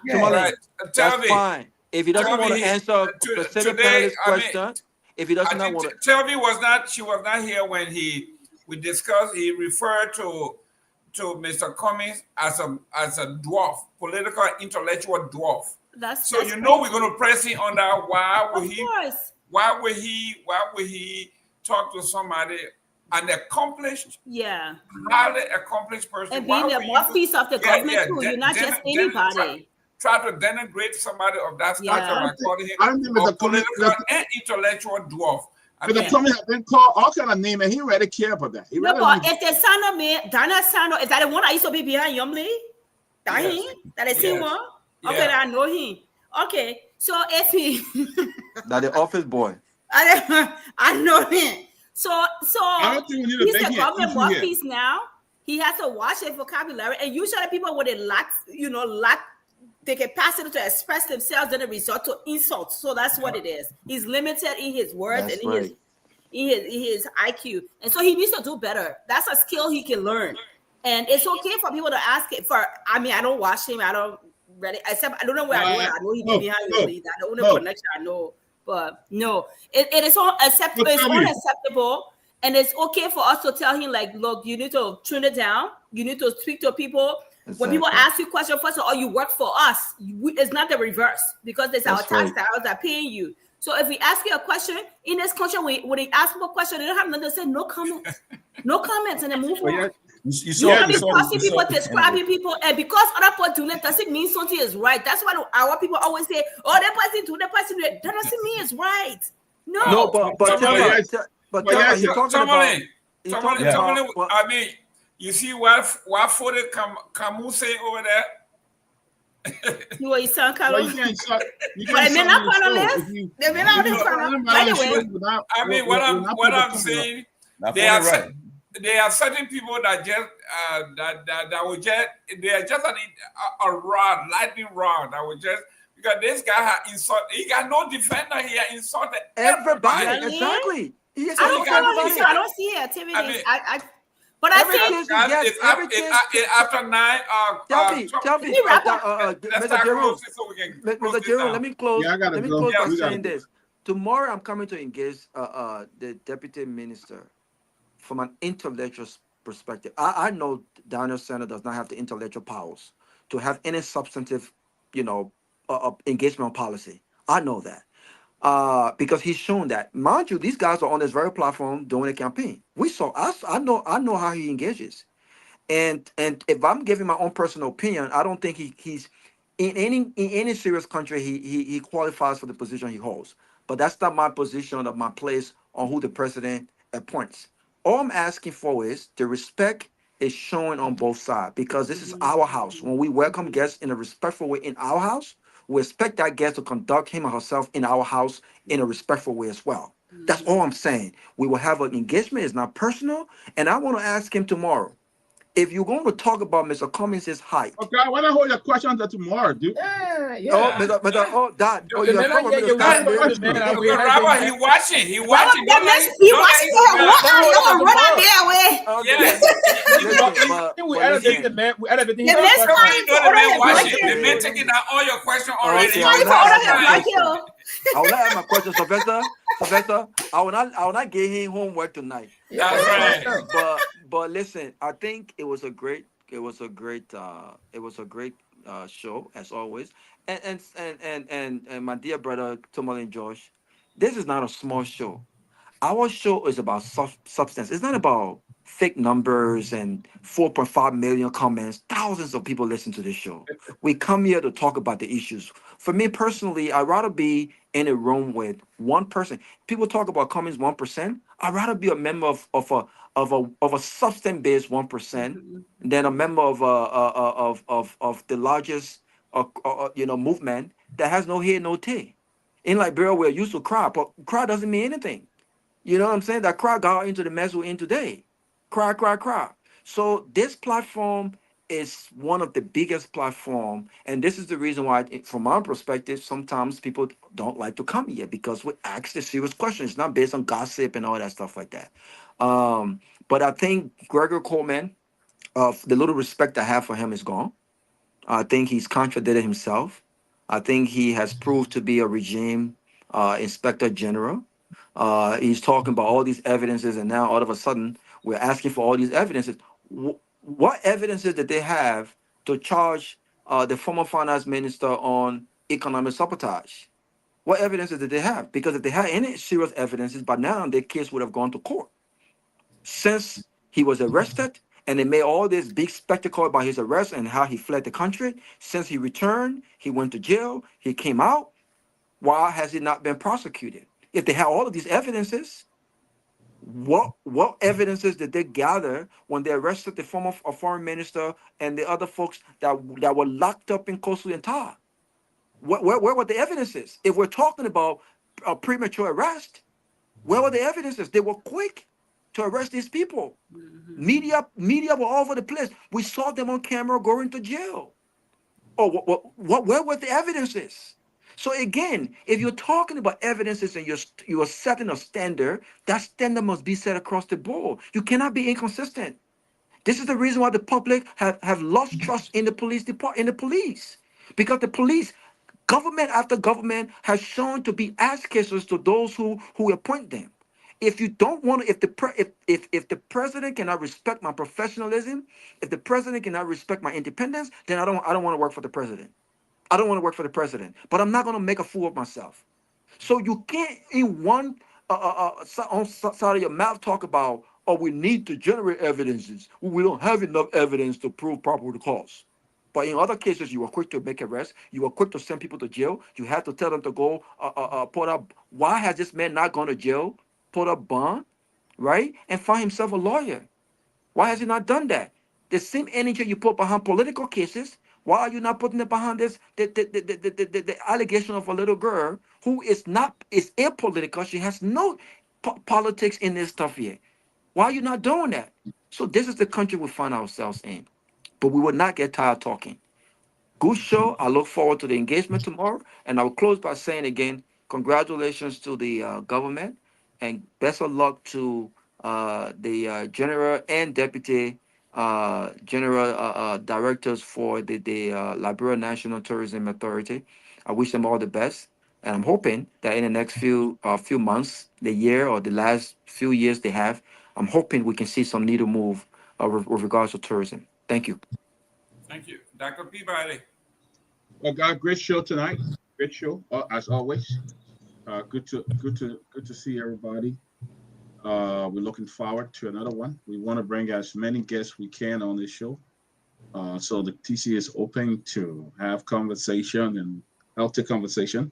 So we're looking forward to the minister tomorrow. Hopefully others will join us and come on. But again, God, thank you. Good to see everybody. Tell V, you missing, man. What's up? We got to catch up. Missy, actually, we got long to catch up on. Who wants to catch up on? And good news for Liberia football, right? Our FIFA appointed our LFA president as deputy chairman of the FIFA Olympics Committee for the World Cup 2025-22. So let's give kudos to Mustafa Raji. Yeah, but yesterday I was here. I had a particular story, and the new coach that coming from Serbia, and the question was, Tomalin George, does it matter what kind of coach you have when you don't have the talent and the resources? But you already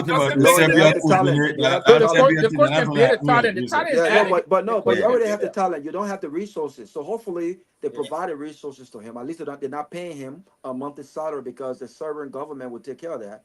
But at least now that budget is off the government back. We have the talent.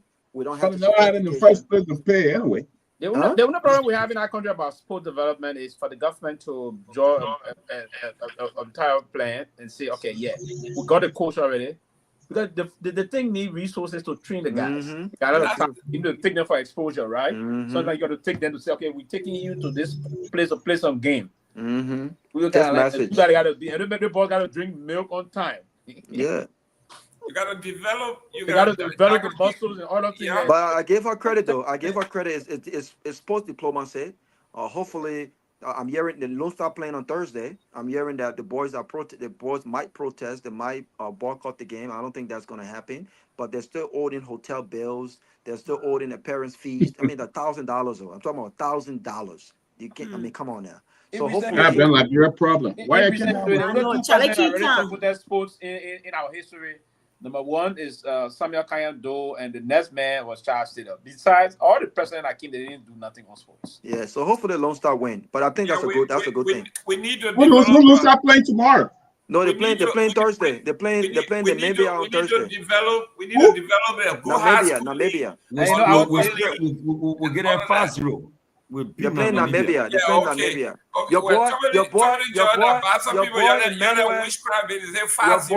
Your boy Emmanuel Gono, the 19-year-old striker, that son for AIK Adams, he's on loan in Norway. They just called him. He landed today. Very good. Great tall. Labro, we level the chief picture on sports. His Excellency, Ambassador President Joseph Human Boyka. I thought you were talking about George Weah for a second. JMB said he loves you. Tell me, you go where the power is. Where you going? I know. Nobody know how to wicked. Tell me, do your closing.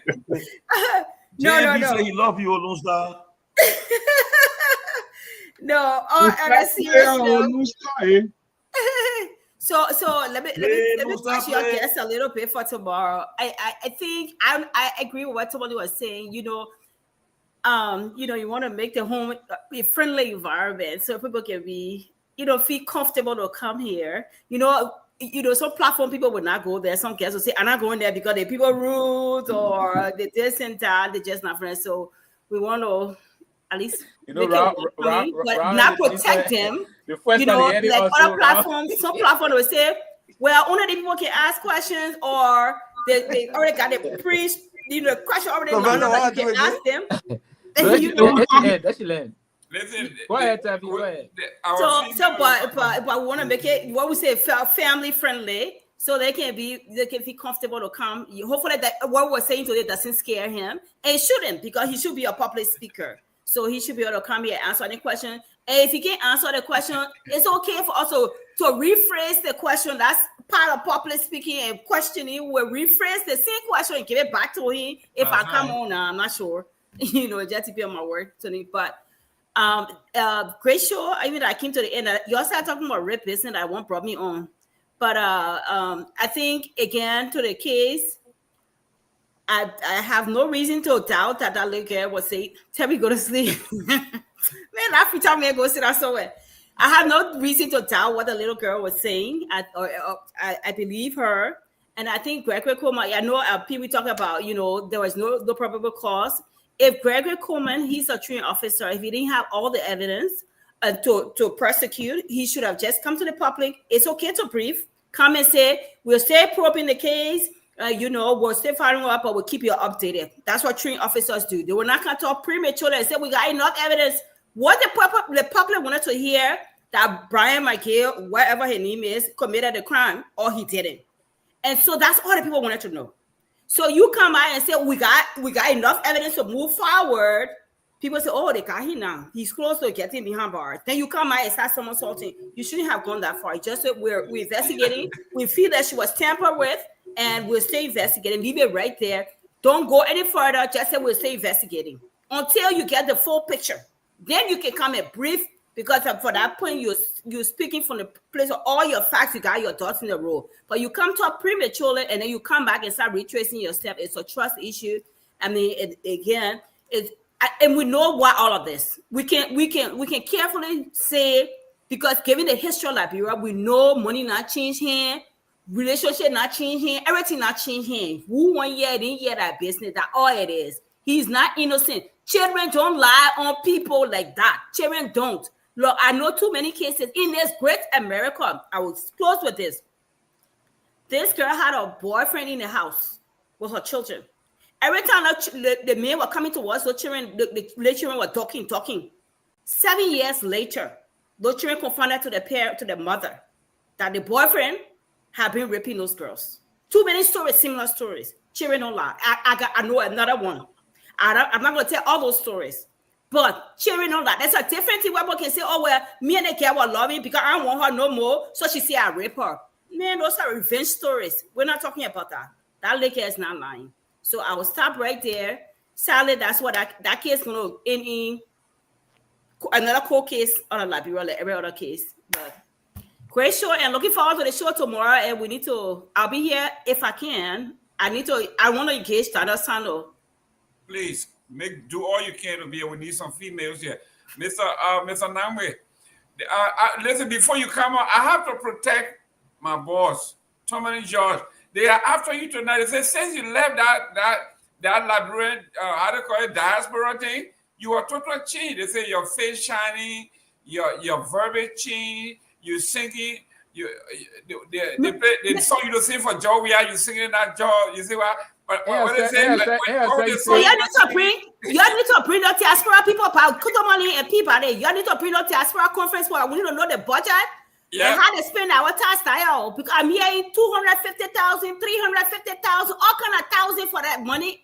They didn't bring it back. Give me ASA, you call me government spokesperson? What Americans see the success of say you went to that diaspora thing, everybody get accusing y'all. They say somebody face shiny. They say why Liberia cannot talk about success of the diaspora? One of the Rolex watches that Joseph Waka wearing. I've been wearing my watch for the last 5 years. Now Joseph Waka. Joseph Waka Rolex. That Rolex. They say you were passing out Rolex watches.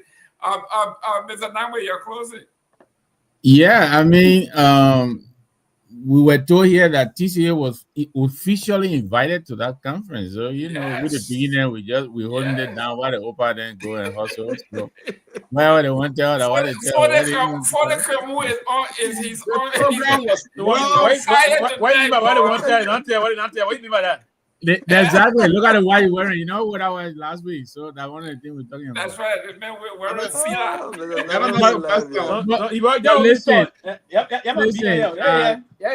Everything in the box. I don't have to wait. I still want to do it. So listen, I will call Seleke Kromah. All of y'all, Seleke Kromah is on fire. Look at Mr. Besta on the surface. Sylvester is big time, guys. But look. So the conference was very, very successful. Liberia need to talk about the success rather than the conference was successful, and the president is doing well. In fact, on Friday there will be a poll. And I think I'm back. Independent group releasing a poll. If today election, who will be president? It's a scientific poll. On Friday, they'll tell you who. By Liberians? Yeah, no, but independent. Some Liberians. So who winning now? Who winning? Who they saying the portal? Listen, they took that poll at the diaspora conference. Yeah, at the diaspora conference. I didn't get it. Who they saying the portal? You're gonna share with me. You didn't go to the diaspora conference, so you didn't get it. They did it there. Compromise. We're not trusting the results. You know what's funny? It's funny how Chief Tomlin has stopped talking about the third lane. I don't know what. Listen, I'm taking a different approach, and my approach is this: by 2026, they tell him where they were announced that they based on the polling they do right, like they want when based on the polling, they do what they call voters perception survey. They're doing it right based on the voters perception. They will determine whether it will be reasonable to enter the race in 2029. If not, they will tell you they won't make it. Because right now, the news are hearing about President we are coming back strong. So you can't just. But we're not saying that. I want to know why you're all saying now who should run, who should not run. Because so they're telling about February of next year, we're going to be giving some.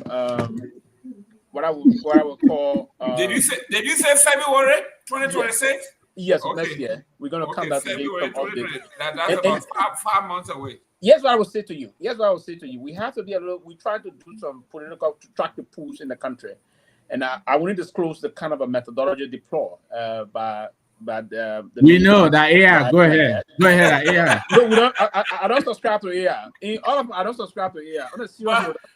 Any AI thing I got because AI I don't really believe in AI. I don't know what. Maybe I would use AI in other technology, but in terms of the electoral work, I would do AI. The joke is when you in Liberian politics and they corner you, all you gotta say is that AI, that coca brother. And anything, and honestly, when they're moving forward, and you don't take time. Eventually, if they were to find Brian McGill on a CCTV camera, would I get? Is it AI? But quickly, let me say this. But am I closing the next step here? So no, you are close. Let me say this, Mr. and I think Tevi is here and the rest of that. The politics back in the country sometimes is good to, and I understand is also good to be combative with someone that's trying to come in a more combative form politically, right? But while we are combative in terms of discussing, we should stick to the issue, because if we allow people to just drag us to the gutter, we got a tendency of deviating from the real substance of the discussion, and they will succeed. And there are people, rather, that are trained to just distract you from the main discussion. Then they will think, and they make it more combative, and they become more belligerent. Then the whole thing they gets a class. Then the person will go to post, "Oh, you're someone like what is the plot today?" If I were to say part of the ANC propaganda team, and that's why I said it last time, ANC will have to do a lot of job, right? If those kind of things come out, you saw what Kamara did to them when he did. I don't know Kamara can't talk about the bread and butter issue, right? And that's the thing. Kamara saw that debate. So let's stick to the issue. Everybody can be combative, but let's stick to the issue and draw things. I see, and the new thing coming in and say, hey, and CMC bringing road challenge. If you pay one bridge, I will pay 10 bridge. If you pay one road, I will pay 500 road. But no, for me, not the point. Don't worry about the pay one bridge. Just continue paying your 10. You got to pay that. That's why I said about the program develop. Because they say they do one, you'll pay 10. If they pay 1 mile, you'll pay 300. So, but the intent is that that's not the way to, and all you see again are politics. If you want to do it, right? You may say, "Wait a minute, one bridge, you'll pay 500 bridges." So just go and start paying them, and jet bill. No, but I tell you, right? I tell you yesterday, one of the mistake that the vice president made to overlook Peabody. He should have put Peabody for speaker, and that time the not my president Bennett. They still did we are. We are going to be elected president. He didn't have the power to do it. He didn't have the power to do it. I come in. He could do it. Listen now, when we are going to be elected president, they say, "Oh no, as long as their fault, we are." We are say, "Okay." So when we are going to politics now, all of them are saying, "Oh, we are no going to be president." Everybody got already fighting. Yeah, they're doing it now. It's like push coming on fire. The man shot down Ganta, right? Shot down Ganta, and then the same way they should have made a woman Edith. Me how to be senator. Then you get a chief justice now. They pull you strong, but now what you not do now? You see, then you get Kuka now fighting you. So go in trouble. Sylvester, number we're closing, guys. I'm just telling Sylvester, I'll be here for the deputy speaker tomorrow. I'm intellectually equipped. Deputy minister, not speaker. Yeah, deputy minister. Yeah, I'm intellectually equipped, so I can have. Deputy spokesman. Deputy spokesman of the government. Victor, you're gonna close. What work he was doing before that job? I agree with Robert. Let Baghdad Bob. He could be a driver. Baghdad Bob come tomorrow will be here. So, but listen, I thank TCA for the birthday compliments to my son. I just want to say here, I have 3 boys. Somehow my wife, I missed the last guy. He was born September 15th, so I missed. But I just wanted the platform to know my other guy's birthday is also coming on October 24th. So when I come out here, I know Johnny will say, "When I'm there, man, will just be celebrating John's birthday." No, but so we'll be celebrating 4 women's but the next birthday, you know what you do? No. The next birthday, just say, okay, and then we'll get a bottle on the table. Then you will sing the song and you gotta do that. That's an idea. That's an idea. That's a good one. Yeah, that's a good one. Everybody can get the 6-pack Guinness, everybody can get one. And I expect they can do that. Can't say that. And Jerome, there goes the TCA lobby right there in front of you. But anyway, so but listen, thank you guys very much. I would say this, we didn't have a chance to talk about it, so I'll use my little closing time to say this. You know, Musa Ability, he pushed Ellen Johnson, he pushed Alice Cummings. Taylor.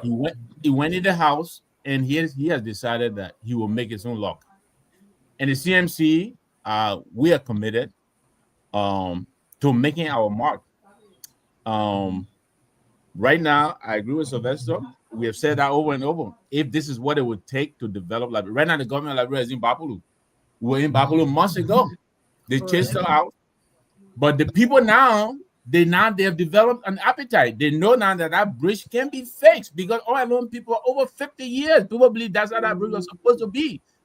And now they understand that there is an alternative. We're making our people to see what is possible. That's all we are about. And so we were in Bunkante, we were in Prince Moe backyard. We inaugurated a bridge that will cost over $500,000. We came from there. A pastor took the pulpit in Ganta, Pastor Atto Ball Way, whatever he is. He went on the pulpit with his divisive politics. I think he's already be my in-law or so, but the politics isn't welcome. Then Doug Cooper got up here. This man is working with the vice president. Is there a global pool fund or the money coming from somewhere? I will answer that when I'm done talking because you try to. So we'll call Musa. That's the call John. We are power. Let's see. We'll call. We are power. We'll call Musa power. Almost 50 of the 100 then and I mean almost how many million. No, we are chipping. Jerome will tell you this. Jerome will tell you this going weekend in Philadelphia. We pay for the Airbnb out of our own pocket. He will tell you that. So we're contributing. So that you're contributing for the 500,000 to go. Absolutely. Don't worry about it. Okay. That was I question soon.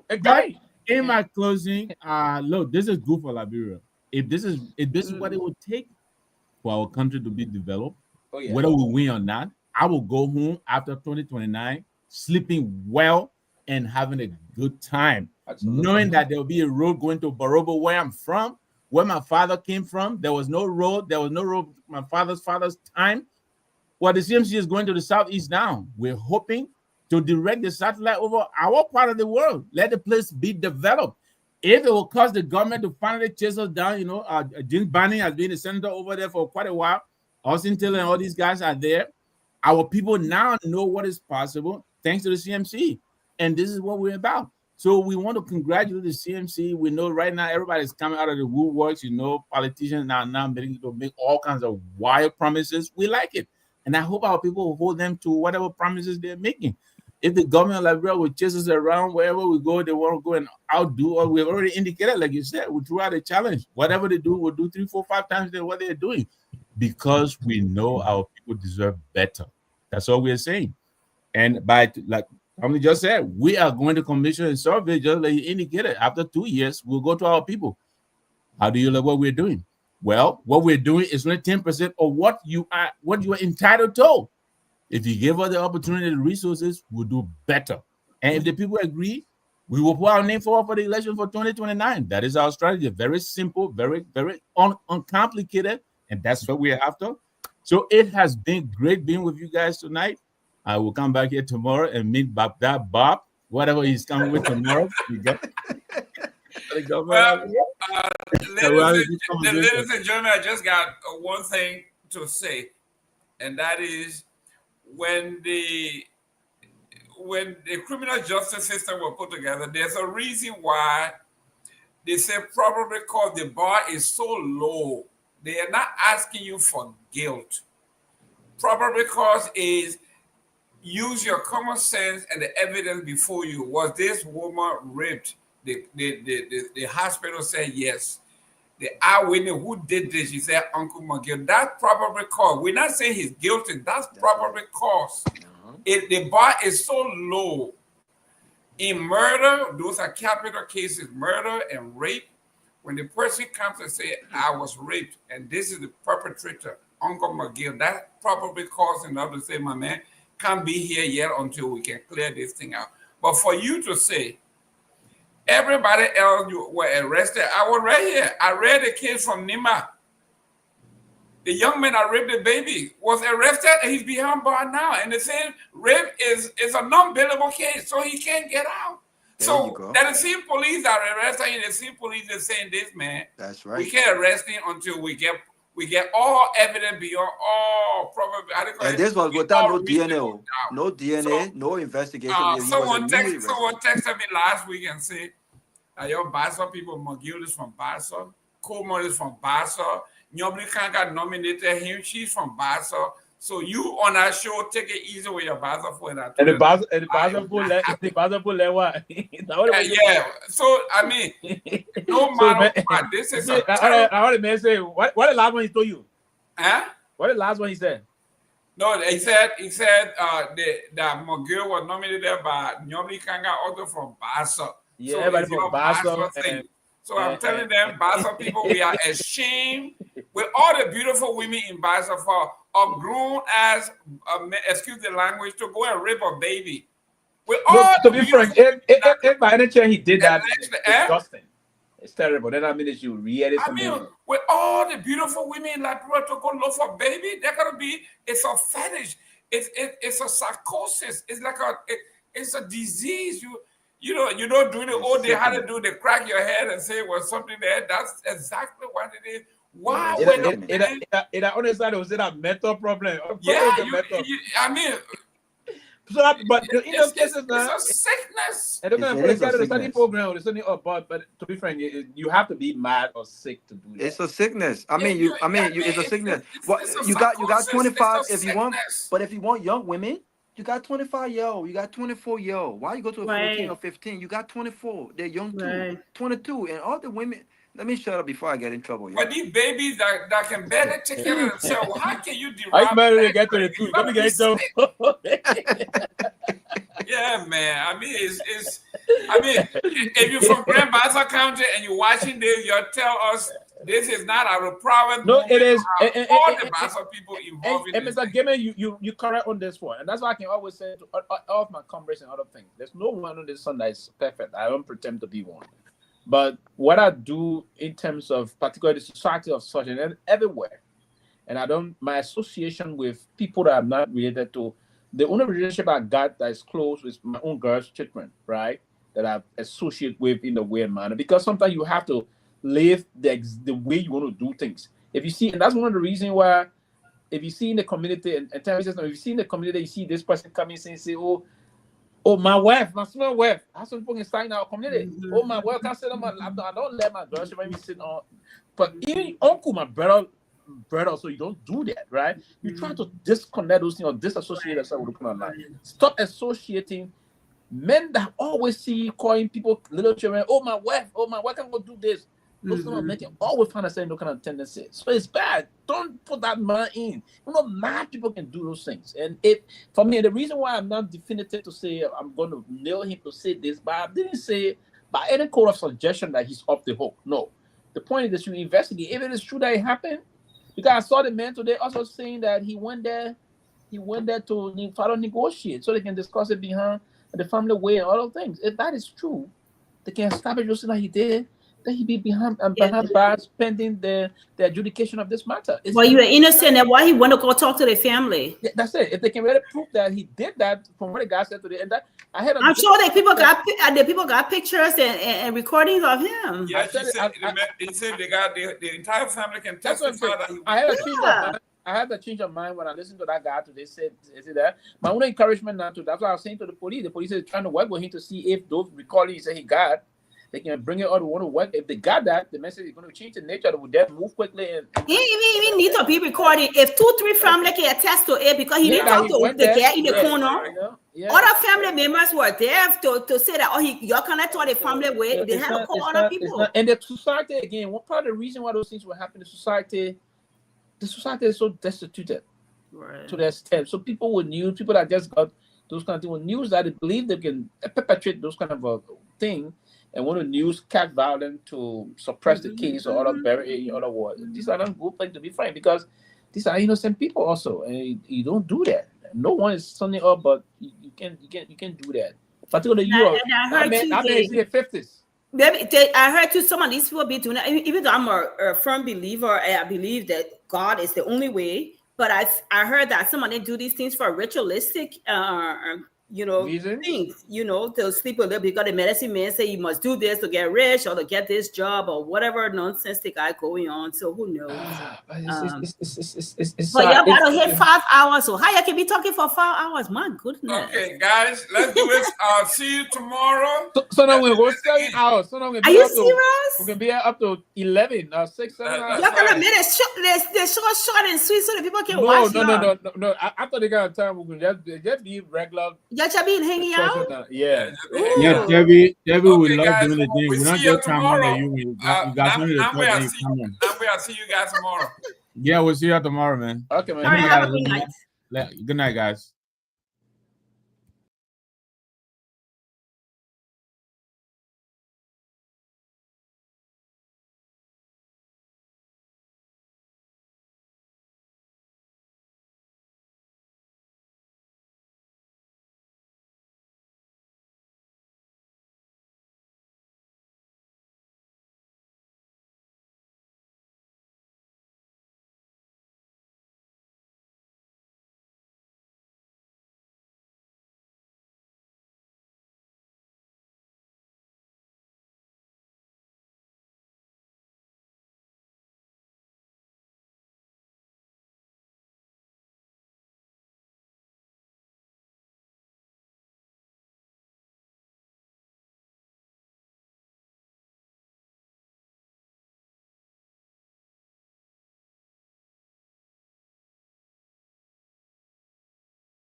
So, but listen to, did you hear the press conference of Seleke Kromah, the IG?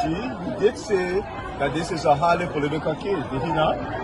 So you don't take the partisans' word for it, you take the IG's word for it. We elect on 85 irresponsible men what happened to our country. We elect on 85 irresponsible men to govern this country, not to be very irresponsible. Please place your left hand on the Bible being held by your wife, and you will kindly raise your right hand, sir, and repeat after me. All standing, please. I, Joseph Newman Boyka Sr.,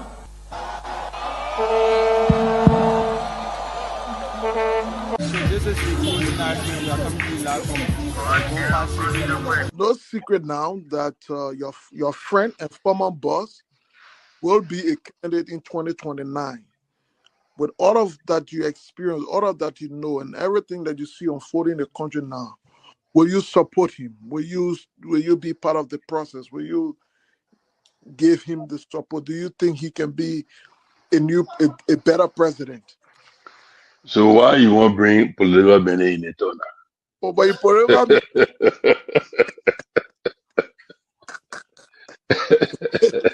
you're political man, before you go out, very active.